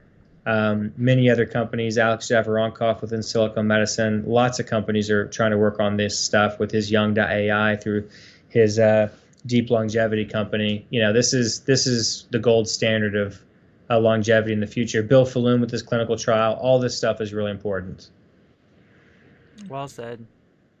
And we can all just be the guinea pigs on ourselves, and may the best guinea pig win. It's like we can all try to cure aging in ourselves just with our lifestyle, and we won't know if we've done it until hundreds of years from now, right? Potentially. We have to try in ourselves, and maybe we'll succeed. That's what I'm saying. To try to cure aging in ourselves with just simply our lifestyle, we should try to have no limits, right? We should just say, even though it might seem optimistic, I'm still going to try to cure my own aging, right? Looks like we've lost Brent. Okay, you were breaking up there. I am back now. You lost me. Did you hear what I was saying? Did you hear what I was saying? The last thing I heard you say was we won't know, and then cut out. Yeah, so I'm just saying we need to experiment on ourselves, and right. There's no reason not to try, even though it might be seeming optimistic, oh, what, you're gonna try to live to 400 years? Why not? Why not try to cure our own aging with what we have available? And we can do that at the same time. Look for other things that are more, we can cure aging with technology. But in the meantime, we can just try to cure our own aging, right? Intelligent biohacking, though, right? You don't want to do something that's too crazy that can end up harming you. You want to make sure that there is, I don't want to be the first guinea pig for, when I did the mesenchymal stem cell injections in Mexico in December 20th, 2018 at Dreambody Clinic in Nuevo Vallarta, Mexico. I did an insane amount of research for years leading up to that. Then I did even more research in months leading up to that to find the best clinic for me, the best pricing, company that I trusted, and they'd done, there's been hundreds of thousands, if not millions of stem cell injections from many different companies globally. So it's not like I was the first guinea pig for that, right? Now, you look at Liz Parrish with, her telomerase gene therapy. She was the first publicly known person to actually do a telomerase gene therapy in a human being, and one of the first people for the follistatin gene therapy that she did at the same time on September 15th, 2015, just north of Bogota, Colombia. That is patient zero with her telomerase gene therapy. She had big kahunas to do something like that, and I would personally never take that type of risk. Yeah. She was 5 at the time. It seems to have worked out well for her, and I wish her the best. She's a pioneer. She's incredible. People are going to take that type of risk. There's 7.8 billion people on the planet. Biohacking is just getting started. It's going to speed up. And I want to follow these people. I want them to join Longevity Plan, my company. I want to work with these people. But me personally, I'm going to be taking the most minimal amount of risk when it comes to biohacking, because I want to be around. I don't want to do something that I'm going to regret and that's going to hurt me. This is we're not living in Groundhog Day. You don't get infinite chances. You don't get to drive off a cliff and survive. You don't get to destroy your body with bad biohacking and then get another chance. Rowan, can you scroll up? I think we have some questions that were in the chat. Hi.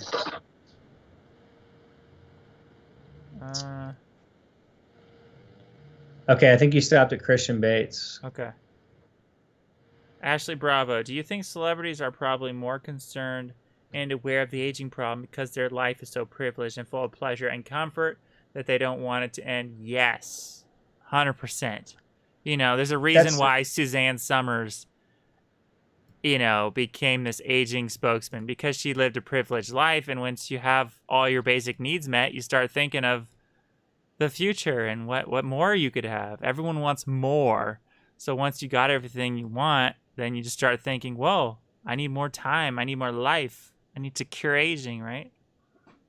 Right. When you're at the top of Maslow's hierarchy of needs, then you can have time to focus on these things. And that's essentially where I'm at as well, too. That's why I've been able to do this full time.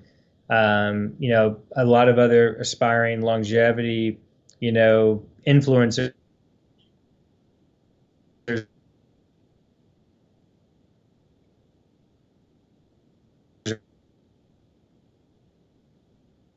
or whatever, like, hey, Brent.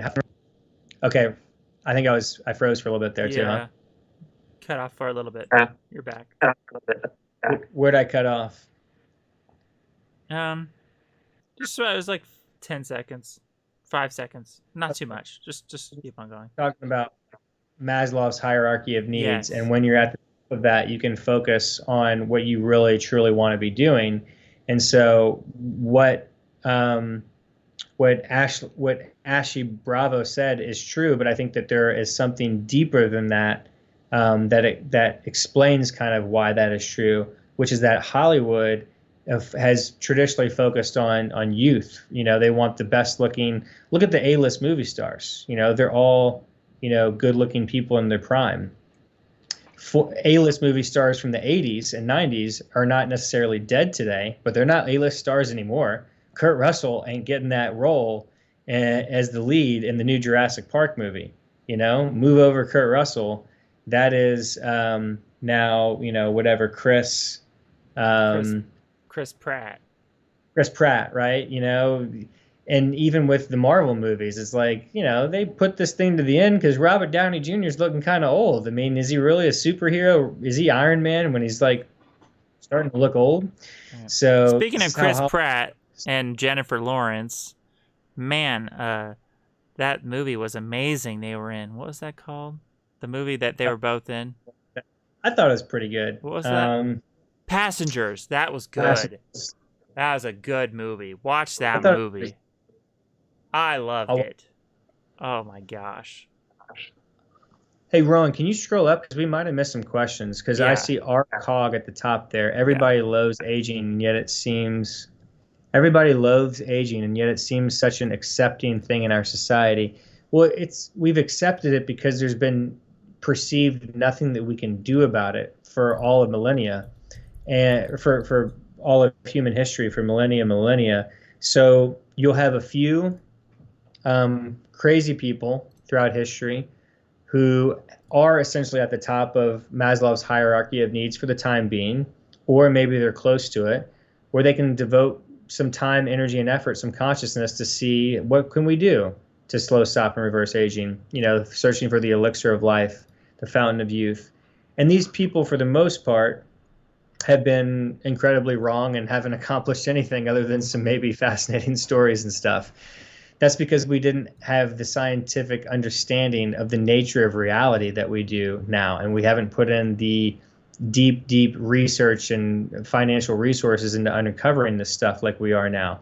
But we need to expand that, you know, 1,000-fold, 1,000,000-fold. We need to be putting in massive amounts of money into aging research, trillions of dollars. And I do mean trillions, if not quadrillions. We need to put in the amount of funding into aging research that is compatible with the toll it's taking on our society, which is massive.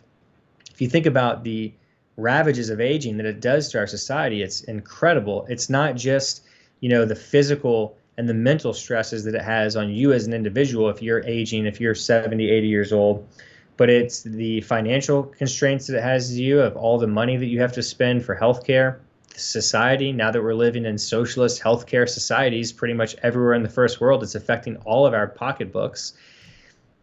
My wife's grandmother's 96 years old. I mean, her family puts in a lot of effort to take care of this woman, and she's in an assisted living facility, and she still takes a lot of resources to be taken care of. So if we solve the aging problem, it will be a massive boom on our economy. That's what people generally do not understand. Everybody's in this spell where they think that it will be horrible and we'll have a population explosion. What will we do?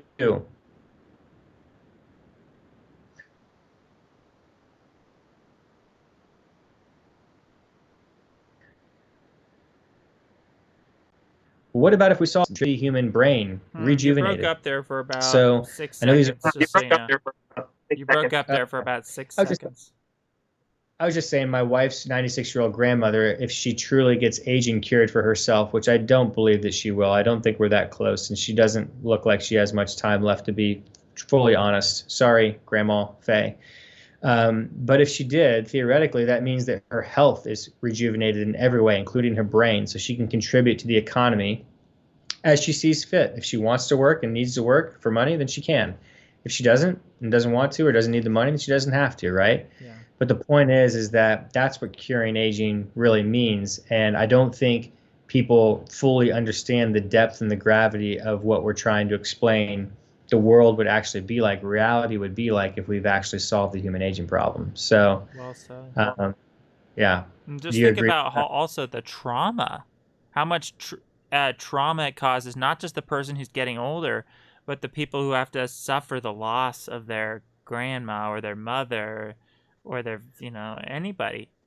Trauma, aging causes trauma, mental trauma and PTSD. And imagine losing a loved one. Like, that's such a horrible thing. Like, what a nightmare. Losing someone you love forever, for all time. Oh, I can never see this person again. They're gone forever. Oh, doesn't that suck?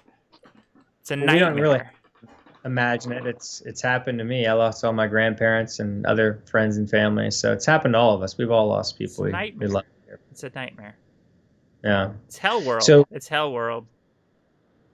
So, Rowan, we answered this one kind of earlier from ARCOG. I think freezing or slowing aging would be more realistic than reverse. So I already said, like, what Aubrey de Grey talks about, how biorejuvenation technology is what we're actually talking about. And so it is possible, and we've already reversed biological aging in humans through the TAME trial, through the TRIM trial, TRIIM, look it up, Greg Fahy, Fahy ran that trial.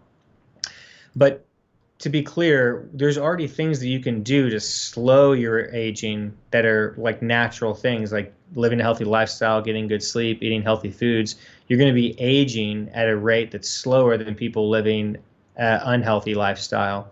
And then as far as freezing, we have, of course, cryogenic freezing technologies like Alcor.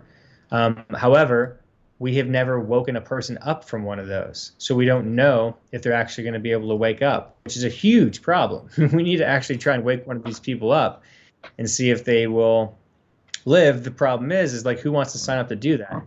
Now, they have had nematodes that were frozen from like 42,000 years ago in ice naturally, and they do have neurons, and they did get unfrozen, and they did have their neurons fire, and they did live. So that's encouraging. Mm-hmm. But that's very different from a human being cryogenically frozen in Alcor's lab and then being unfrozen and waking up. So, I'd say to the cryogenic community, if you guys really believe in this stuff and are that adamant about it, then run a test, freeze somebody and wake them up. Yes, and then you can get me on your side for once. Then I can be a cheerleader for cryonics. Because right now it's not pretty. I'm not liking what I'm seeing. I'm not liking the vitrification process. I don't want to toxify my body. I don't want that chemicals in my body. Yeah, no thanks. No thanks. You want to answer some more questions, Ron? Yes. It's strange that Ex Machina is very female. Why would robots be gendered? Yeah, because humans make robots and we anthropomorphize things. Because we're gendered and we like gendered things. That's what I think. Do you think that Also, stress? also it's a Hollywood movie and sex sales, and they were Yes. Alicia Vikander. Very. Kim Jong Un. I will destroy America. I will destroy America. Do you think that stress from the, do you think that the stress from fear of death when you are old, like in the 90s or higher, could be bad for your heart and lead to death? If fear of death is not managed correctly, yeah, it can be bad. So you have to really, you have to know how to harness your emotions, and you have to have an emotional intelligence to be able to take your fear and like literally like transmutate it into something positive. Like you have to be like a magician, right? Like here's my stressful fear and anxiety about death. I'm going to transfer this into, I'm going to transmute this into something good. Boom, you know? Create 100, something. 100%, Rowan. I can't agree more. And we see a lot of people in the longevity community who are not great at this, and a lot of the people who suffer from this actually will openly admit it, and it's a problem. And I've tried to help people. I've helped some people a little bit, but it's a big problem for them to overcome, and they have to really overcome that themselves, as you just kind of mentioned, Rowan. I won't name any names, but we know some people in the community who suffer from this. And I will say that personally, I do not fear death. I fear aging and all the suffering, physical, mental, emotional, spiritual, financial suffering that comes from aging. And then I also fear missing out. I have FOMO of what I think future technologies, the future world will be like. I love technology. I love how technology is changing our reality and improving our reality. And I want to live in that futuristic world, the Star Trek world, where we can explore new worlds, you know, and Holodeck. Let's bring on the right. holodeck. So I fear missing out on that, but I don't fear death in the same way that I don't fear time before I was alive, because there's nothing to fear there. You're just gone. So there's nothing terrible about that. I fear a horrible death, like leading up to it. But Yeah, like I don't. you fear being gone though, right? You wouldn't want to be gone. That's why you're trying to live. Yeah, I don't want to be gone. That's where I said I fear the FOMO of the missing out, right? And I fear the aging process, and I fear the ramifications of that, and I fear even like being murdered in a horrible like fire or drowning. That would be awful. But I don't fear just like being not in existence in the same context and sense that I don't fear 1984, the year 1984, before I was alive, right? I guess I just like to. I think I cut out there. Did you catch all Yeah, that? you cut out a little bit. I guess I just What was like the last to. thing you? I was just gonna say I think I just simplify it, and I think I just say I'm afraid of death because I guess I am afraid of death. It's simple. It's simple, right? Fear of death. Death is bad. Fear death because it's bad. I simplify it. We're almost like arguing over semantics. So like I understand what you're saying and I agree with it, but my like rebuttal to that from my like framework is that if you're dead, there's nothing to fear because you're literally dead. You don't exist. So things that don't exist cannot fear things. Yeah, but so there's no comfort in that. I'm not talking about comfort. I'm talking about being pragmatic and being realistic, right? So if you're dead, then you're dead. You're not conscious, so you cannot fear something, right? Right. So in that sense, I don't fear death. There's nothing to fear in it. Just as, like, Rowan, are you scared of like 1985? Because you were born in 1987 and you weren't alive in 1985. In other words, in it's fact, like I love the 80s. It's my favorite. It's my favorite, and I can't wait till it comes around again. I want the 80s again. Let's do it. So I say bring back the 80s. We're going to do it. You've proven my point. So that's my whole point.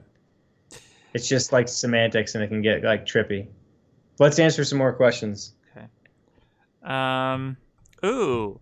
Christian Bates says, I might have skipped something.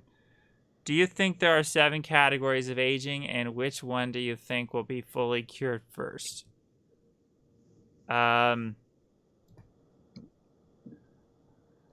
You know, I'm not sure if Aubrey de Grey got the 7 categories correct or not. I mean, there might be more.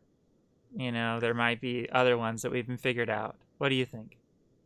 Well, so just to be clear, Aubrey's had these 7, different theories on why we age that he's, had in his book Ending Aging in 2007. And, since then, we've had a lot of progress and understanding in the geroscience longevity community.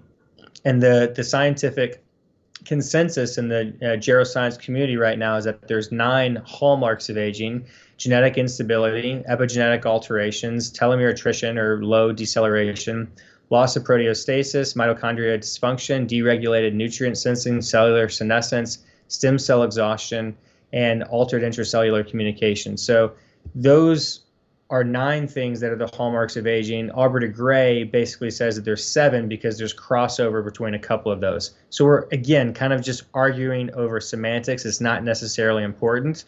So, and then I guess the second part of Christian Bates' question is, which one do you think will be fully cured first? The answer to that is I do not know, which is another reason why I've started with my co-founders, my longevity plan company, because we want to actually track how much progress we're making on each one of those 9 different hallmarks of aging so that scientists can better understand where we're at and we can generate certain funding.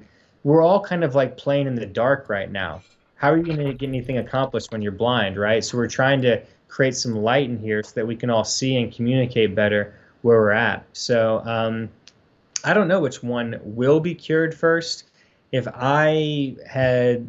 If it was my money putting into them, I would try and solve the telomere attrition problem, because I think that as far as being up and downstream of all those 9 hallmarks of aging, I think the telomere attrition problem is the highest one upstream. I think that has the most epigenetic effects on the process of aging in humans, personally. But I could be wrong on that, and I reserve the right to be wrong. But that's the best way I can answer that question.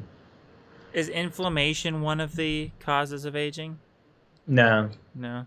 Now, inflammaging, inflammaging is chronic inflammation from the ravages of all the 9 hallmarks of aging.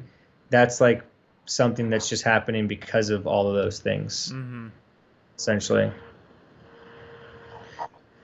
Eternus Immortus said, to solve the aging problem is like solving any other medical problem. It would be a cure for heart disease, Alzheimer's, dementia, osteoporosis, and so on. Only the cure is implicit in nature. Boom. Eternus Immortus is a genius. Heck yeah. Eternus Immortus also said, you don't see people with pitchforks complaining about Alzheimer's research, do you? No, you do not. Nope. Ashy Bravo said, do you guys recall the Christopher Hitchens quote where he said that he fears that life will go on beyond his death? I think so. I watched a lot of Christopher Hitchens stuff on YouTube before he died. So that sounds like sour grapes to me. Yeah. Sour grapes. Yeah. I mean, can you get any more like egocentric, narcissistic than that? That's like the ultimate. Like, I fear that if I die, the whole universe, all of reality will continue. Like, all right, sorry, bye-bye, Christopher Hitchens. Don't let the door hit you where the good Lord split you, right? Wait, this quote by I'm not sure. Are you saying that Christopher Hitchens said that he feared that his life will go beyond his death, or did he fear that society and other people's lives would keep on going after his death? The way that Ashy Bravo stated it there, I believe it's the latter. That Christopher Hitchens said that he feared that life will go on beyond his death, that other people, that the rest of reality... Oh, yes, I know that quote. I remember that piece of interview. So in other words, it's a very like narcissistic, cynical perspective of reality that that his brain, his consciousness is all of reality. So when his consciousness ends, all of consciousness, all of reality ends. I thought it was him expressing his jealousy of the fear of missing out after he's dead and the party goes on without him. He talked about he hates the idea that the party will go on without him, you know. To me, it was like him saying how like jealous almost he was of the living, that he'd be dead and other people be alive, and that pissed him off. And that's I think we're saying relatable. That's actually very relatable. You know, it kind of does piss you off to think you'll be dead and everyone else gets to have fun forever. You know, it's very human. It's very. Okay, so in that context, it's like the FOMO that I was talking about earlier, the fear of missing out, FOMO, right? So that's fine if he has the fear of it. I might have overreacted a little bit by calling it like so narcissistic and stuff. I don't know. I'd have to see the full context of like the quote if he said it on video or wrote about it. I'd have to have more context to understand like exactly what he was talking about. Yeah. Ashley Bravo says, is it scary to think that life will begin again? That is, in the process of reincarnation, like the Hindus and Buddhists believe. It's not scary, but yeah, I personally don't think that's scary either. It's more just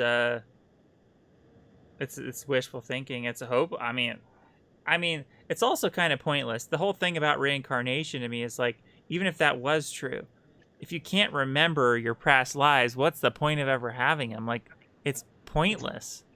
It's no comfort. You know, the idea that you get reincarnated is of no, it's no consolation. It's no comfort to me. You lose everything. I've always viewed the whole reincarnation story as another one of these religious stories that just tries to comfort people and get people to kind of shut up and believe this so they can go about their miserable lives and not question authority. And it's funny, and it's ironic because it's not even comforting. It's well, not even comforting. Like, what's the point of having a new life if you don't even remember your old lives? I understand what you're saying, Ron, and I agree with that, but I think the intention of the elite who created this myth of reincarnation and propagated it to their society as the, you know, social engineers is that, hey, your life right now might not be that great, but you'll get reincarnated and your next life is going to be better, right? That's the whole myth of all these religions, Christianity. You know, it's all just like, hey, I'm out here plowing in this miserable field here and I got nothing. I'm just a wage slave. I'm cattle for this king, this elite. I'm not getting anything. And the king said, no, don't worry. Like, it might not be that great right now, but the next life, you know, just pray to me and my God and pray to Jesus. And, the next life's going to be incredible. Let me just tell you all about that.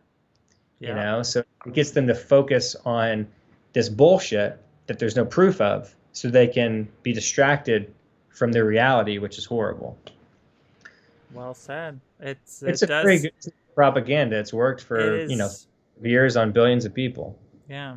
It's like that you have to think who benefits, right? There's always this saying, who benefits? Right. Who benefits from religion? The government. and the religious institutions. Yeah. Right. Yeah. I always say, show me the incentive, I'll show you the outcome. Eternus Immortus says, have you read the book Juvenescence, Investing in the Age of Longevity? Jim Mellon's book. I have not. I think I understand Juvenescence's main business strategy, and I'm excited for them to IPO in hopefully a few months, maybe by mid-2021, last I heard Jim talk about. So it'll be a public company. I will be investing once they become public. Well, I shouldn't say I will. I'll have to be when it comes to investing, money is very important to me and my freedom. And so I'll have to take a look at the books and understand a little bit things, but I will almost certainly invest. What about you, Rowan? Have you read the book? Which book? Internus Immortus' question there. Have you read the book Juvenescence, Investing in the Age of Longevity? Nope. I have not read many books in my life. Hunger Games, about the only book I swear that's like one of the only books I've ever read. I'm painting it too bad. I have read books in school, but after I got out of school, I stopped reading novels, and except for the Hunger Games, that's about all I read. Yeah, I read a lot of books. I have a lot of longevity books over there. So Eternus Immortus, it's all YouTube's fault. I blame YouTube. Yeah. Once YouTube came into existence, it completely captivated my attention and stole my attention away from reading and books and things like that. I don't read very much anymore these days either. YouTube is. I've been an early YouTube adapter, but it's even growing my addiction to YouTube and stuff. But In any event, Eternus Immortus, if you've read the book, please let us know your thoughts, your summary. S said, fear is the strongest motivator humans possess, especially fears that can be visualized. The most effective methods of persuasion and rhetoric tend to invoke it in some way. Yeah, I agree with that to a certain extent. Fear needs to be channeled properly. So if you're scared of aging, as we were just talking about earlier, Rowan and I know many people in the longevity, aging, anti-aging community that are very fearful of death.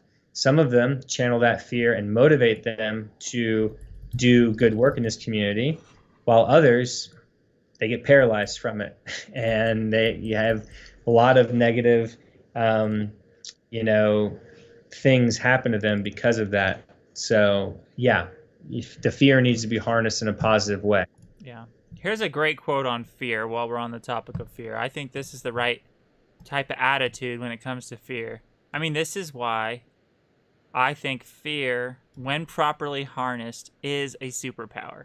This quote pretty much explains it. So one guy is talking, the old guy is talking to Batman. Okay. He says, "You do not fear death and think this makes you strong. It makes you weak." And then Batman says, "Why?" And the old man says, "How can you move faster than possible, fight longer than possible, without the most powerful impulse of the spirit, the fear of death?" I think that guy is smart. I think that it's a survival instinct. You have to tap into it. You have to rebel against death to the core of your essence and, direct yourself towards survival. And the fear of death can help. The fear of death can help. And that's from Batman Begins. Yeah. And Rowan, with your little facial hair right now, you're kind of looking like Christian Bale right there, Bruce Wayne, in that picture. In the prison with Batman Begins. There you go. All right. Maybe you'll turn into Batman here soon by the end of this live stream. I like it. I'm a big Christian Bale fan. Oh, yeah. And Christopher Nolan, too. Those 3 Batman movies. Batman Begins, The Dark Knight, and, oh, God, what was the Batman? What was the final one with Bane? The third movie. What was it called? The third Batman movie with Christian Bale. Yeah, I'm not sure. I know which one you're talking about, but I'm not sure. Somebody in the comments will tell us. Van Halen 52 said, "Oh my God, Hunger Games was like the only thing I read too when it comes to books." Haha. Yeah, I never read the books, but I watched all the movies. And Jennifer Lawrence is from my hometown of Louisville, Kentucky. She made it out the hood. Good for her. Christian Bates at Longevity Power said, "Are there diagnostic technologies we know we don't have yet that we need to evolve to be able to solve certain types of aging?" Heck yeah, there are. But we don't know what we don't know. So, but like, for example, the DNA methylation clocks that Steve Horvath has pioneered, he's improved them, him and his team, like every single year they've improved them. And they have different clocks now. And they have different clocks for humans, and they have different clocks for different animals. So they have DNA methylation clocks for dogs, for cats, for rats, for other animals. Dark Knight Returns. We have the answer to the question. There we go. Thank you, Van Halen 52. And back on the topic of fear, it's not just fear as an emotion that's powerful superpower. It's really every emotion. Emotions themselves are powerful, even anger, even the negative emotions. It's like the Jedi. There's the dark side of the Force and the light side of the Force, and they both have their own advantages in their power. The negative emotions and the positive emotions. You can use the negative emotions as a superpower. Anger, fear, all that stuff has its own special powers. And then the good emotions like love, all that stuff is incredibly powerful too. So you have to use both, I think. Unlimited power. Yes. I don't know if this is the name of the movie, Rowan, because look at these little cartoon things coming up. Yeah, there he goes. Help me, Anakin, I'm weak. Oh, such a great movie. Mm-hmm. Oh, that one was unlimited power. What a phenomenal theatrical actor. He was, or he is. He's still alive. Totally. Rowan, go back to just type in third Batman Christopher Nolan. I don't think that was the name. I think Van Halen 52 might have steered us in the wrong direction. No offense, Van Halen 52. I want to. Wait, you're saying Dark Knight Returns is the wrong Yeah, one? because you Googled that and you clicked images and it didn't show the trailer film. It showed like these cartoon things. So what is? Type in Bane. Here, I'll do it. Bane, Batman movie. Bane Batman movie. Yeah. Dark Knight Rises. Rises. That's what it was. Dark Knight Rises. Yeah. Yeah. And Bane's voice in that movie. Oh, so good. It's kind of funny when life imitates art, because when the coronavirus happened, a lot of some countries were like having orders to like release prisoners. You saw that, right? That was the thing. I mean, Rowan, like the whole 2020, this whole COVID pandemic, I mean, it's just been, in so many ways, it's been total clown world. It's just like, we don't, our society has not given a shit about all these prisoners for so many years, right? The whole prison industry is so corrupt, as we already talked about on this live stream, how screwed up it is, how much they've denigrated these people, how they have like no rights. And then all of a sudden, this is what's so frustrating, is it's like they're releasing these prisoners, and I feel like the social justice warriors, who are the more, in my opinion, like, I might have cut out, the social justice warriors who are like the more naive people, are like, oh, thank goodness they're releasing these prisoners. See, the government cares. And it's like, no, the government doesn't care about these people at all. If they did care about them, they wouldn't be in prison in the first place, especially for like these, silly reasons, like being caught with a bag of, cannabis, like a plant, they have leaves, So in any event, it's a whole conversation that can spiral out of control. We need to stay focused on. We need our Ron Paul that will release all nonviolent drug offenders from prison. All nonviolent offenders, period. Yes, all nonviolent offenders should be released from prison. We're talking about locking you in a cage. You need to do something pretty bad. And if you did something horribly, like financially, then I think that there's better ways to help you. There's no reason to put Martha Stewart in prison because she had some. Martha Stewart does not need to be in prison. I don't care what she did financially. Right. She can pay financial fines, yeah. Right? If she screwed people over and did some white collar crimes, then make her pay with it, like plus interest, right? And do things like that. You can also find some other more productive, intelligent ways to make her kind of pay for that wrongs that she had done. In any event, we don't need to go down that whole rabbit hole. We're degrading into solving all the world's problems. We just want to solve the Asian problem. There's Tinkerbell.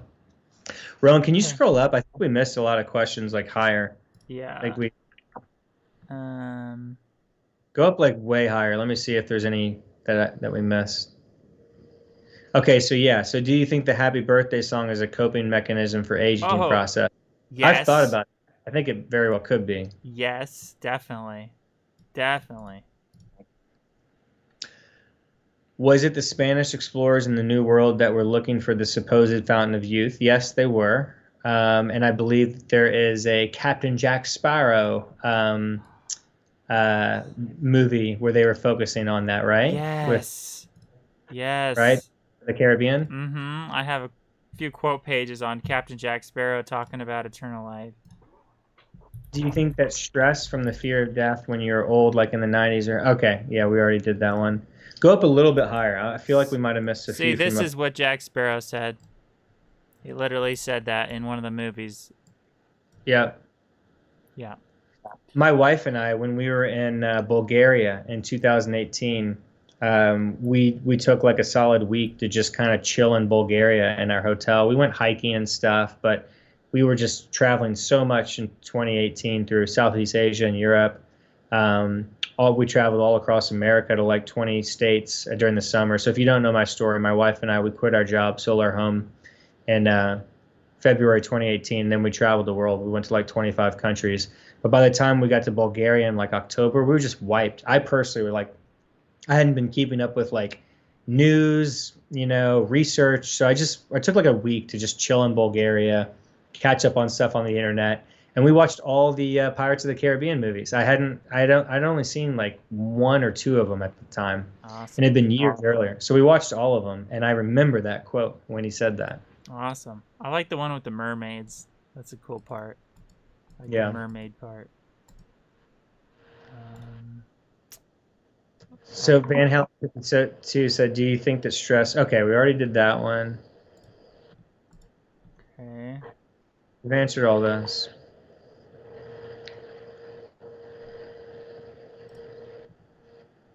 You see anything that we didn't answer? No, yeah, we're caught up. I think you can go down at this point. Pirates are the coolest, yes, and Goonies never say die. Never forget it. Yep.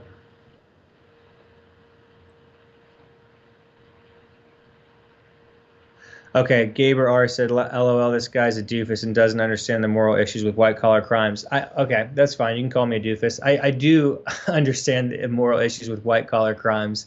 I think that we just have disagreement on the punishment for how we should handle white-collar crimes. So, like, for example, let's say that you take a poor person in, Queens, New York. 17, and they steal a pack of cigarettes, which, with inflation right now and tax costs, $8 in Queens, New York. And let's say that was their like seventh time getting arrested because they're a troublemaker and they got caught in the wrong crowd. So that 17-year-old who we've invested all these resources into, from time, money, energy, education, taxpayer money, now this person, instead of going out and working for an entire, career, we'll call it 40 years. Hopefully we'll make that longer if we solve the human aging problem. But for right now, we'll call it, 40 years, standard career, 20-ish to 60-ish. Instead of doing that and generating revenue, tax revenue, instead, this person could end up in jail for the rest of their life. And if you think that that's not possible, I've seen it happen over and over and over again. And earlier in this live stream, we talked about how I was part of the district attorneys. I did an internship as my senior year in college for the DA, the district attorney in Fayette County, and I saw it's called an ongoing generation of poverty and criminal justice, problem. So this is what can happen to people all the time, right? So this person steals, it's their, third or fourth or whatever time they committed a crime like this, a silly little petty crime. We're talking about theft of like $7, right? So they end up in jail, and so then we're just dumping resources into it, right? Who do you think's build these jails? Who do you think's pays for all the security, pays for all the employees to watch them? This takes massive amounts of resources. Tax dollars, right? Which Right, go into right. private corporations are benefiting. It's so sick. Right. Private corporations and sometimes the government. It's fascistic and it's complex. It can go back and forth. They're both disgusting. Just the whole prison concept is an incredibly complex, and it's just an incredibly complex conversation. So take that, right? Then take somebody stealing, $7, who is a billionaire, right? And who's a privileged person. Do you think anything's going to happen to that billionaire who stole $7 or stole a pack of cigarettes, right? You think they're going to go through the same scenario? Let's say that person is 63 years old and they're a billionaire in New York. And we'll even say it in the same little bodega, the same little shop, the same little store in Queens, New York.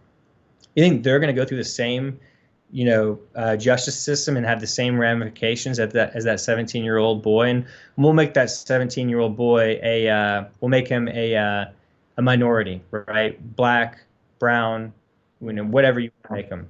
The point is that justice is not fair. Justice, Justice, is actually more like just us, JUST space US, when you actually analyze how the system works.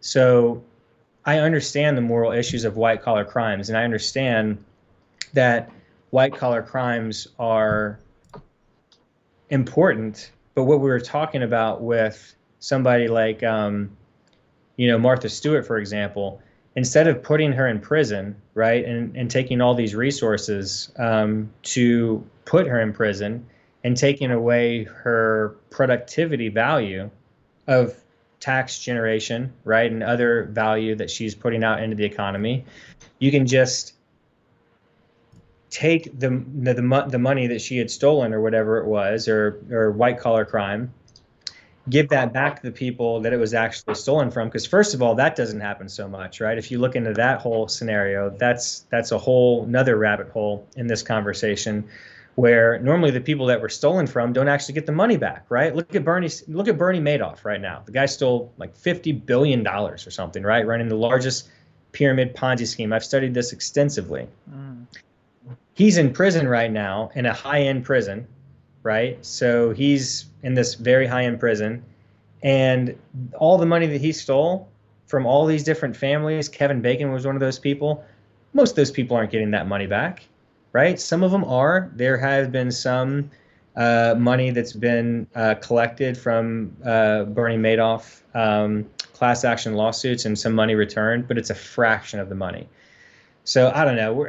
We need to talk more about aging, but the point is that my point is that there's massive inefficiencies in our prison and judicial system right now, and it could be done a lot more morally if we actually had justice and morals as the prevailing ideology in the system, which it's not. It's currently right now about power, and the people at the top in the government and justice systems are the ones that are making the rules, and they like it the way that it is, for the most part. So that's the way that I see it. That's my story. I'm sticking to it. Rowan, what do you think about that? I think what you said makes sense. I agree. But the final thing that I'll say is that to that person who made that comment, sure, I recognize this is complex stuff and that we can just agree to disagree. I don't want to name call or anything like that, like you name called me. So I just think that it's incredibly complex stuff, and that we do need to make some changes to it, but they don't happen overnight. It is very complex. We can't oversimplify. It's important. Right. Right. All right, Rowan, do you want to take some more questions? Yes, Christian Bates at Longevity Power. Are there plants in the longevity community here to subvert progress with disinformation? I love this question. It's such a conspiratorial question. I love it. It's it's right up my alley. I'm a conspiracy theorist.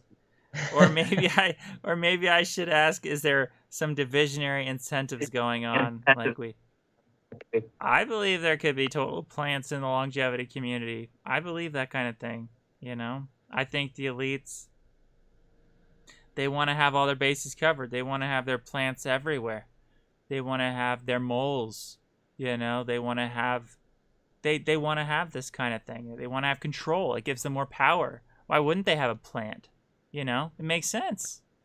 Okay, well, let's look at this logically. Don't you think these elites that you're referring to, don't you think that they want to live indefinitely, forever, be immortal?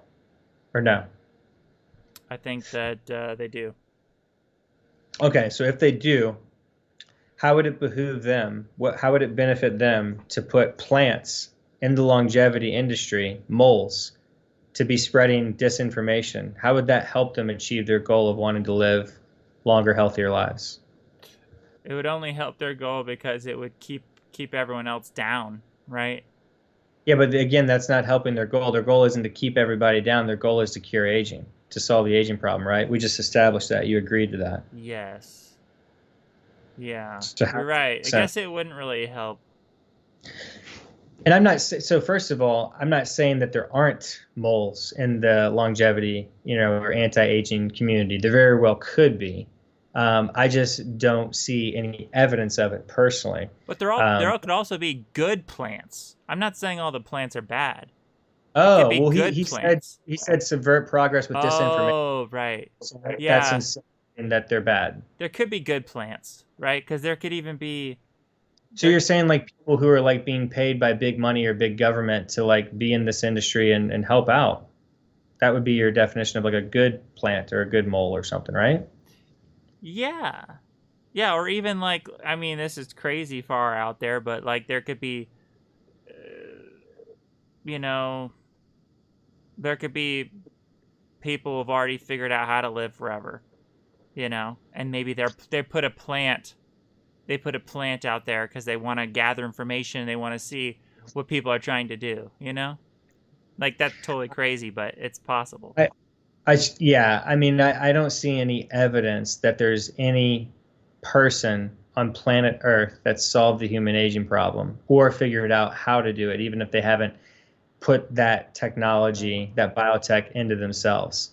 Because we haven't actually seen somebody, the day that Betty White walks out and is 25 years old, when she's currently like 96 or whatever, that's when we've solved the human aging problem, and we're nowhere near there from what I've seen.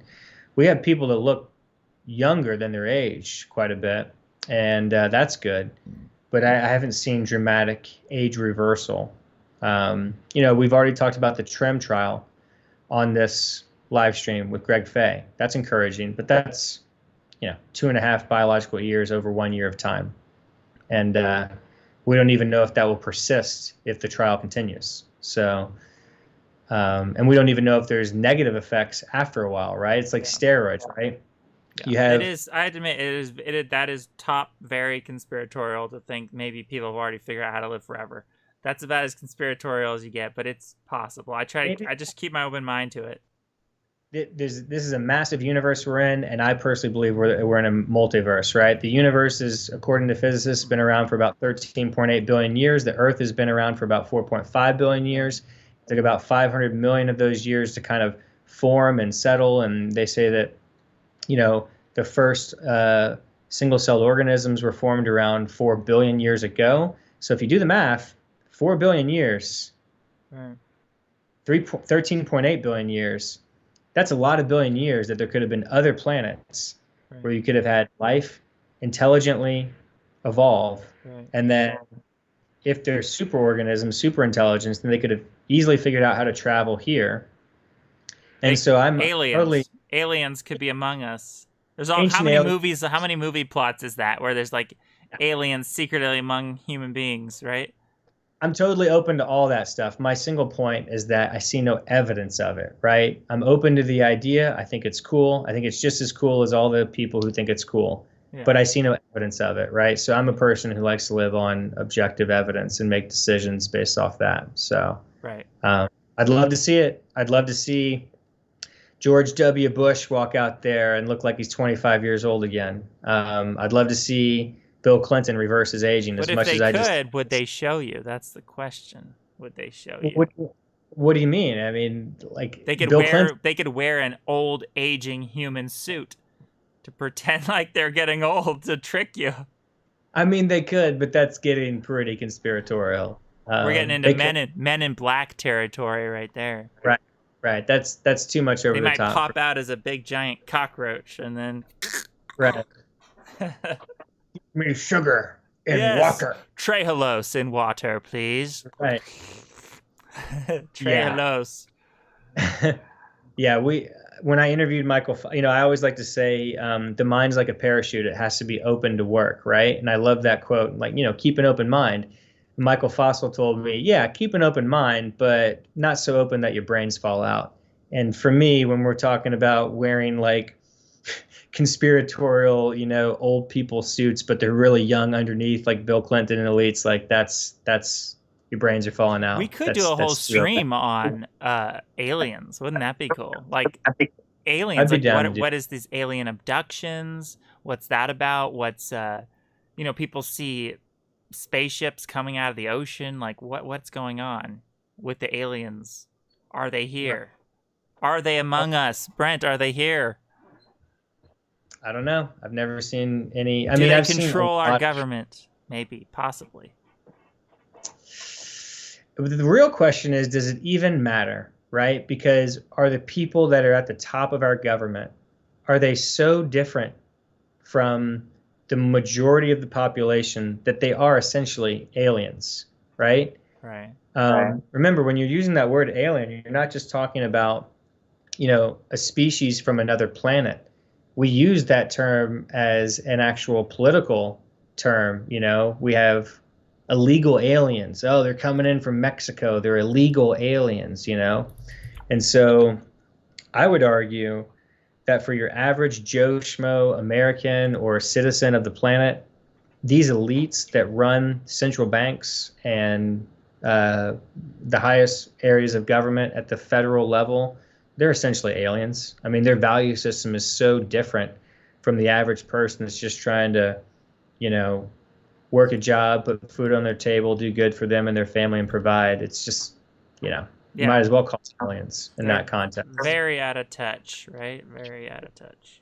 All right, but we're degrading the conversation into conspiracy stuff. Let's focus more on the longevity. Do we have questions that come in? I think, Rowan, you might need to scroll up a little bit. Let's see. I kind of like the UBI idea. Yeah. I'm not a believer in UBI yet. I'm not sold on that. I heard that it could raise the cost of food so much and the cost of rent so much to the extent that it's like costing you. It's not even adding money to your pot, but it's taking away money because you have to give more in taxes or whatever. Or no, just the cost of things goes up because UBI, everything costs more, right? Well, let's take a step back. It's not as simple as just to kind of say it like that. So first of all, UBI is universal basic income for those that don't know. So the real question is, where is that money coming from? So that has to be the first part of the conversation so that we're not degrading and that we understand what we're all talking about. So like, for example, you have Zoltan Itzvan.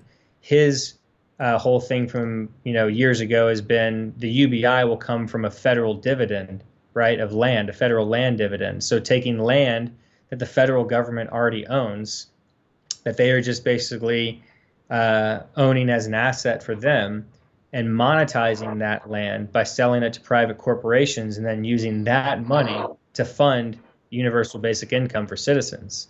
Now, that's actually, in my opinion, something that I could go for if I were to go for the UBI strategy.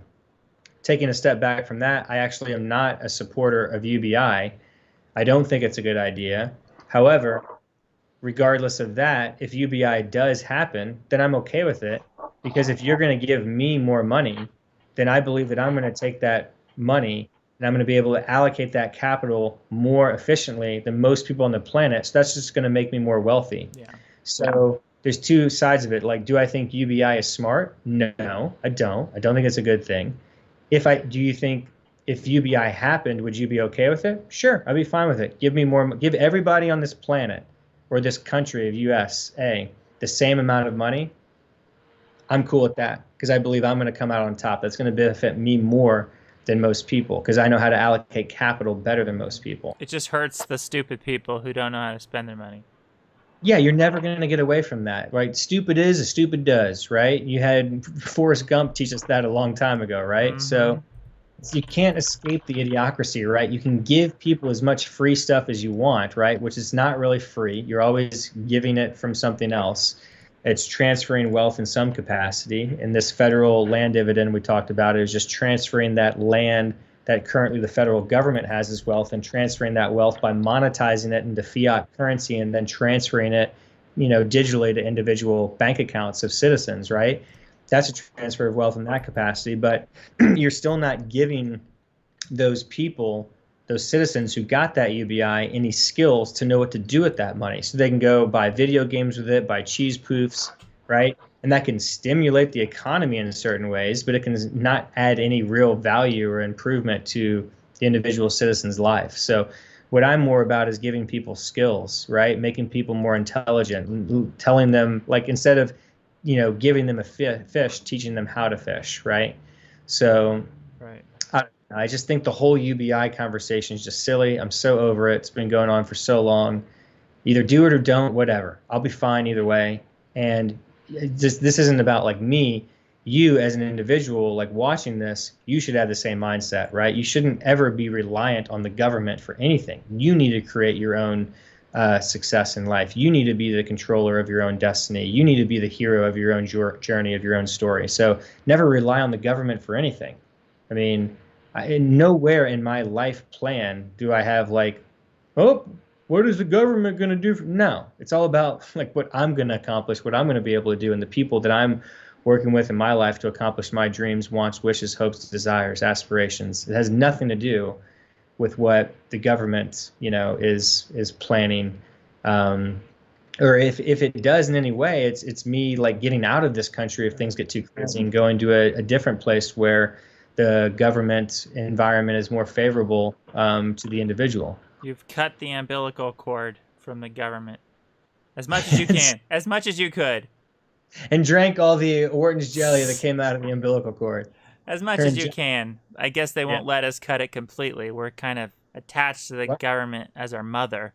It all depends on how far you want to go. Roger Ver, one of people that I admire the most, born and raised in San Jose and Silicon Valley, he renounced his U.S. citizenship, 7-8 years ago? And so now he's no longer a U.S. citizen, and he doesn't have to pay the federal government of the United States of America anything anymore ever again. Wow. And he's very happy with that. He very much is happy with his decision and has no regrets, according to him. So, do you want to scroll up a little bit more, Rowan? I don't know if we answered all the questions about the UBI thing. Maybe we did. We have enough smart people, but how big is the anti-aging market? It's pretty big if you're talking about the cosmetic part of it, right? That's the big part. And the supplement part. There's a lot of people are into supplements, people are into health. Okay, so there's two different ways to interpret this. So number one, he said we have enough smart people. That's just kind of a vague statement. So depends on how you define the word smart. Let's look at it this way. There's lots of successful people, like financially, and there's lots of people who are incredible in many ways, like athletes, musicians, actors. So we'll define all those people as smart, I guess. So then how big is the anti-aging market? As Rowan already just stated, how do you define anti-aging? There's a huge anti-aging market of skin creams and a lot, but most of it's just like pseudoscience and nonsense and things that are not like helping the anti-aging movement. The real anti-aging science is not very well known at all. That is the problem. So what we're trying to do is we're trying to advocate for and share like real biorejuvenation, anti-aging, longevity science. And that is not very well known at all. I'd say that less than 0.1% has any idea that any of this stuff is going on, because our governments and our media are failing us miserably in communicating this information to the public and the masses. What do you think about that? And then when they do, it's like in the form of a movie like Benjamin Button, and it's too extreme. It's like people don't want to turn into a fetus. It's like we need to paint a picture of anti-aging that is more, you could say sexy. We need to paint a picture of anti-aging that is like, you want that, it looks good, Yeah, just like Tesla does with his advertising. He's constantly posting like, sexy boxer shorts or something on his Twitter, right? Like we need to do. What? Yeah, first of all, I apologize for cutting you off. I just want to kind of piggyback on what you're saying, which is that those sexy boxer shorts, those are red short shorts. So because the shorts were shorting Tesla stock for so long, Elon Musk was trolling them by now selling short shorts. You get it? Oh, I did not get that. Oh my gosh, I never knew that. So on this live stream already, which has been going for hours now, we've already, I've explained 3 times now, Rowan, about the GameStop stuff going on right now with the shorts. People were shorting the stock, right? So I'm gonna see if I could find that. If I type in Tesla shorts. You guys want to know the best way to become a millionaire involving Tesla stock? Oh, I typed. Be a billionaire first and then short Tesla stock. So that's what David Einhorn did. David Einhorn was a billionaire. This guy's such a dummy that he shorted Tesla stock, and then he was trolling Elon Musk on Twitter. So Elon Musk trolled David Einhorn back and said, here, he literally, Elon Musk, before these shorts came out as a product, Elon Musk sent David Einhorn to his actual house. Elon Musk sent to David Einhorn's actual house a package of shorts because David Einhorn was shorting Elon Musk's company, Tesla, with David Einhorn's hedge fund, Greenlight Capital. Wow. And it's just so hilarious. I mean, that watching all this play out over time. So then they created this product, short shorts, that you can buy on Tesla for an exorbitant amount of money. It's like $70 or something. Oh, really? That's Scroll up a little bit, Rowan. I bet it shows the price right above where you have me right now. Does it? No, doesn't on Okay. this. Last I checked, they were like $70. It's absurd. Wow. But people buy them and love them, and I've heard they're actually good quality. Huh. But in any event, I digress. Continue, Rowan. What was I talking about? No, we're talking about. You said short shorts, and I just had to tell that story. Right. All right. Let's see here. What question are we on? See in so many institutions where things get politically divided? Yes. Political division sucks. Every individual should be a capitalist. We need more capitalists, not less. Exactly correct. See, I don't think people understand capitalism. It's not being taught properly. And, you know, we have socialism and communism rising at scary rates. So capitalism is about acquiring capital. That is what it's all about. And the more capital you acquire, the more, not necessarily responsibility, but the more privilege you have to allocate that capital. And so if you look at just like somebody like Elon Musk, right, he started from basically nothing. You could argue that his dad had some relative wealth and his mom was a model and his dad like owned some gem mine in South Africa. But essentially, Elon Musk was middle to maybe upper class in South Africa. But he's self-made in Silicon Valley and in, you know, the industries that he's been in technology over the last 30 years. And so now Elon Musk is the wealthiest person on the planet, or maybe he's number two, depending on what Tesla stock did today or something, behind Jeff Bezos. But he's number one or number two. If you don't buy into the whole conspiracy theory stuff with, you know, the Rothschilds and trillionaires, which even if you don't buy into that, you know, heads of state like dictators like, you know, Kim Jong-un, you know, at the head of North Korea, I do believe that these people like Vladimir Putin and Xi Jinping of, you know, dictator of China. And by the way, Xi Jinping is like president for life. So that's pretty crazy. And we should talk about that at some point, how nuts that is, that the second largest and soon to be largest economy on the planet, China, now has a dictator for life, like a president for life. It's crazy. But in any event, my point is that those people might be trillionaires, but within like mainstream, like Elon Musk is the first or second wealthiest person on the planet. It's because he knows how to allocate capital better than any other person. He's proven that over like decades now, right? So we want more people like that. We want to live in a meritocracy. We want to live in a capitalistic society where you get rewarded for making good decisions and punished for making bad decisions. And so I just don't feel like people understand how this stuff truly works because it's not taught very much. You know, like we aren't taught these things very well in elementary school, middle school, even high school. Like you kind of have to go to college and get an economics degree to even understand this stuff, or learn about it self-taught online or reading your own books. So I'd recommend to read the book Economics in One Lesson by Henry Hazlitt. The book was written in 1946. It's phenomenal.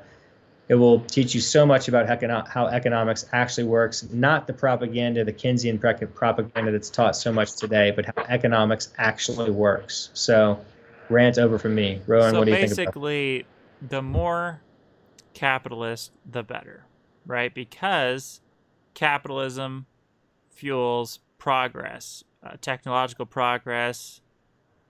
It's just it's growth, right? Capitalism creates growth of technology and the future and everything good, right? So more capitalism, the better.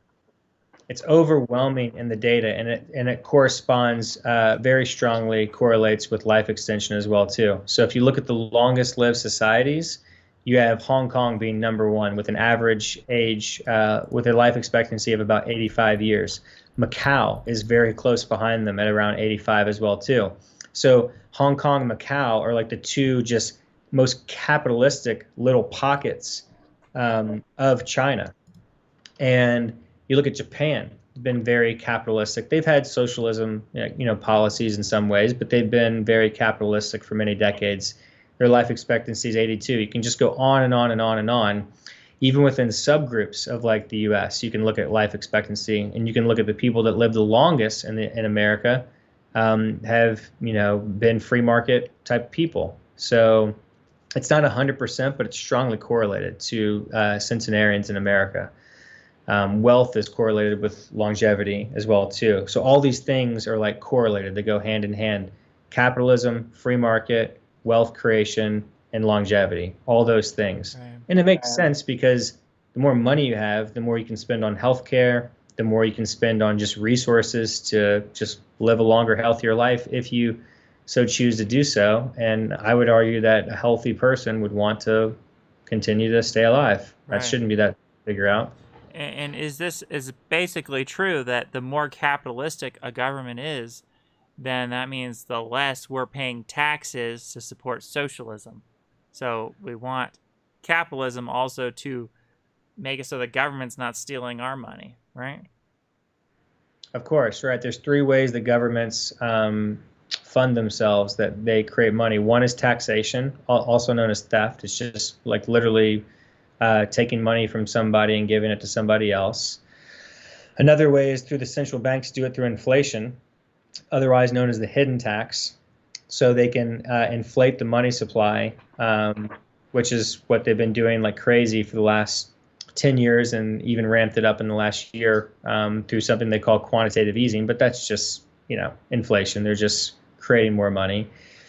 And then the third way is by issuing debt. And this is what a lot of governments will do to go to war and stuff. So that's the three ways that they can create money. All of them are not good for the citizens because it's debasing the monetary supply. And all right, we're kind of getting off onto a money. Yeah. Let's get back on the track. You want to pick a question? So let's stay at the top. Misty Cloud. Suppose there was an anti-aging cure, or hold on. Okay, suppose.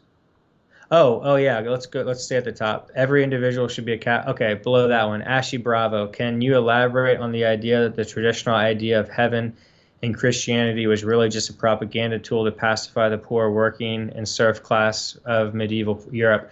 I've studied this stuff thoroughly. I've studied world religions. I grew up. My dad was Catholic. My mom was Jewish. They, still are, I guess, technically. So I grew up seeing like both sides, and so this is just my interpretation of this strategy that the elite have used. So I view it as, the elite in Christianity in this context, telling people that, hey, I know this life might suck.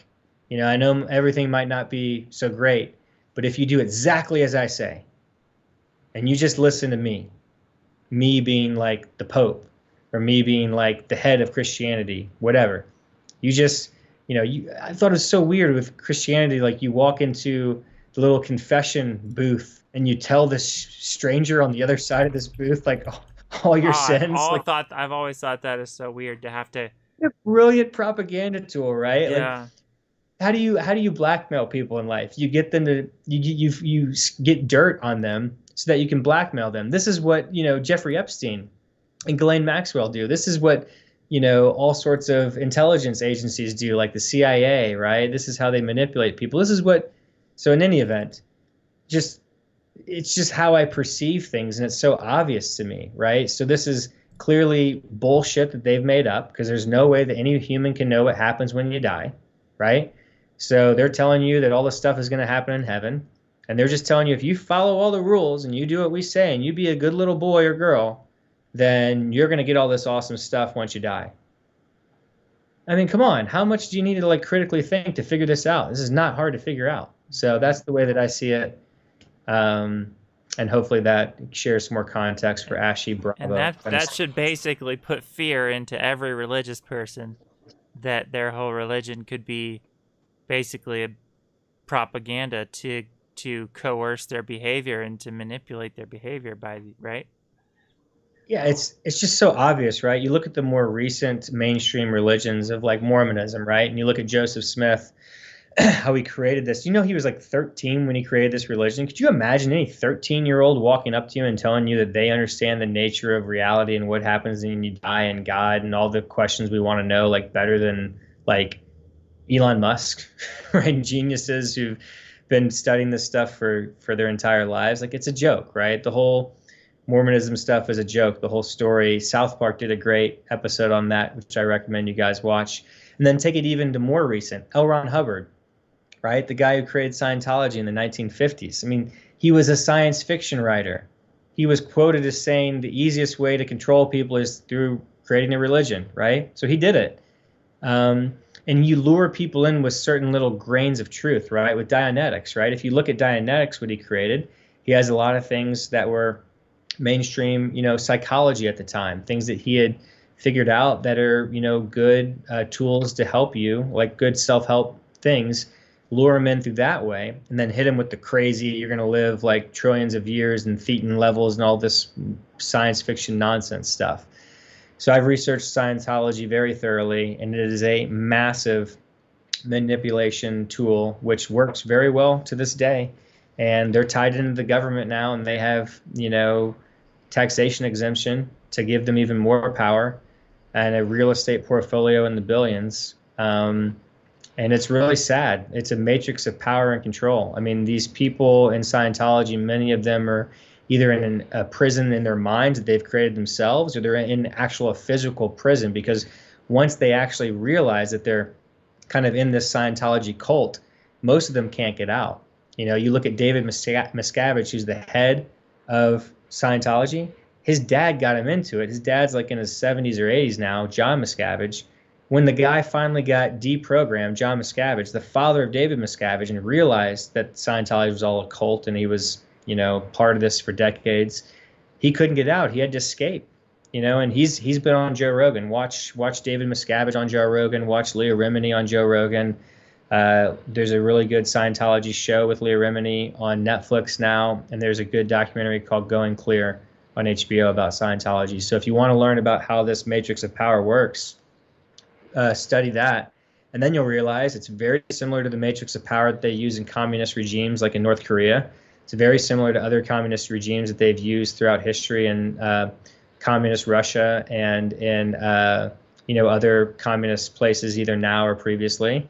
And these forms of propaganda and censorship work. That's why the elite use them. Right. So, and if you're watching this and you're religious and we're destroying your faith, and it doesn't have to change the idea that you're living your life like a test. Right? Just because even if there's no heaven, even if there's no God, you should still live your life as though it's a test, because there could be an advanced society or whatever. There could be aliens. Like there could be 1,000 different advanced species that could be trying to vet your behavior, right? Before they allow you into their society. So you're still living your life like it's a test, right? So that shouldn't change anything for the people out there who are like, freaking out. You could still live your life like it's a test. It doesn't change anything. You always just live your life like it's a test. It doesn't matter what you believe about God, Just live your life like it's a test, because it could be. You might be graded on your behavior, right? Right. It can be very solid, like wise scenarios or statements from like ancient books like the Bible, the Old Testament, the New Testament, whatever, which is like treat others like you want to be treated, right? The golden rule. Right. Like great. I'm not saying that there's not wisdom or a lot of great stories or great truths in these books. I'm just saying that some of the overarching ridiculous things that they're trying to posit about, they know what's going to happen in heaven, what you need to do to get to heaven. Right. That stuff is just ridiculous. And it's like, if you take those things literally, then it's like, you're not passing the IQ test, Right. Come on. How do you know their rules are correct? Why are you going to trust their rules? What about using your own imagination to come up with the rules? Your muchness? Yeah, use your muchness to come up with the rules. If, think to yourself, if you were a powerful whatever with the power to live forever, if you were a society or whatever group of people or whatever entity could live forever and could bestow that to us, you have to ask yourself, you have to put yourself in their shoes. You have to put yourself in their mind and be like, well, if I was that type of entity and I had the power to live forever and help other people live forever, what would my criteria be? How would I vet these people? You know? And just be that type of person. Just be the type of person that an advanced whatever alien species would want to accept into their society. Right. And that covers everything. That would be. So then even if there was a God, surely if you're like the practically perfect person, then of course then the God would want to accept you too, just like the aliens would, just like anyone else would. Just be practically perfect, and that covers all your bases. Just be a good person. Be even better than good. Be practically perfect, like Mary Poppins. That's what I say. Mary Poppins. Mary Poppins. Just remember Mary Poppins. So S said, has the Eternal Life community done much research into the science of human persuasion? It'd be pretty awful to find out 10 years and that we've been shooting ourselves in the foot the whole time. I mean, I took persuasive speaking courses in high school and college, and I was a corporate communications major, and I've thought about this for many years and been researching this stuff for 15, 16 years with persuading people about longevity. It's not easy. And quite frankly, we need to advance the science further to actually persuade more people. So it's like this never-ending chicken and egg problem until we solve the human aging problem. It's like we need to advance the science more, and that will persuade more people. We need to persuade more people to create more funding and to create more people to go into the science to actually solve the aging problem better or get closer to it, and then that will create more. It's this constant, like, just get involved. Just do something. Like, if you don't, you're just going to die of aging eventually. So what's the point of, like, waiting? You know, have a plan. If you're not financially stable, then get financially stable in some way. I mean, that's first and foremost. You got to be able to eat food. You got to have a roof over your head, a safe place to sleep. You got to have, you know, your certain hierarchy of needs met. But once those are met and you have a solid plan to keep those met for the foreseeable future, then get involved in any way that you can. That's the way that I see it. I mean, I don't know how to persuade people any better than that, other than everything that I'm doing. But it's a good question. I don't mean to downplay the question, but, like, yeah, I've thought about those things. And Rowan, what's your perspective on that? I think that yeah, we got to focus on what's important. Cure aging, take the Grinch pill. Taking the Grinch pill, you know, grow your heart. It's an analogy, okay? It's a metaphor. Take the Grinch pill and grow your heart 4 sizes larger. I think love can help us cure aging because, think about it, a lot of people, you know, they don't care about curing aging because they're just suffering too much, right? If we just improve people's lives with love and helping people, they might care more about curing aging, because you're not gonna care about your longevity if you're suffering and you're miserable, right? So if we take care of people's mental health, take care of people, love them, then they're going to be more likely to cure aging. So, Yep, 100% on that one. And follow the music. Listen to your positive music. You know, listen to your power songs. Find some power songs. Connect with your music, and, you know, use it to positively motivate you in the right direction. Boom. Can you scroll up, Ron? I think we missed a few up there. You do the next one. Where were we? I think you just want to go up higher.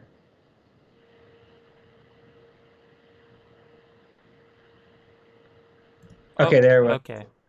After that, there we go. Misty Cloud at the top. Suppose there was an anti-aging cure, even a poor American would spend thousands on it. Yeah, of course. I mean, here's the way the frustrating thing, I mean, it is what it is when people are kind of going through these questions for the first time, they haven't kind of played out the game theory of all this. So typically, even like intelligent people, they ask like really stupid questions when they're just getting into longevity, because they haven't played out the game theory of logic and how things work and human nature. So Misty Cloud says, suppose there was an anti-aging cure, even a poor American. Oh, Rowan, can you go back up? Oh yeah. Suppose there was an anti-aging cure, even a poor American would spend thousands on it. Yes, of course. And then here's the answer. If they don't spend thousands on it, then they die. And the people who are spending money on anti-aging will live. This is really simple for you guys to figure out. Okay? This is just how evolution works. So survival of the fittest or survival of the survived. So it will only take a few, generations for the people. Let's say we do cure aging, but not everybody wants to do it. Great. Then all those people will die. And the people that do choose to cure their aging will live. So then eventually we'll have a whole planet of either people who are living indefinitely, taking the cure for aging, or the people who, for whatever reason, choose not to, and they'll just keep dying. So that will be the reality. And, you got to actually think about stuff logically.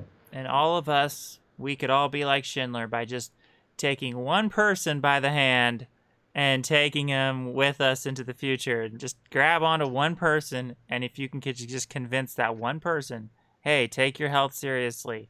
Hey, help us cure aging. You can live forever. Just take one person and then you've saved a person. That's pretty powerful. Or at least, right? I mean, I'm not trying to convince people that you're going to live forever. To me, that's ludicrous, especially in the world that we're in right now. But I'll try and convince them that at least give it a shot. I mean, what else you have to, like once you understand the things that I understand in my brain about the science, it's like, well, shit, we should at least give this a try, So that's the way I see it, at least. Yeah. You want to take the next question, Ron? Which question were we? I think you got to go up higher. Oh, okay. Yeah, just because. Oh, yeah. Just because you have never seen it, though, doesn't necessarily mean it has ever happened yet. What's she talking about? What's he talking about? Van Halen. I don't know what Van Halen's talking about, but what they said is definitely true. Oh, yeah. So, yeah. What subject do you think I should study for anti-aging? I would recommend naked mole rats, personally. I think it depends on what you mean by subject. I mean, you should probably study geroscience. That's the study of aging in some capacity. So like, for example, Aubrey de Grey is a biogerontologist because there's many different branches of geroscience, which is the study of aging. So Aubrey de Grey is studying biogerontology, which is the study of the biology of aging. So I would say study that. AGI, computer science, that's really good. Aubrey de Grey has a computer science degree, from the 1980s before he went into biogerontology. So having both of those, that's why he's such a brilliant mind. And he's a mathematician, genius. So for those who don't know, Aubrey de Grey has cracked like many mathematical codes and like won awards, dating back decades. So he's really a brilliant mind for many different reasons. Heck yeah. I would study viruses and how viruses might affect longevity. That'd be an interesting topic. How certain viruses might flip on certain longevity genes, that certain viruses could genetically engineer us and make us live longer. Right. Especially right now with COVID-19. I mean, just being an epidemiologist or studying viruses in general is not a bad way to go, considering how much this damn virus has impacted our lives, regardless of where you stand on conspiracy theories or completely believing all the government and mainstream media to a T, right? Either side of the spectrum you're on there. The point is this damn virus has massively impacted our lives. So if you don't want that, and if you want things to kind of get back to normal, like COVID-19 has had many positive effects in our life as well too. Like it's just sped up technology, like people are now more adaptable to social media and Zoom and other things that were growing anyways. They just grew a lot faster in the last year. So I don't want to like downplay that. But in general, we've lost a lot of our freedoms because of this damn virus. So if you could study that and figure out a cure to that, that would be awesome. That'd be a good start to maybe working on solving aging after that. So I don't know. Indeed. Your turn, Rowan. You want to ask the next one? It is interesting to think that there could be good viruses and bad viruses, right? Like if coronavirus is a bad virus, then what might be the good viruses out there that Oh, of course. almost bestow superpowers, right? If there's bad viruses, what if there's viruses that give you superpowers? No, there's no what if, Rowan. There are objectively lots of viruses that are really good for us that we could not have survived or evolved as a species without. Right. Yeah, there's tons of good viruses. There's a virus that forms in the fetus that allows the baby to be born. It protects the baby. This virus evolved with us as a species, where we wouldn't be able to have children without it. So, viruses are an integral part of nature. You know, so this whole idea that viruses are just so terrible and bad is what has been frustrating to me, with that being the narrative of the last year. Like, think of it like this. This might sound really harsh, but if you guys are ready for some like mind-blowing things, then get ready. So look at senescent cells in being one of the hallmarks, or being one of the like problems of aging, right? You have these cells in the human body, and it's not just in humans. There's senescent cells in other species as well, plants as well. So you have these senescent cells, which for whatever reason, they haven't undergone apoptosis, which is cell suicide, cell death. But they're basically really old, and they're spitting out all these cytokines, these bad chemicals that are affecting your other cells around you. So we call them zombie cells, right?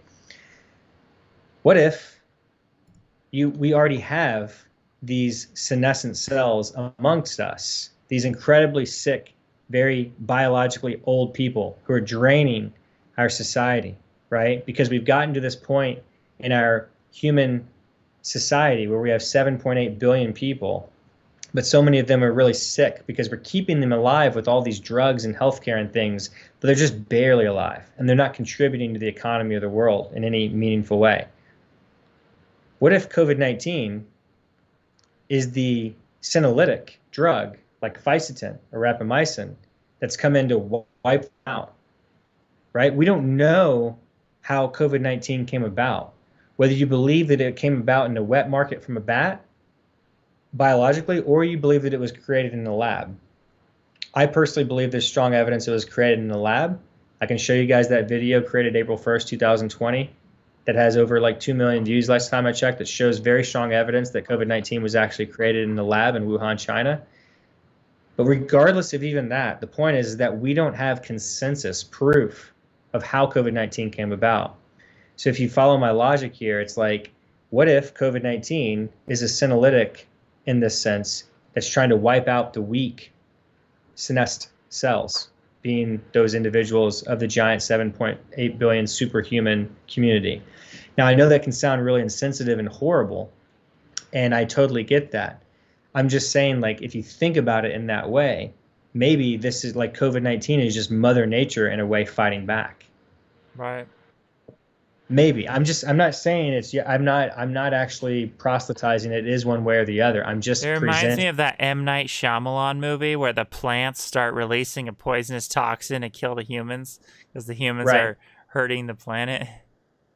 Right. It's like the more that you understand nature and how it works and how intelligent it is and how all these mechanisms it has, it's very realistic to understand that this could be a possibility. So again, I don't want people to take it the wrong way, that because I'm like dedicated my whole life to like, you know, solving the aging problem, and I have massive compassion for people who are elderly and sick, and I have compassion for all that. So I don't want my statements to be taken in the wrong way. I'm just saying, like, think about it. What if this is like COVID-19 was created in a way by Mother Nature to wipe out the weak? That's a great point. And it's also a good argument for why we should be stewards of the earth and really care about taking care of the planet and the environment and species extinction and all that, because if we don't, what if there's like an intelligent, you know, natural force that would want to kill us if we don't if we're not taking care of the planet? What if the earth itself is intelligent and it's going to target us and kill us? You know, what if it can see what we're doing? It's like, you're not taking care of the earth, we're going to kill you. Yeah, I mean, the earth, it clearly has built-in intelligence to it. Is it conscious intelligence is kind of what you were kind of alluding to, is like, I don't see like evidence for it being like conscious in the way, but we can't even define we can't even agree. What if there's creatures that consider themselves stewards of the earth. They're immortal, and they'll take you out if you don't care about the earth, right? What if there's immortal like creatures that try to protect the earth, and if they see who's being bad on the earth and who's bad on their environment, they'll take those people out. Do you mean like creatures we're not aware of, or Yeah, like a exactly. Just COVID-19 some creature? Yeah, a creature we're not aware of. Just whatever. Just some kind of creature. Yeah, we don't know what we don't know. Kind of as Van Halen 52 just kind of pointed out, right? Right. It's what Donald Rumsfeld talked about. You don't know what you don't know. Right. So, or even a society. Maybe like the people who planted those Georgia Guidestones, who said they were obviously environmentalists, right? The people who planted the Georgia Guidestones, who wanted to keep the population under 500 million, those people were environmentalists. So what if they're watching the people and they're like, they want to, you know, they want to take out all the people who aren't taking care of the earth, right? What if they want to take out the people, like eugenics? They want to, if you're not taking care of the earth, if you don't care, then we're not going to let you into the future. That type of thing. it's possible. Yeah. That is, we're up in conspiratory land right there. But it's a real thing. The Georgia Guidestones is a real thing. People should look into that, right? Yeah, it is a real thing, and I have looked into it. So It's pretty crazy. So it's not even conspiracy, people. It's a fact. Do you want to take the next one, Rowan? So I guess that means we all got to take the Greta Thunberg pill, right? We got to go true green, right? Environmental friendly. We got to be serious about that. Yeah. Love is good for the soul. Fairy gang. Yes, fairy gang here. Fairy culture. Do you see any questions? There's so many. I'm lost. There's too many. We got to get through these quicker. All right, yeah, scroll back up and we'll go through them quicker. Let's try and answer people's. We'll try and do it quick. Okay. So keep going. Keep going. Okay, there we go. Stop. So many people are studying AI and coding. I think biology will be the next gold rush. Yeah, Misty Cloud, I agree. And I think that's a great thing for you to study biology. And I recommend biogerontology personally. There's going to be a lot of money to be made in slowing, stopping, reversing aging. Venture capital is rushing in Silicon Valley. You know, if you're young, Misty Cloud, study biogerontology. I think you can't go wrong doing that. Okay, Christian Bates at Longevity Power. By the way, I wasn't suggesting a puppet master conspiracy. I'm suggesting more so that there are hundreds of millions of people who benefit from the way things are, especially the colossally distorted and corrupt healthcare industry. So I'm wondering how the pushback has shown its hand. Okay, yeah, thanks for the more context, Christian Bates, and I completely agree with that. Yeah, the pharmaceutical industry, big pharma, the establishment certainly likes the way that things are, and they're not really innovating, and yeah, so that totally makes sense. Rowan, do you 100% agree with that? Big pharma is trying to suppress all kinds of cures. I think they're trying to suppress all kinds of cures. You think about it from a simple business standpoint. If they spent billions of dollars in like over a decade creating a drug, and then you can just have a bioregeneration therapy, make that drug obsolete by making people healthier and not needing that drug, hopefully you have enough brain matter going on up here to understand that this stuff really happens and why Big Pharma might not want these bioregeneration technologies to come in and wipe out their entire portfolios. Yes. Big Pharma is a multi-trillion-dollar industry. So, so that's, if we solve the human aging problem, or as we get close, traditional Big Pharma is going to fight it tooth and nail, and they're going to have massive amounts of propaganda and tools to really shut down the bioregeneration technologies and companies that are actually trying to do good and make us slow, stop, and reverse aging. So I'll be there to fight the whole time for the good guys, you know. But and you got, we don't want to we're not blackpilling you guys, because obviously there's a lot we do have access to that Big Pharma has not blocked. Amazing things, you know? Amazing things. CBD oil. Think about the CBD oil craze right now. Big Pharma didn't block that, and it's healing all kinds of people of all kinds of diseases. It's an amazing thing. So I know what you're saying, Rowan. You could argue that it's been blocked for decades, and that now it's finally just shown, come out into the mainstream. But yeah, it's a controversial, complex conversation. But your point's well taken, though. Right. All right, what's the next one? Okay. Van Halen 52. So how in a capitalistic system would you be able to get rid of wealth inequality and stop companies from becoming monopolies?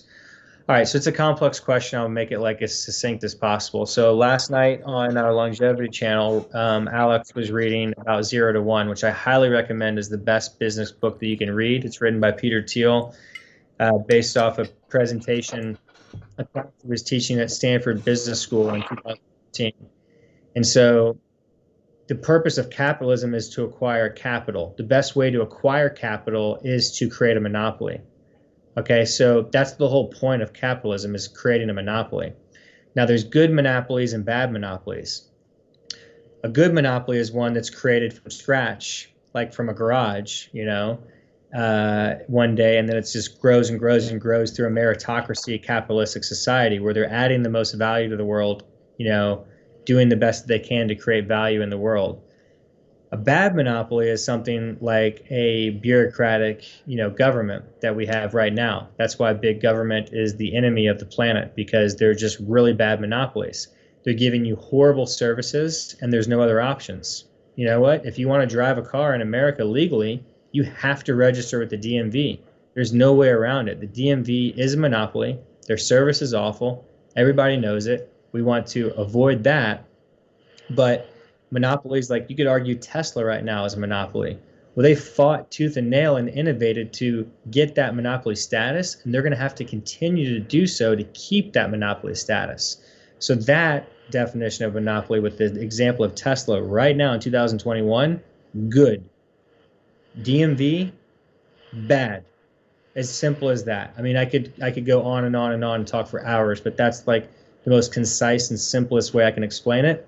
And then regarding wealth inequality, when you open up the economy and you make it truly free, and I'm talking about no UBI nonsense, no minimum wage nonsense. If you truly have studied economics, and I recommend you read the book, Economics in One Lesson, then you realize that you're just allowing people to be free and you're letting the pricing mechanism to do what it's supposed to do, which is accurately price resources. And I mean all resources, not just commodities like gold and wheat and potbelly, but actual human capital. What is your hourly wage? Do you know what your hourly wage is? What are you worth, right?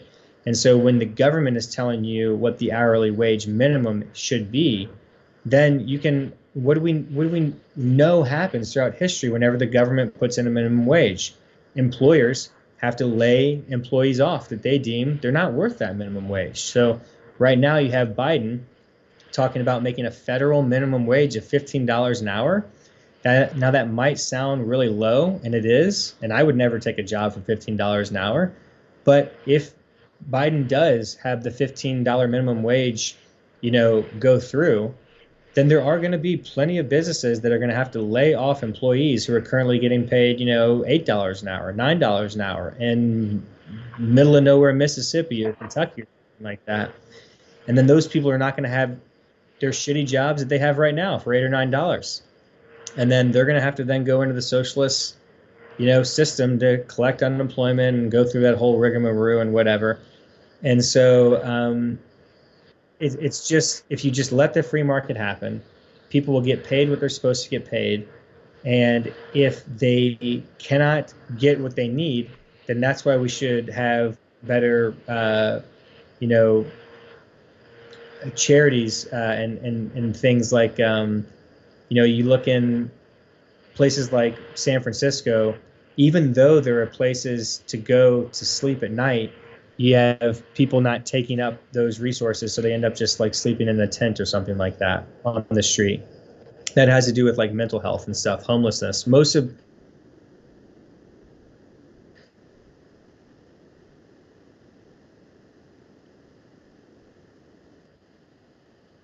homelessness has to do with a person's question. That's way too long. You broke up there a little bit Rowan's for the yawning. last. Yeah, you broke up there a little bit. So the last thing I said is I'm rambling at this point, trying to honestly like answer that person's question, but that's a very, very like complex question that the person asked. So I had to. So sorry. Ooh. Okay. Oh, let's start. I saw some interesting questions, but I guess let's start above. Let's start up here.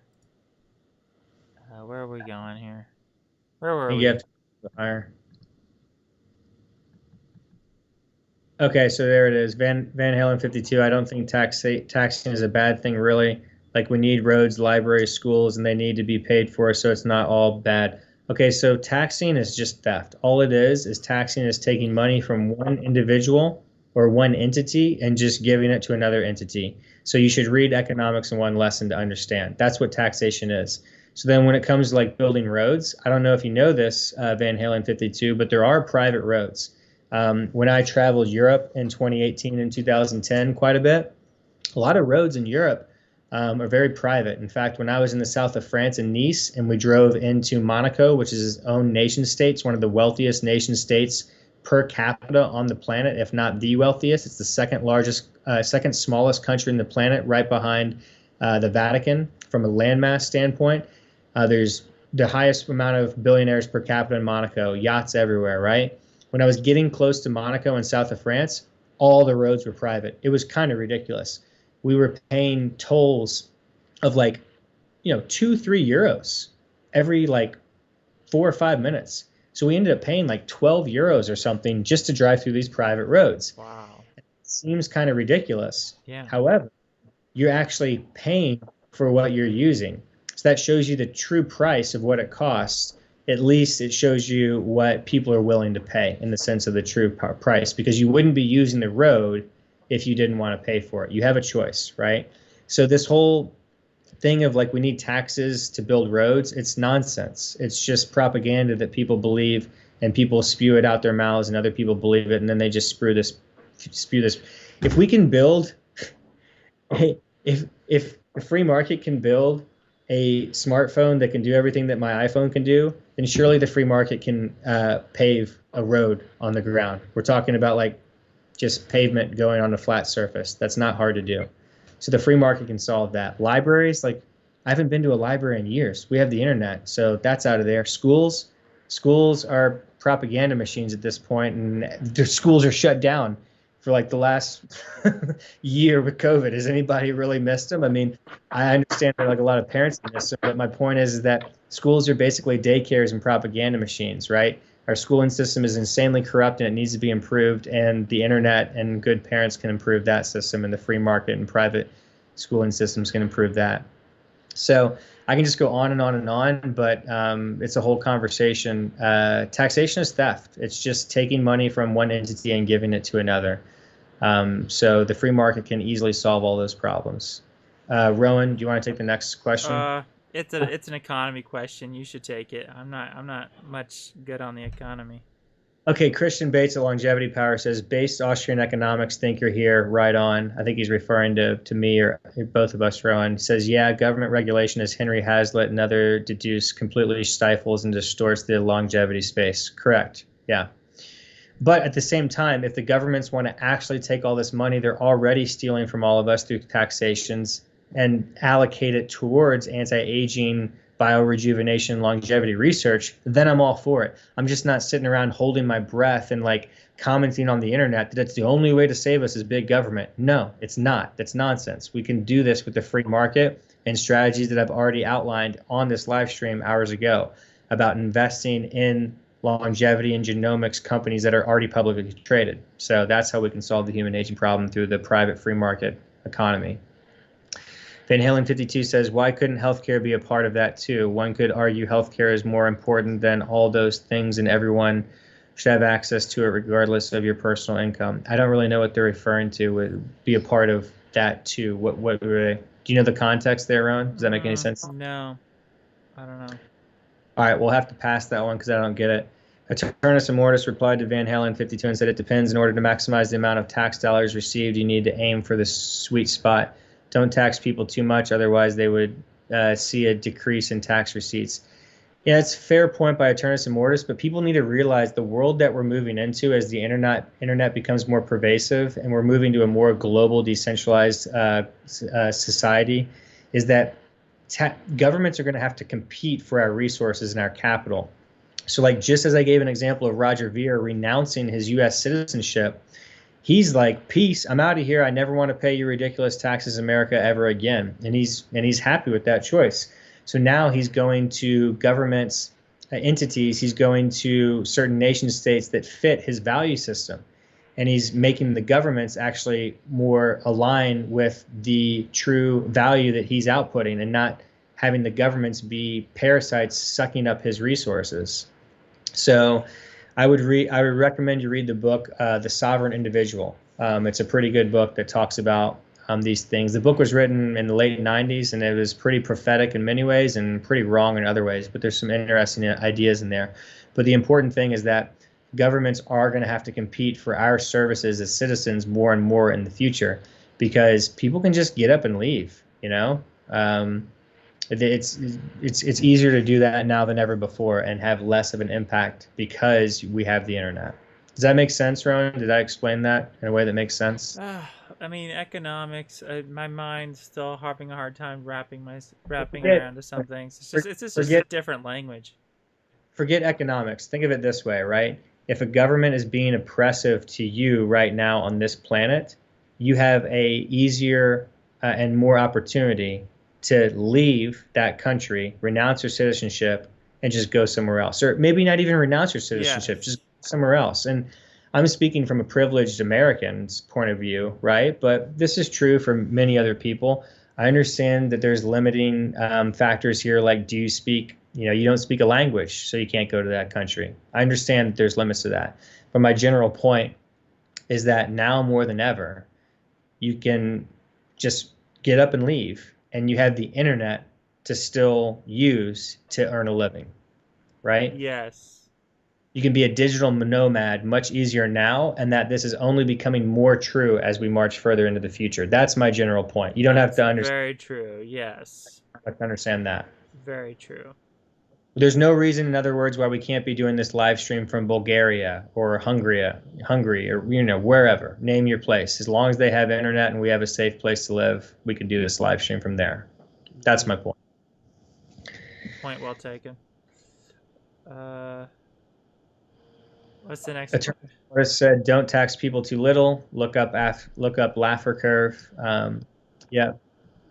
Christian Bates Longevity said, Van Halen 52. I loved reading economics in one lesson. Audio is on YouTube, in which you'll discover that it's the state that makes business crony, not the market itself. Exactly correct. Every single chapter in economics in one lesson, which again was written in 1946 by Henry Hazlitt. Like, think about that. When you read this book, just think about that it was written like 75 years ago.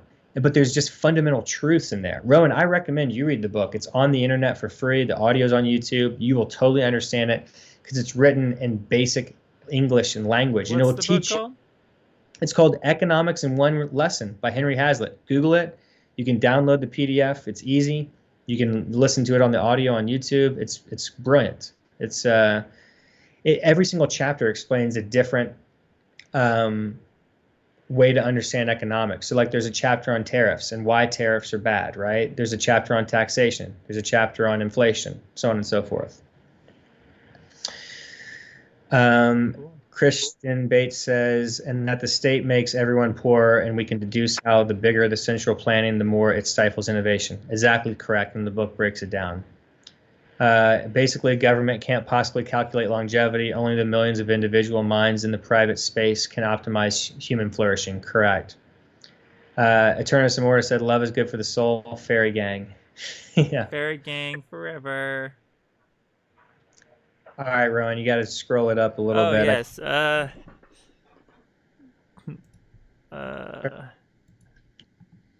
There's an awful lot of... Okay, you go. You take this one, Rowan. There's an awful lot of false and outdated information on how to persuade. Just look at the telemarketers. Is anyone in the Eternal Life community comparing methods to see what works against deathism? Good question. Rowan, how many times have we talked about deathism? We've talked about this like ad Yeah, nauseum we for a talked long time. about this a long time. Yeah, there's a lot of different strategies. I've fought deathism a lot. I've tried to fight it. It's hard. At People, the end, at the end spectrum of the whole deathism debate is basically what I stated a few minutes ago, which is that the deathists, if they truly are deathists and they can't walk off the ledge, then they're going to die. So if we just continue to convince more people about life extension, and then those people actually live a healthier, longer life, then by definition, over time, as this plays out, the deathists will just die off, and their ideas will die off, and the life extensionists will grow. right? So that's, but like, this can't just be some BS fairy tale. We actually have to create the technologies that actually get us to live longer, healthier lives. Or this isn't going to, and then it'll feed off of itself, right? As soon as people start to see that we are dramatically or even meaningfully, somewhat, slightly slowing, stopping, and reversing aging Yeah. more than now, that's what's going to really open the floodgates and bring more people in. Yeah. So I think that we're going to be getting there, and I think that it's going to be happening in the next few years. So that will help squash a lot of the deathists. Ultimately, the way to fix the deathists is to bring them onto our team, right? We gotta convert them. We gotta help them. Gotta help them live forever. We gotta help the deathists live forever. Empathy for the deathists, because some people were once a deathist. You can change. People can change. 100%. If they can't, then they're worthless and they're hopeless. So only spend your time and efforts on people that actually have an open mind and that can change. Because there's some people that are so stubborn or so old and too stuck in their ways that they won't change. You know what? I say fuck them. Work on somebody else that can actually has a possibility of changing. And a lot of people just need a more healthy environment. They're just around toxic people. They just have a bad living situation, just an unhealthy life that they're living, and they need more positivity in their life, and then they might love life more. The reason people are deathists is because they hate life. They're depressed. Yes. What Rowan just said there cannot be overstated. That's so true, right? And so that's why in this live stream, somebody asked, like, how do I get away from toxic people? And we answered that question, but it is complex. And so if you can't get away from toxic people right now because you're in debt and your job you're a slave to and you can't figure out another job and your boss is toxic, then to a certain extent, you got to just kind of suck it up as much as you can in the short term, make that motivation to save more money and learn about investing so that you can just get out of that situation, right? The whole thing is you got to develop a plan to, in the short term or long term, get out of that toxic situation. So that's the answer. Essentially, it's complex, but that's the answer. For some people, they need to change their toxic, movies and music that they like or whatever. Exactly. In other words, Rowan, and some people, it's not the toxicity of the other people around them. They are their own toxicity. Their beliefs. Yeah. And it's about the characters you idealize, right? Think about the characters people idealize. That's important. Some people will watch a movie like Clockwork Orange, and they'll actually idealize those characters. They'll look up to those characters, those evil type of, sadistic psycho characters, and they'll look up to that, and they'll get an admiration, and they'll obsess about that kind of thing. That is a problem. People need to have good positive characters and good positive role models that they look up to. That's important. Totally.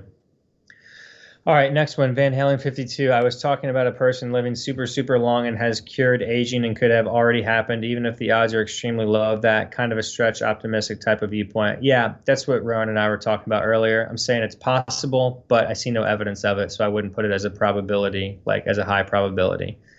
But it's possible. S says, what percentage of the eternal life community is well-versed in the true secrets of persuasion? Is the knowledge getting out there from those who have studied it to those who have not? I mean, that's a very loaded question. The true secrets of persuasion, we could do a whole 6-hour live stream on the true secrets of persuasion. Rowan, what do you think? I think the true secret of persuasion is to Geez, I don't know. I don't think I have the secret. I don't think I've succeeded in persuading many people. Let me tell you, just let me tell you a few things. So, I took persuasive speaking in high school. I took persuasive speaking in college. I was a communications major. I've been pretty successful in sales. What is sales? It's persuading people. So I think I'm pretty decent at this stuff. If you want to get more specific on things, ask, then feel free to. But we shouldn't go down a rabbit hole with this stuff. We're doing the best we can, damn it. If you have some suggestions on how we can be more persuasive, ask, then please be more specific. That's all I can say. See, because I think people need to persuade themselves. I feel like that's what I've done. I persuaded myself by having all these, like, you watch a movie and there's a certain line that stands out and it resonates with you, a certain quote, right? Right. Or you listen to a song and there's a certain lyric and you resonate with the lyric and you want to keep all these ideas close to your heart, right? You have to make your world so that it constantly reminds you and persuades you and shows you what you're doing and reminds you of who you are and your goal. So it's like you have to create that environment and persuade yourself. At the end of the day, Rowan's 100% correct. I mean, you are in control of your own life, you know? If you have a hunch on something, then investigate it, right? We have the internet, we have YouTube, we have all these ways to research things. And so that's essentially what Rowan and I have done from our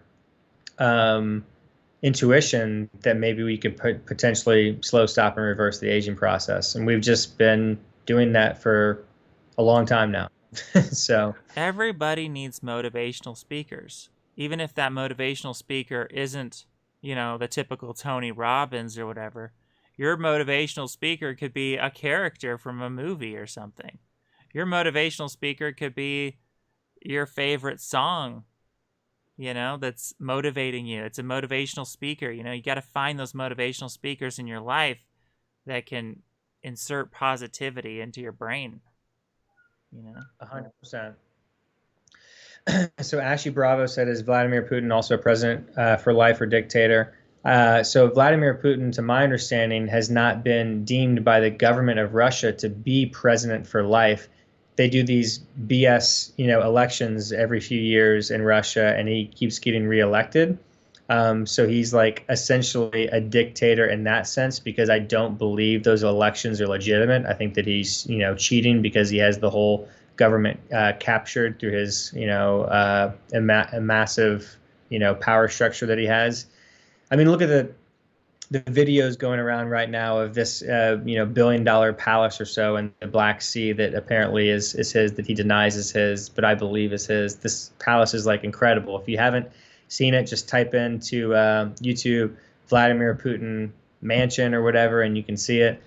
But separate from that, just to be clear, President Xi of China was named, I believe, in 2018 or 2019. I think it was 2018. He was named the president for life of China. So that should scare the shit out of people, because he's essentially the dictator of the second largest and soon to be largest economy on the planet. Wow, look at that. That's incredible. Yep. And so it's a newly constructed, like, insane mansion. It has like a church in it. It has like anything you can imagine. It has like multiple swimming pools, indoor sauna, blah, blah, blah, everything. And it's supposedly Vladimir Putin's, but he denies that it's his. But regardless of that, the guy's wearing, $4,000, jumpsuits and stuff like that. He's been seen with Rolexes on that are like $200,000. He flies in the private jet and blah, blah, blah. Like, he lives a billionaire lifestyle. And there's people who, there's credible entities that have done investigative journalism stating that, making a good case that he's like one of the wealthiest people on the planet, worth hundreds of billions or trillions of dollars. So listen, to me, the point is that he's insanely powerful. He has an insane amount of wealth as far as his lifestyle goes, and he's insanely corrupt. Like, come on, it's not that hard to figure out. People have known this for a long time, and it's a big problem. It's especially a big problem when people are saying, we need more big government.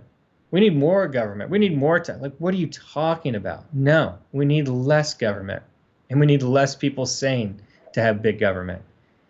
You're basically saying, like, I want more money stolen from me. Yeah. If you want taxes to go up and you want more government, you're just saying, I want more money to be stolen from me. I want more power to be taken away from me and given to strangers.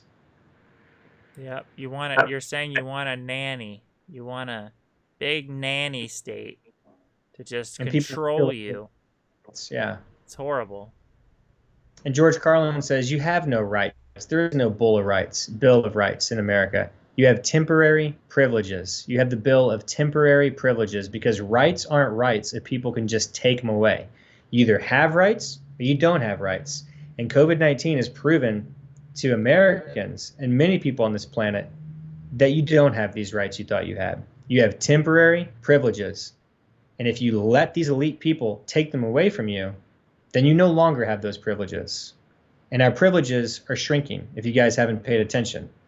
So people need to wake up and realize that they have to fight for their rights. I mean, the Beastie Boys taught us this in the 80s. You have to fight for your right to party. And you got to fight for your right for everything, man, or you'll lose them. So rights aren't rights if people can just take them away. So we don't have rights. We have temporary privileges.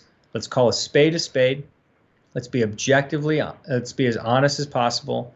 And we need to fight for our rights. So I like that. You got to fight for your right to party. It's important. yeah, you got to fight for your right for longevity too. Yeah. Like the Great Gatsby, you know? A little party never hurt nobody. A little party. There we go. What are we doing here? Next question. Okay, where are we? Okay, do you think the monopoly on state violence is essentially the source of power of each state? So there's two things that a government has control over that gives them the power. It's the ability to coin money. That's first and foremost. That's why the elite are always arguing about that in the background on how to run a government or a society, and then their ability to coin money and have control of the money supply then gives them the monopoly on violence. And we've seen this play out in many different societies, many cultures, many nation states over many thousands of years, right? As soon as most governments lose the ability to coin money, or they run out of money if they don't control the money supply, if they're in a free market economy where gold has traditionally been money for thousands of years until 400 years ago, and they can no longer pay their soldiers, then that's when we really find out the truth, that these soldiers are really going to stay and fight if they're not getting paid anymore. And what do we see throughout history over and over and over again? As soon as these soldiers can't get paid their money, they're like, you know what? I'm not fighting for you, Mr. King, Mr. Emperor, Mr. President, Mr. Prime Minister, whatever. Thanks, but I'm out of here. So it's the ability to coin money first and create the money supply, then that gives them monopoly on violence. And then the more they can build on both of those, right? Growing the ability to create money, and the Federal Reserve System is the most powerful as far as money we've ever seen on this planet right now, and it's growing. That allows them to fund the military-industrial complex and then grow the power structure. So that's how that works. Van Halen 52 says, if all roads were private in America, though, there would have to be a limit on how much you can charge a person to use a road, which the government would still have to be in. No, Van Halen, like your whole brain is focused on like worshiping the government. No, there's no rule on what. If all roads were private in America, then there would have to be a limit on how much you can charge a person to use a road, which the government would still have to be involved in that. No, not at all. You either drive on the road and pay the toll to do it because it's a private road, or you don't. That's it. If you want to get somewhere, you'd have to pay the price to get there. And if you don't want to get there, or if you can't pay to get there, then you can't go there. Period. End of story. Now, I agree with you that the government could get involved to change things up. And luckily, we're already at a point in our society in America and most of the world where we have most of these roads built.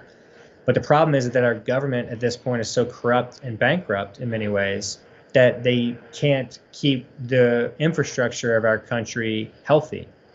This is what Trump campaigned on in 2015 and 16. He talked about fixing the infrastructure, the roads, the bridges, the airports. Did he actually do any of that? Not really. Really? He didn't do Did you any of that, really? do you see? I mean, I've seen some roads like it get fixed up in some capacity, but not really highways that I've seen personally. So, But what if, and then it's possibly did, right? We just didn't see it. I follow the news pretty closely on that stuff, and I never really saw him, execute on any of those things. Okay. Feel free to call me out, fact check me, and if you guys want to do research and point out anything. But the point is, I think like what Van Halen 52 is saying here is that like it's government, government, government, and the government can do this and that. And my point is like, yes, Van Halen 52, you're correct to a certain extent. The government has certain power where they can always step in and do things. What I'm saying is that it doesn't have to be that way. We've just been conditioned to believe that that's the way that things are, and that's the way that things should be, and that's the way that things always have been. Well, that's not the way things have always been. I've studied history. This big government phenomenon is a rather new phenomenon within the last few hundred years of controlling the money supply and having this much control over our entire society.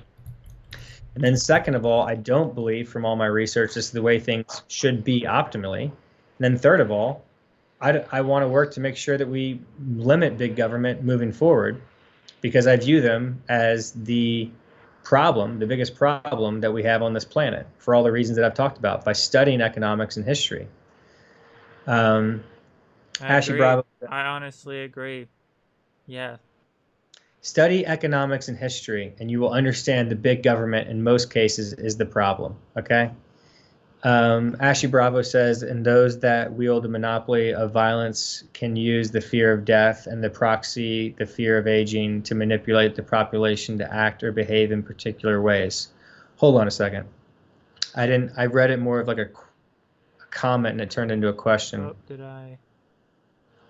Oops. Okay, Ashley Bravo, and those that wield the monopoly of violence, so the government, can use the fear of death and by proxy the fear of aging to manipulate the population to act or behave in particular ways. Okay, I think I see what Ashley Bravo is saying is that the people that are in control of the government, they have their monopoly on violence and the fear of death by people, and by proxy the fear of aging, to manipulate the population to make them act or behave in a particular way. Yeah, I think that's what's basically going on.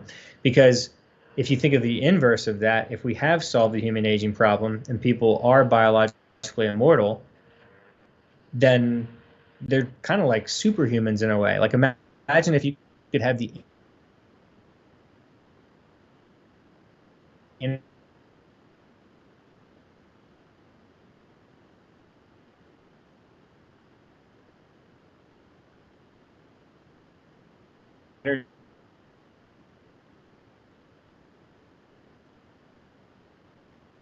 energy.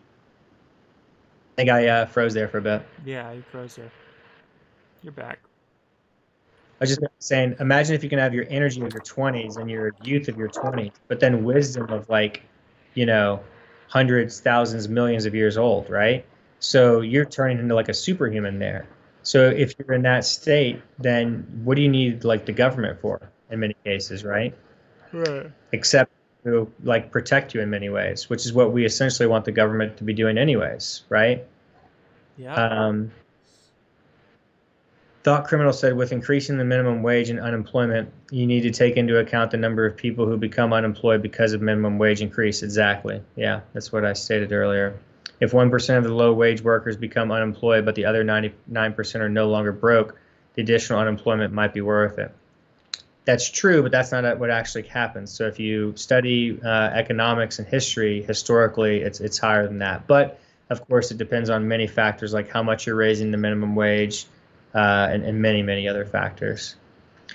Another factor is if the lower classes have more money to spend on average, demand in the economy might rise. Yeah, look at Singapore right now. Singapore has the second highest income per capita, and their economy is booming.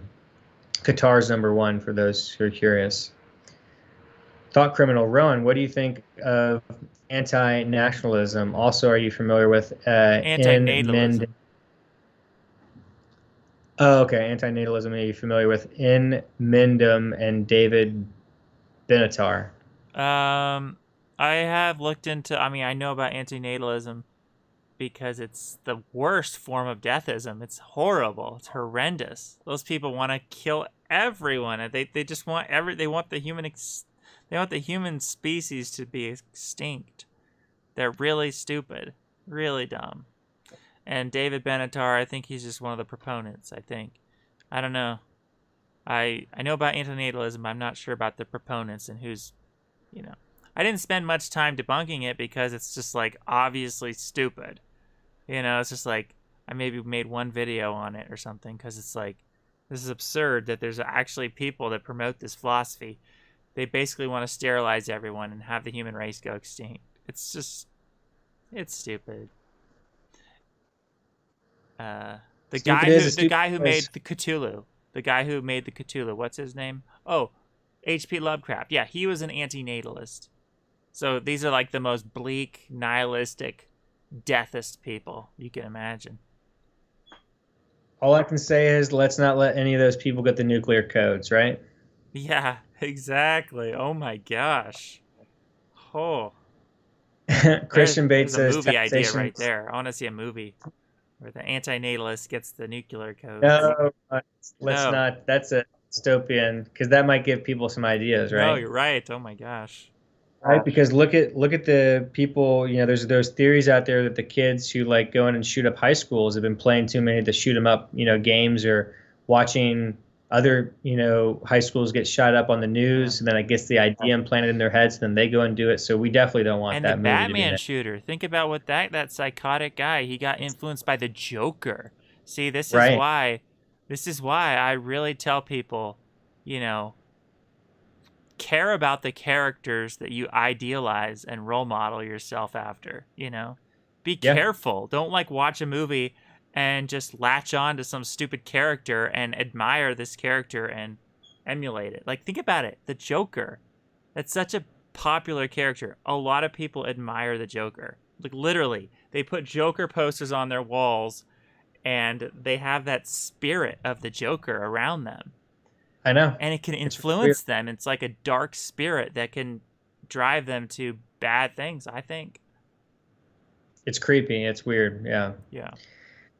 Christian Bates says taxation is death with a little wink face. So I think Christian Bates is just joking. Yeah. Taxation is definitely theft. Think about it like this, right? You go into a grocery store, you get your groceries, you go to the checkout. The lady says, you know, that would be $17.34 and $19.27 after tax. In my mind, I'm always translating. So it'll be like, that'll be $17.34 and $19.27 after theft. That's what I hear. Whenever somebody says tax, I think theft, because that's what it actually is. So it's not death, though. It's I think Christian was just joking. Van Halen 52 says, I strongly agree with watching or listening to positive and relatable stuff when it comes to movie, show, music. Yeah, for sure. It's so important.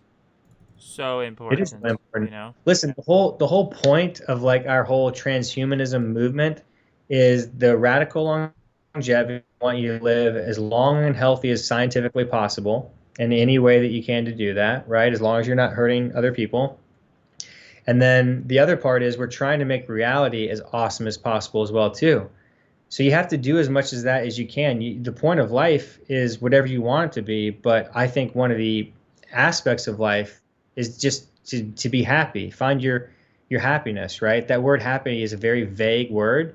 It's hard to define. I read the book about 10 years ago called Stumbling on Happiness, written by a Harvard psychologist. And what he first has to do in that book is define happiness. And it's very difficult to define. And it means a lot of different things, like to a lot of different people. It's like the word love or God. It's complex.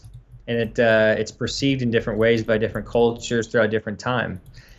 And so you just have to like find your happiness, like enjoy life, right? If you have a job that sucks or certain things about your life that sucks, you need at least a little bit of every single day to have your time to enjoy a good movie or a good show or some good music. It's really important for your mental health, you know? And if we can be that space for you guys with live streams, then hopefully we can help out in that Yeah. capacity as well too.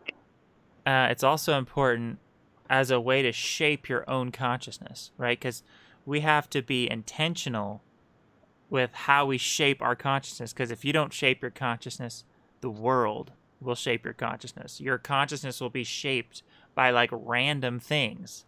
Who wants that? Why not shape your consciousness by selectively picking the music you're listening to? Be very selective. Like, I'm listening to this song to shape my consciousness in this way, and I'm watching this movie to shape my consciousness in this way, right? Like, I want to be a better person, so I might want to watch the movie Pay It Forward. Because if you watch that movie, it might tug on your heartstrings, and you might, like, oh, I should help people, and, and you can watch the movie The Grinch. And you can watch the movie The Grinch and be like, oh, look at the Grinch is growing his heart. I can do that, and you can watch these positive movies like Scrooged, where he's like at the end of the movie, he's like inspired and he wants to help the world. You can watch those positive movies and use that as like a positive motivation to direct your focus and how you shape your consciousness, right? 100%, Rowan. And like, for example, I don't shop at Starbucks or anything like that, but I've heard stories of like, at Starbucks, there's like a ridiculous amount of people, like 54 people or 89 people in a row paid for the person's meal that were like behind them, right? So they get to the cash register and they order like a cup of coffee and they say, hey, the person in front of you just paid for your coffee. Do you want to pay it forward and keep this continuing and pay for the person behind you? And it's like people just have to say yes, right? Maybe they end up spending $1 or $2 more than they would have or whatever, right? Who cares, right? The point is just like we're all in this together, the sense of community, right? But it's not forced. The government is the one forcing you to do that. It's showing that the free market and unconditional love and just, trust in strangers, like a collective consciousness can do this, right? Yeah. By these stories of like, yeah. But then the story, I've seen this like on the news is like, yeah, like there were 89 people in a row that paid for the person behind them at Starbucks.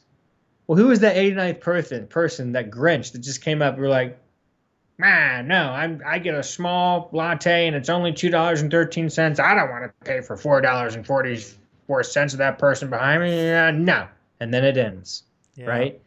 It's the Grinch that ended it. So, I mean, we all need a sacrifice to a certain extent to solve the human aging problem, but I can't think of anything better to sacrifice for, right? Well said. Well said. Okay, so S said, I apologize if my questions seem to be loaded. It's important to me that the anti-aging movement gains support as quickly as possible. I don't even remember what question you had that was loaded anymore, to be honest. But yeah, we're trying to. We have the same goal and the same mission. Eternus Immortus said, I don't want a nanny, I want a party. We want a party too. Yeah. Van Halen 52 said, I disagree. I don't think more government regulations is a huge problem, to be honest. I don't want to spend $1,000 to drive to school for a day that some rich owner could charge me to use the private road. Oh my gosh, Van Halen 52, your perception of reality is so far off. It's like it's hard to even have a reasonable conversation with you. We're not talking about spending $1,000 to drive to school. So if you want to try and have a reasonable conversation, then we can do that. But if you're not interested in that, then there's no point in wasting our time. So government regulations can be a really big problem. I've seen it firsthand. In many capacities and many jobs that I've worked at and from other research that I've done. So just to be clear, I guess my question is like, why are you putting so much trust and faith into big government, right? Clearly governments can build roads. They've done it, okay? Clearly the free market can build pretty awesome things for cheap prices. So why is it that you think that the free market can't build a road at a cheaper, more efficient way than the government can? And I'm telling you, I've researched this, and they can. And it's not just theory, they've done it. I just gave you an example of a place that I was in the south of France, just outside of Monaco, where it had been done. And I didn't mention this, but the roads were really, really nice. It was just inconvenient to have to stop at the tolls and put in like physical cash. But that can all, of course, be, digitized so that you're not actually having to stop and it's just all digital. And I eventually think that this is where we'll end up going. But in any event, we don't need to keep going on and on about this. We'll just have to talk about other stuff. Rowan, do you want to get the next question? I can't find it. Which one are we on? Go up a little bit more. Okay. Okay, it's XSVO. If there were no governments to have monopoly on violence, who would? You don't want companies to pay out mercenaries and hitmen to become the new norm of justice. Yeah, it's a complex question, and the world is becoming safer and less violent. Regardless of what the mainstream media might actually have you believing, and movies and things making you think that the world is more violent now, the world is actually the least violent that it's ever been. And that doesn't mean that we don't have like cyber wars going on and financial wars like tariffs and things like that. But from actual physical violence like wars and homicide and physical gang violence and stuff, that stuff has been skyrocketing down in first world countries for decades. So the research and the data on that's very clear. But yeah, we can have private institutions have their own security. I mean, look at like Paul Blart, the mall cop, right? You have malls that have their own security, corporations that have private security. I'm not saying that it's perfect, but I'm saying at least it's the free market, right? So you're going to see a lot of things change, a lot of things that we thought were true and we were taught were true. Police officers, firefighters. Technology is going to disrupt all these things, people. Superheroes. Think about this. In the future, you could have private corporations and private people funding superheroes to do real-life justice and vigilante work. That could happen in the future. There could be some really rich Elon Musk type person who just wants to help humanity, so he actually pays people to be superheroes. It could even be, and to go out and help. It could people. be robots. Yeah. It could be robots, and they could have a camera on it that's live streaming the whole time, so it's all transparent, so everybody can see what this vigilante is doing, whether it's a person or a robot, and see that it's actually, helping society. Look at like cops, for example. Talk about ending the need for police officers. Well, what's a big job that police officers have done historically in this country for the last, we'll call it 100 years? They've policed the roads, right? Well, what if Tesla or other companies combined solve self-driving cars, right? And they make autonomous robo-taxis everywhere where we have 0 deaths. And robots are driving everything. Well, then what the heck do you need cops for on the road? You don't. Well, then you'd be like, oh, we can have them do something else. Well, what if that gets outsourced by technology, right? So the point is that when we're talking about curing aging, we're not just talking about like this one thing. We're talking about all of technology changing the entire fabric of the way that society works, and you have to rethink things. And we're talking about making the world a much better place. And if the free market can innovate here and make things cheaper, then there's no reason that we shouldn't be doing it, or at least considering it. If the free market can build roads for a lot cheaper than what the government can do, and not steal money from you through taxes to build those roads, but instead just charge you a much lower fee if you're actually using them, so therefore you're only paying for the road if you're using it, then this is a win-win-win for everybody. The only way that you would not want to vote for this would be if you're one of the ones that, I don't even want to go down that road, actually. No pun intended. I don't want to go down that logical road that I was going to go down, because you could hopefully see my point, right? It's more fair. You use the road that you're actually using, and you pay for it for how much you use, just like we do everything else in the economy, right? Yeah. This is how technology can improve things. So that seems like Rowan, do you want to get that seems like it would work to me. Yeah. You need government regulations. You need government for regulations and to help people. No. Why do you? Anarchy! Come on, anarchy, people. No government. Let's just abolish all of the government. we'll just have no government. We'll just govern ourselves. Why not? Who needs the government? So anarchy means rules but no rulers, for those that don't know. And so, like cryptocurrency, for example, is anarchy in finance that's actually, working reasonably well and to certain capacities right now. So there are no rulers of Bitcoin, for example. There are rules, there are consensus rules, and yes, there are miners. Yes, there are holders of Bitcoin, and so to a certain extent, they are like rulers of it because they're kind of controlling it to a certain extent, but they're only controlling it to a certain extent of the source code rules allow. So we could create certain systems like that throughout the rest of our society where there are rules, but less rulers, less capacity for people to rise to the top and be parasites, right? Right. Because what I'm talking about is when big government gets way too big and they're parasitic, right?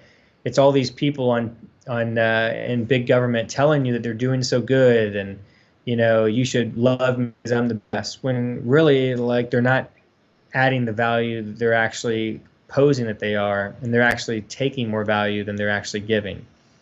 So that's what the free market does. Great. You can only fool people so long in the free market. You have to create the value to stay afloat to a certain extent. Right. Even if there was no government, we would still have justice. There would still be like certain types of justice. I mean, it wouldn't be good. It would be chaotic. It'd be a mess, really. Maybe we should scratch that, reverse it. Maybe I don't want to do the anarchy now that I think about it. No, we don't. You don't need like full on anarchy, no government. But- I'm just saying, like right now, we have way too much government, right? Yeah. Way too much. Like, who would you trust more to protect you? The government or some people like this? Some heroes that have a good heart and they're out to help you, or the government that can be very corrupt, Police, I actually don't know if I'd really can trust either. police can be racist, like heroes can be racist. There's always going to have problems, but Yeah. All right, Ron, we're gonna have to finish up soon because we've been doing this live stream forever, and I'm starting to get a little tired and hungry. You want to finish up the final question? Should we go up a little bit higher? Go up a little bit more. I think go up a little bit higher. That is an interesting question, though. Would you abolish the police if you could? If you were president right now, would you abolish the police? So it's kind of like what I was just talking about there with like having autonomous vehicles, right? Right now, the police are actually doing way more things in this country that they weren't actually doing decades ago. They've taken on like more jobs that like police weren't typically doing. And so that's why they've been complaining. So I can't do this live stream forever. I'm getting tired and hungry. We've been doing this forever, but like, so that's a whole discussion for a whole live stream. But I will say this though. Our police system in this country is completely broken. Yeah. Because they're underpaid for what they're doing. They're underqualified for what they're doing because it's been a spiraling downhill problem with the police and getting hired over the last few decades. Because if you look at how the system has actually worked, they're getting less and less qualified people. And because they're having to do such a difficult job for not the best pay, it's not attracting the best people. Right. And so there's then that definitely a racist problem there with the police. There's definitely some of them are racist, not all of them, but just a small part of them are. Of course, and that's a problem throughout our whole society as well too. But yeah, let's not take up the whole live stream on the police problem because that's a whole live stream in itself. Yeah. Hold on, can you go back up? Oh, okay, we already did that one. No, back down. You need new government for it. I believe we can remove taxes from government infrastructure, e.g., roads and libraries, but we still need it for police and free healthcare and a group of people to decide ethics and laws. So no, you don't need it for healthcare, and we could privatize police in a way that we could talk about in a live stream. But for the healthcare, for example, right? You have all these first world countries that have socialized healthcare. Well, what is that really? That's taking the people who are the oldest and the sickest, who've had the most time to acquire capital, so they should have a better probability of being financially independent, and you're taking money from younger people who are working in the economy to pay the taxes for these socialized healthcare systems. So what this really is I'm assuming XSVO is a younger person. It's really just taking money from younger people to give it to older people. And a lot of the times these older people actually have money to spend on their health care, but they're not having to spend it because of these socialized healthcare systems. So it's just kind of like, I see it as the older people taking control of the government and convincing the younger people what's best for them. Does that make sense, Rowan, to you at all? Yeah. I've actually just been distracted though. I'm still thinking about the police. I'm thinking, don't you think the police should have to go under a test, like an empathy test, and maybe an emotional intelligence test, right? We could do that. Yeah. But here's the problem, Rowan. You start doing all these tests and you start raising the bar for police, then guess what? You're going to have to qualify out a lot of them right now. And so then to do that, you're going to have to pay them more money. You want higher quality, you're going to have to pay them more money, right? And give them better benefits. And how do you do that? You got to raise taxes. It's worth it. So the problem is that we have a dumbed down idiocracy society and everybody wants something for free. That's the danger of socialism and communism, is just teaching people that yeah, you can just get things for free. You don't get anything for free. There's no free lunch. If you had good parents, they should have taught you this when you were a kid, right? You're always paying for something. If my tax dollars were going to go anywhere other than aging, I think it would be a good idea to have your tax dollars go towards more quality police, I think. What about roads? Roads, what about too. School? Don't you care about the future generation? What if, Rowan, it ends up the kids that we're putting in school right now are the ones that end up becoming scientists that cure our aging in 20 years from now? Are you sure you want to make that decision? The world is complex, right? And the problem is that the more socialism and communism grows, the more we're distorting the pricing mechanism, which is fundamental for economics, a healthy economy. So, we could just go down a rabbit hole with this stuff forever. But what I just said is really what matters the most, right? So we actually want to use technology and the free market to solve the problems. The government is not good at solving problems. I agree. I agree with that.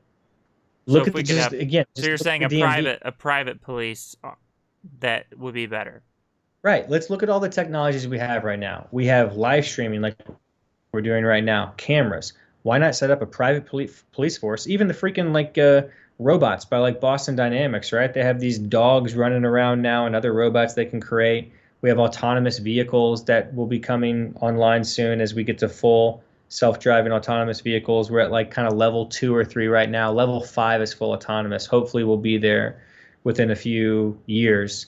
I think we will, or at least we'll be at level 4 in a few years. My point is that we have new technologies, right? We can use these new technologies and creativity and innovation to replace the previous police force, to replace the previous teachers, to create new, more innovative, better ways of teaching. We have new technologies even in pavement for paving roads. I've researched this as well too, right? So it's the free market that are innovating things. There's nobody sitting around in some government office or government building that's like learning how to like innovate roads better. You know what I mean? It's just, and if they are, the free market could do that better because the incentives for them are stronger. It's all about the incentives. So I don't know. You can just go on down the list, and the free market can do these things better. If you ask like why hasn't the free market done them better, it's not necessarily that they haven't. It's that people have bought a lot of the propaganda that the government, is the one that should be doing them. And so we have, even in this comment section in the live stream, a lot of people kind of reinforcing these beliefs that the government, should be doing things like building roads or policing or healthcare, involved in healthcare and things like that. But these things are not fundamental truths. These are just beliefs that people have in our society. Does that make sense? Yeah, definitely. In any event, we're talking about like stuff way far away from aging. I know. JM4Y said H.P. Lovecraft.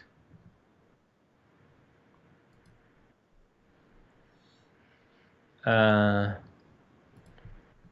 just can't wait till we have a police system like the Minority Report. So they'll just come to our house before we've even committed anything. And they'll just come and they'll say, "You're gonna commit a crime in the future.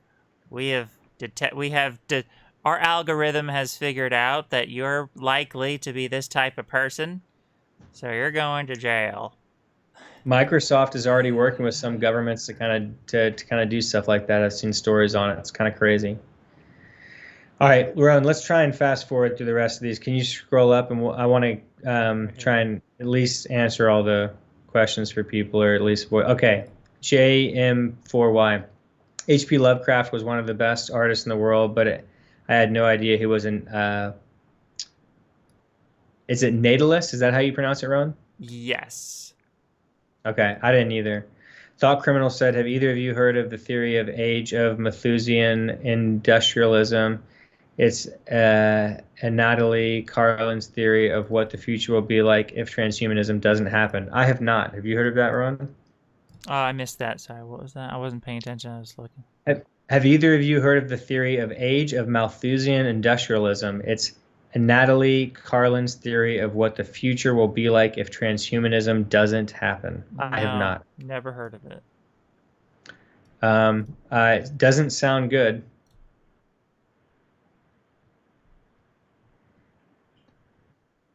There's a quote. I'm putting up a quote, you guys. Someone said they didn't know H.P. Lovecraft was such a deathist. Here's the evidence. I'm putting it on the screen for you all. He was absolutely bad. I mean, he was not bad. He was very suicidal and sad. And Rowan, you read this on a live stream recently, or maybe I was with Alex, but we joked that the guy looks like McLovin from Superbad. Look at him. Yeah. Pull up a picture of McLovin and put it side. Yeah. McLovin. McLovin. Must have been relatives or something. McLovin. That one, the big one. Over, not that one. Oh, oops. That one. This one. Yeah. Okay, put it next to the guy. Oh yeah, let's see here. Oh man, how do I get this? Lovecraft. What a name, right? Yeah. Let's see here. I'm on my Lovecraft right now. Okay, here we go. I got this. Let's do this. I got this. Here we go. Let's see. Oh, look at that.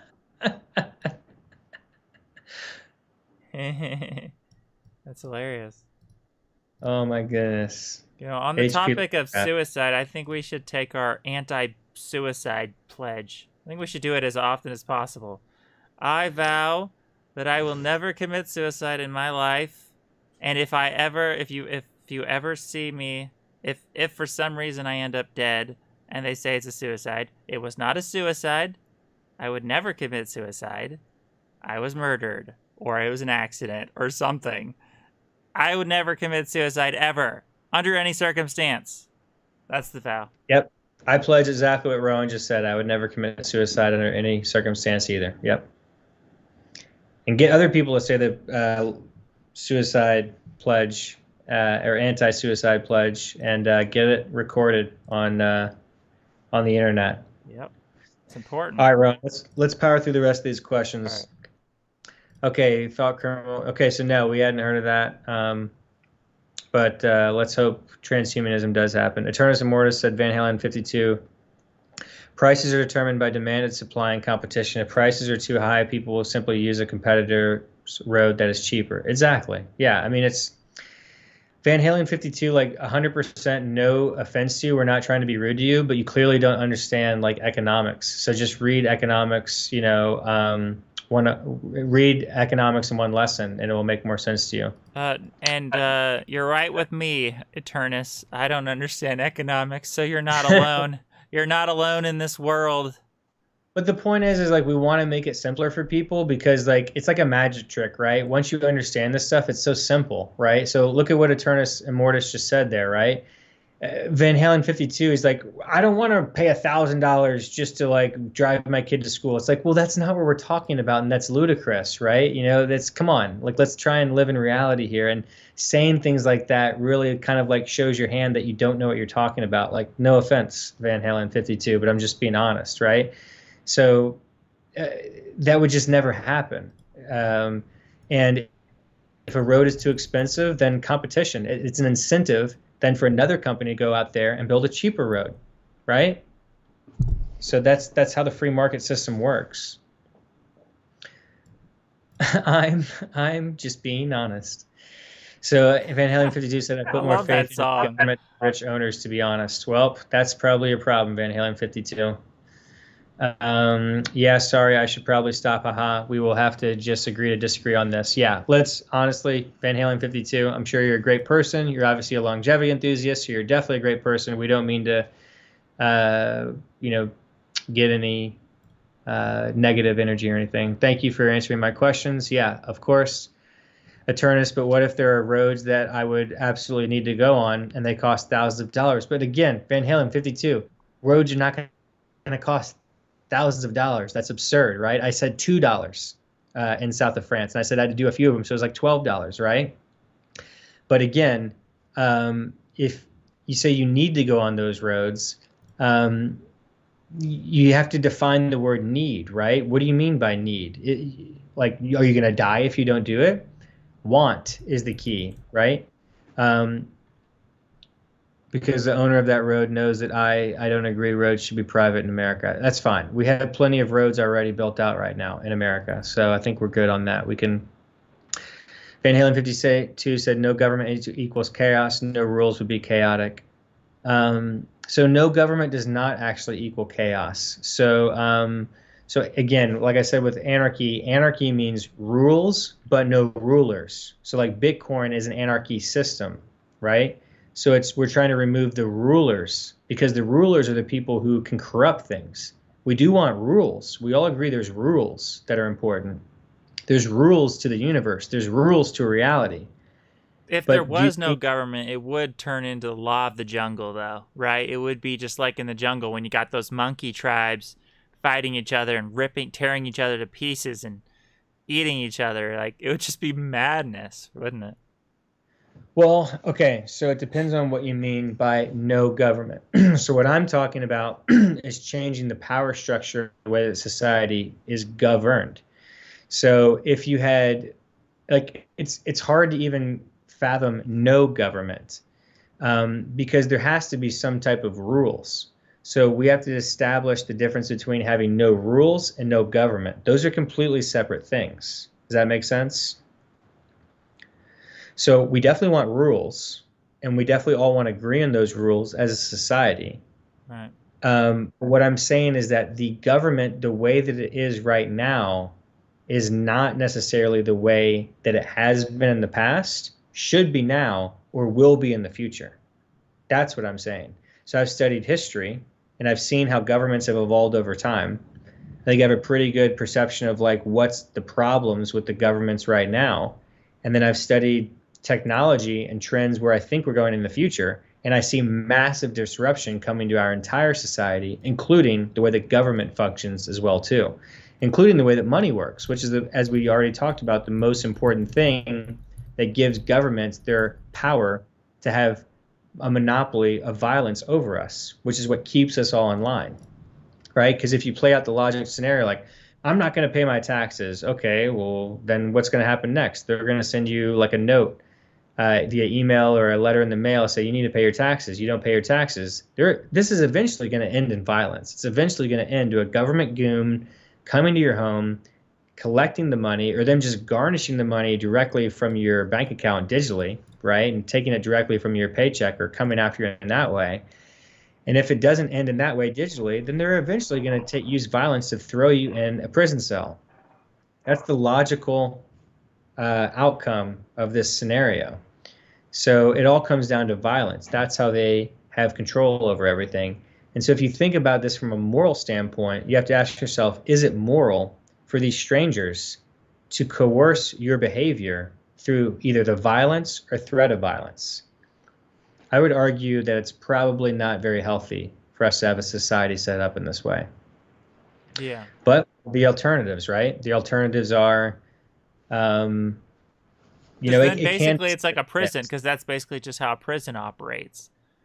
It's all about the threat of violence. We're just in a big prison. Yeah, we're all in a form of prison to a certain extent because we all have to abide by certain rules. And if we don't, then we get the consequences for not abiding by those rules. In any event, let's keep going. S says if a person charged that much to use a road, someone else would likely make a cheaper one and steal all their customers. Exactly. This is how the free market works. Thank you, S, for pointing out the obvious. Van Halen 52 said, I like Rowan's talking point about police. The police needs change. Yes, the police definitely needs change. We can all at least agree upon that. Thought Criminal said, what do you think of Andrew Yang? I think he has some interesting ideas, but I would never vote for the guy personally. Rowan, what do you think? Andrew Yang, yeah, I wouldn't vote for him because not a fan of UBI, I think. Yeah. We need just more capitalism. More capitalism.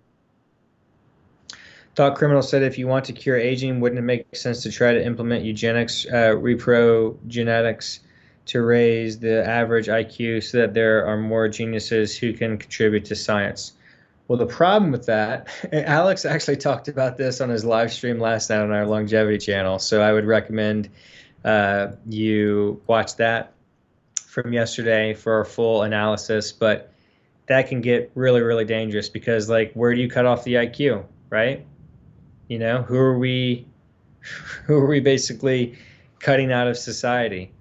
That's a dangerous, slippery slope. Right. If you've heard of these people called the Nazis, they kind of tried that with eugenics, and it didn't end up very well. It's a very slippery slope. You know, thinking about Yang, though, man, that $1,000 a month would be very awesome. That would be good. That would be cool. Very tempting. UBI, man.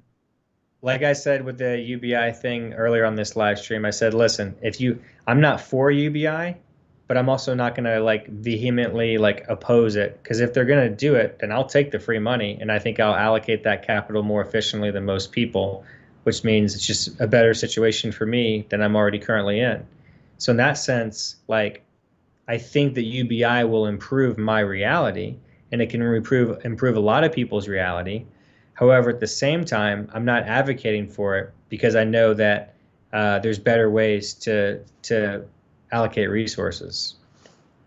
Right. Thought Criminal said Hitler banned IQ tests. Interesting. Is that true? I did not know that. Why? I would think he would be into the IQ test because I thought he's into figuring out what's the master race and trying to, all that stuff. So I would think he'd be obsessed with IQ. I never heard he banned him. Okay, I just Googled it, and Reddit said, did Stalin and Hitler really ban IQ tests? September 23rd, 2017.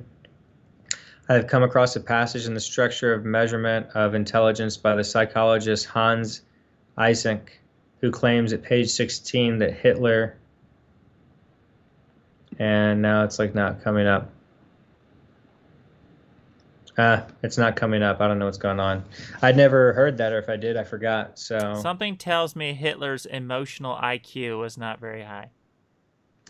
Yeah. What makes you say that, Ron? Does someone like Hitler have a high emotional IQ? I don't think he scored well on empathy. Hitler needs No. more. Hitler needed to have more empathy. That's what he was missing. He needed to take the Grinch pill, get some freaking empathy, grow his heart 4 sizes, Like the Grinch, right? like the Grinch. This page is not coming up for some reason. I don't know. So interesting. I never heard that. Thought criminal. S said there are more ethical alternatives for making people smarter. I agree.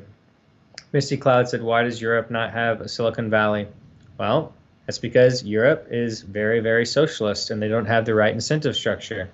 So this is something that I've researched thoroughly. You know, I lived in Silicon Valley from 2008 to last year, or I guess till 2019. Now it's 2021. And this is something Peter Thiel talks a lot about, and 0 to 1 and many other Silicon Valley venture capitalists and successful entrepreneurs that I've followed. So you got to have the right incentives, you know. Show me the incentive, I'll show you the outcome. The incentives are not there in most places in Europe. They're not as strong as they are in Silicon Valley. And so it's a really, really loaded question, but I can go deeper in it, but it would take a long time. So that's kind of where I'll leave it at for now. Van Halen 52 said, so would you say that private company owners are more trustworthy than elected government officials, or am I missing something? So when it comes to trust, you're using the word trust here, and you're making it like government versus private companies, right? So let's look at government officials. I have personally never voted for any elected government official. I've never voted for a president. I've never voted for state or local government for anything because I just don't like wasting my time on that stuff. However, I do vote all the time for things that I use in my life. I paid for this iPhone, so I voted for this iPhone. I paid for this computer, all this stuff, the house that I'm sitting in.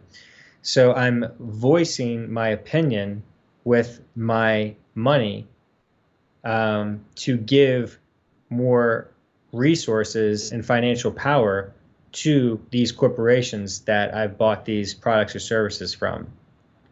So if you're asking, like, do I trust those corporations I paid for more than the government's, entities that I've mentioned, then my answer for me would be yes. I trust them because they're competing in the free market for services or products that I want, and I'm choosing the ones that make the most sense to me, that are like producing the best product or service. Whereas I don't have a choice at the same level for choosing government. Like I do to a certain extent because it's a free country and a free world, so I can travel around. And I've traveled to over 40 countries, and I've seen how different countries run their governments. And I like certain things about other countries and the way they run their governments more than I do about America. But the reason I'm back here is because I'm from here. My wife's from here. Family's here. There's a lot of opportunity in America and California. So for now, we're here. But it's a very, very, like, we're talking about a lot of like incredibly complex things that could each in their own be like 5-hour long live streams. So yeah. That's kind of the best way that I could sum it up in a very succinct way. Does that make sense, Rowan, the way that I answered that? Yeah, I think it's very good. You're very articulate.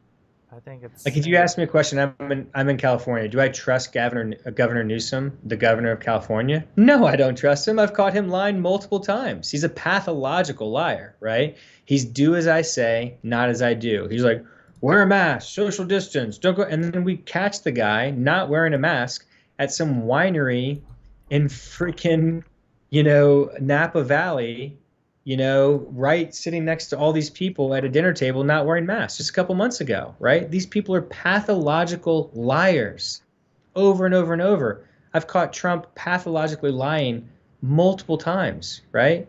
So does that mean that Trump hasn't done good things? No, it doesn't. Trump's done lots of good things. He's also done bad things, right? The point is that these are government people that I didn't personally elect. And I don't necessarily want these people to have this power over me because I haven't personally given them any of that power. Now, I understand the society that I'm living in has elected them to have that power, and I'm okay with that. I'm at peace with that. But I'm just saying that if it's up to me, I wouldn't have Gavin Newsom as my governor. I wouldn't have President Trump or Biden as my president. But this is the reality that I'm in, and I'm stuck with it. But if it was up to me, would I want Elon Musk to be running Tesla and to have even more power? Heck yes, I would. And If so you had I'm to an choose investor. between Biden and Trump as your president, who would you choose? I would choose Trump. Yes. But I'll go back to the South Park episode. It's like choosing between a giant douche and a turd sandwich, you know? And you know what? Biden was vice president for 8 years. Now he's president. So I'm willing to give Biden a chance. He's been president for like a week now. Let's give this guy a chance, right? We're Americans.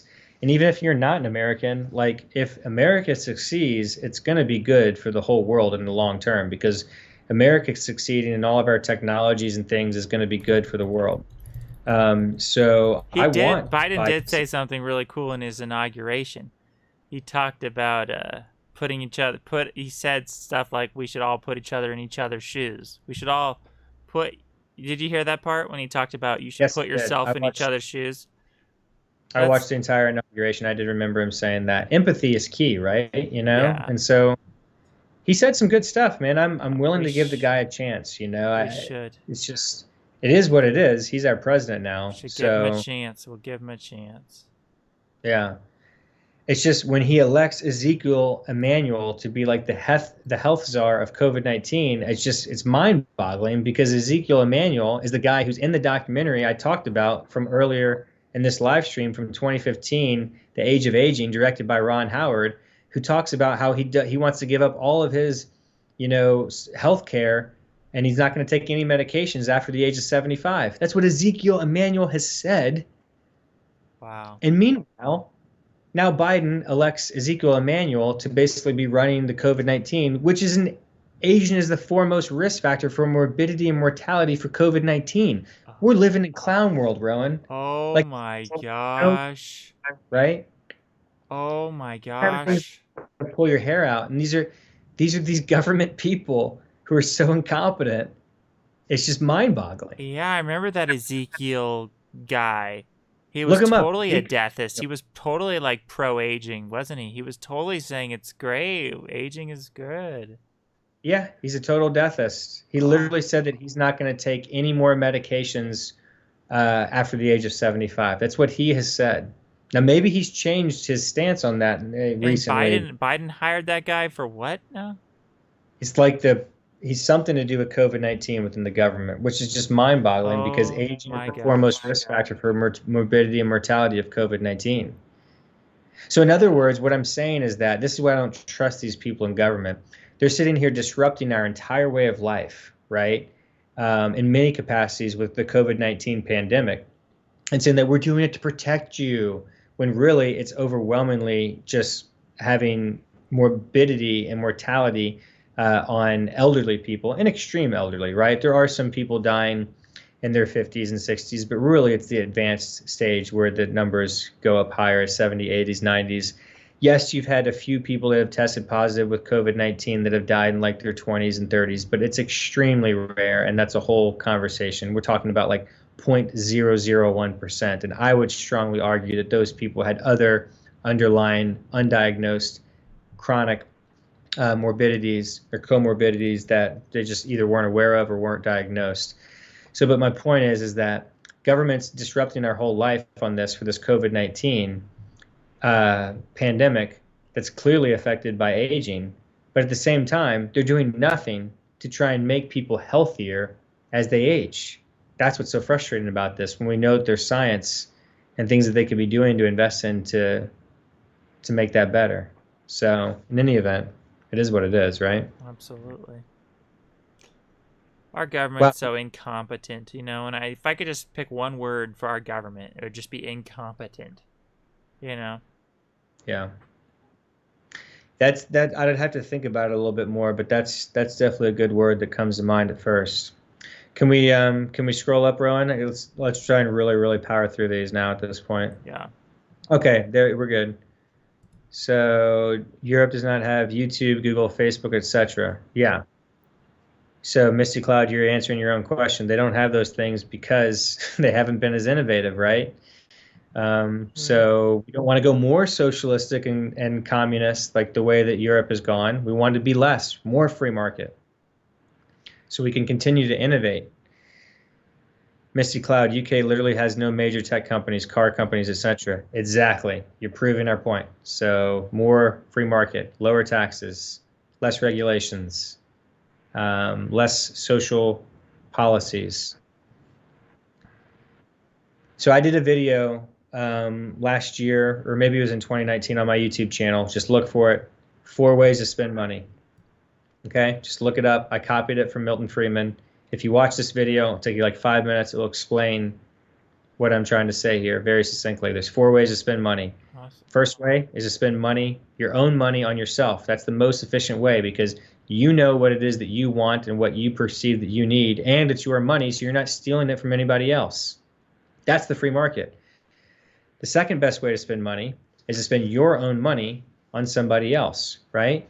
So then you're at least spending your own money, but if you're spending it on somebody else, like a gift or something, like for Christmas or for a birthday, you might be getting them something that they don't really want.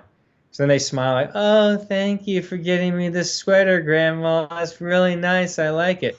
Wasted resources, right? Yeah. But at least you use your own resources because they're not going to use that sweater. It's going to sit in the closet or hang up, or they're going to donate it or give it away or something, right? Mm-hmm.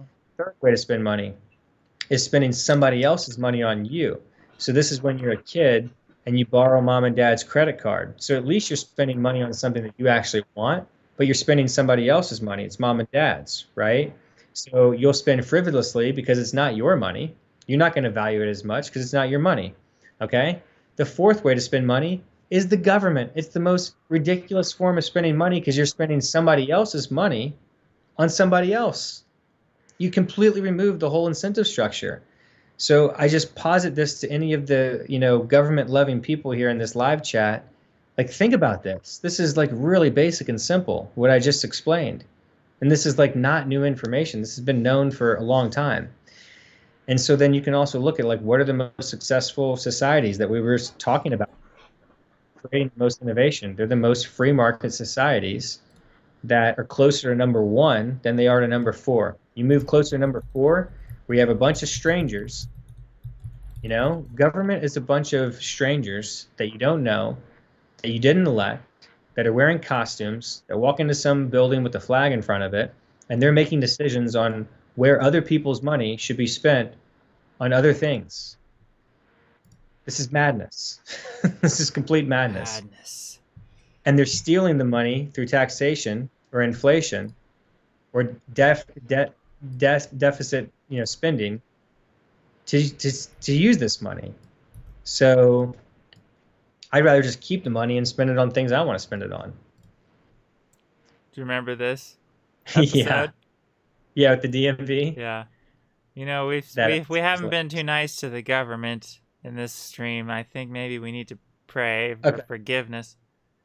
I'm actually trying to just answer the questions. It's the questions that we're just trying to answer the questions in the live stream, right? Yeah. All right, I'll try and really go fast and power through this. The Machine Intelligence Research Institute is considering leaving California. Exactly, right? Money goes where it's respected and protected. If you raise, taxes and you don't show respect to the people who are creating all the good jobs and technology and innovation, they'll leave. Tesla's just got up and left and went to Texas. Oracle and HP then followed them on to Texas from California as well too. Misty Cloud said, can European governments make special economic zones to make a Silicon Valley? They can try. It's not easy to make a Silicon Valley. You got to have all the incentive structures correct. And just to be clear, Misty Cloud, I don't see Europe succeeding here. They're nowhere close. They need to lower taxes, remove a lot of big government programs, and maybe they'll have a chance of creating a Silicon Valley. Is China less socialist than China? It has its own Silicon Valley. So China is interesting because they're 1.3 billion people. I think they're actually 1.4 billion now. So they're 4 times the population of America approximately, which is like 330 million to 1.4 billion. They are extremely socialist in some ways at the very top, with the Communist Chinese Party being incredibly corrupt and communist and socialist. But they do have a lot of free market capitalism going on within the economy as well, too. Um, so it's a very, very interesting thing going on. So they're kind of a weird political amalgamation that is unique to China. Yeah. And it's working right. pretty well. Yeah, it is working to a certain extent for certain people. There's a lot of really, yeah, it is. It is working, in some ways. It's working in terms of efficiency of a nation. It's helping them be very productive, you know, extremely progressive. To a certain extent, yes. They also have massive amounts of corruption and propaganda and censorship and stuff to accomplish this, which are not good things. So China is very scary to me in many ways. Yeah. Van Halen 52 said, I have an aunt who almost died in their 50s. I'm sorry. I don't know how that relates to what we've been talking about. I guess aging. Maybe they almost died from aging. The creators of South Park would also agree that China is pretty scary. Yeah.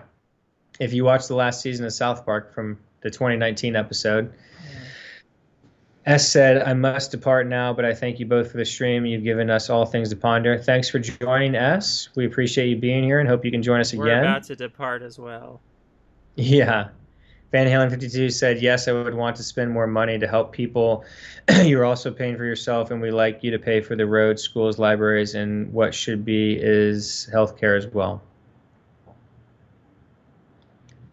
So, I mean, if you want to spend more money, then nothing's stopping you, Van Halen 52. So if you want to spend more money, then go for it. Nobody's stopping you. Taxation is theft, though. It's when it's forcing you to spend money on those things. Nobody's going to stop you from donating. You know, it's very, I don't know if I've ever heard of somebody saying, no, I won't take your money. I mean, I guess I have, but that's pretty rare. Most of the times, if you want to donate money for something, people will let you do that. So if you want to go ahead and spend money to pay for more roads, schools, libraries, healthcare, etc., then I don't think those entities are going to stop you from doing that, Van Halen 52. Van Halen 52 said she almost died from COVID. Definitely sorry to hear that. Glad she survived. Definitely. Yeah, definitely glad she survived. Hopefully she built up some strong antibodies so that she will be stronger now, right? Is that it, Rowan? Did we make it through all the comments? I think we did. Yeah. All right. Well, this is like a 7-hour live stream, so yeah. Good timing because I've gotten pretty tired actually. I am too. I'm gonna sleep good tonight. Maybe I'll get one of those 13 or 14-hour sleeps. That'd be dope. I'm definitely not. I have a child, so those don't exist for me. If I can get 8 or 9 hours, and that's about the highest I get these days. I must enter my Odin sleep right now. The Odin sleep. Yes.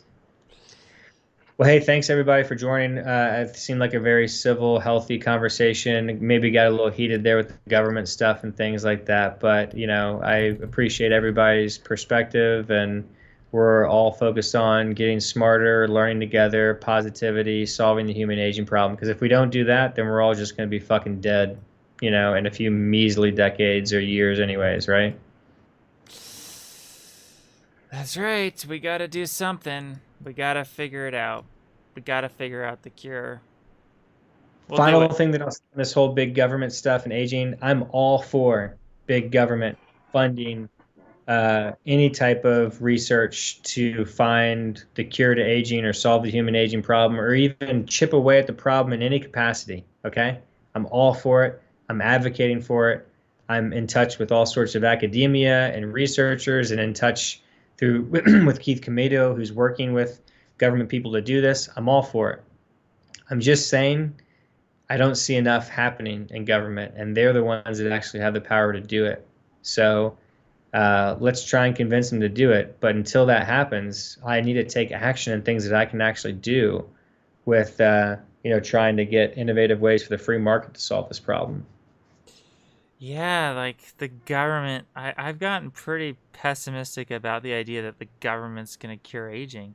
I feel like I've gotten really like that the government, like even if the government had all this money, would they even spend it right? Would they know what they're doing? Like, would they cure? I Let's look at guess the eventually they would.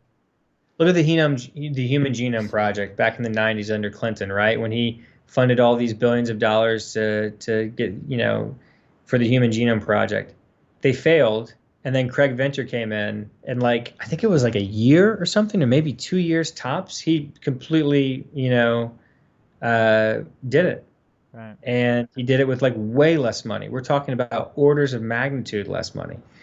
I guess it's all about who's president, right? Like, let's say the person after Biden.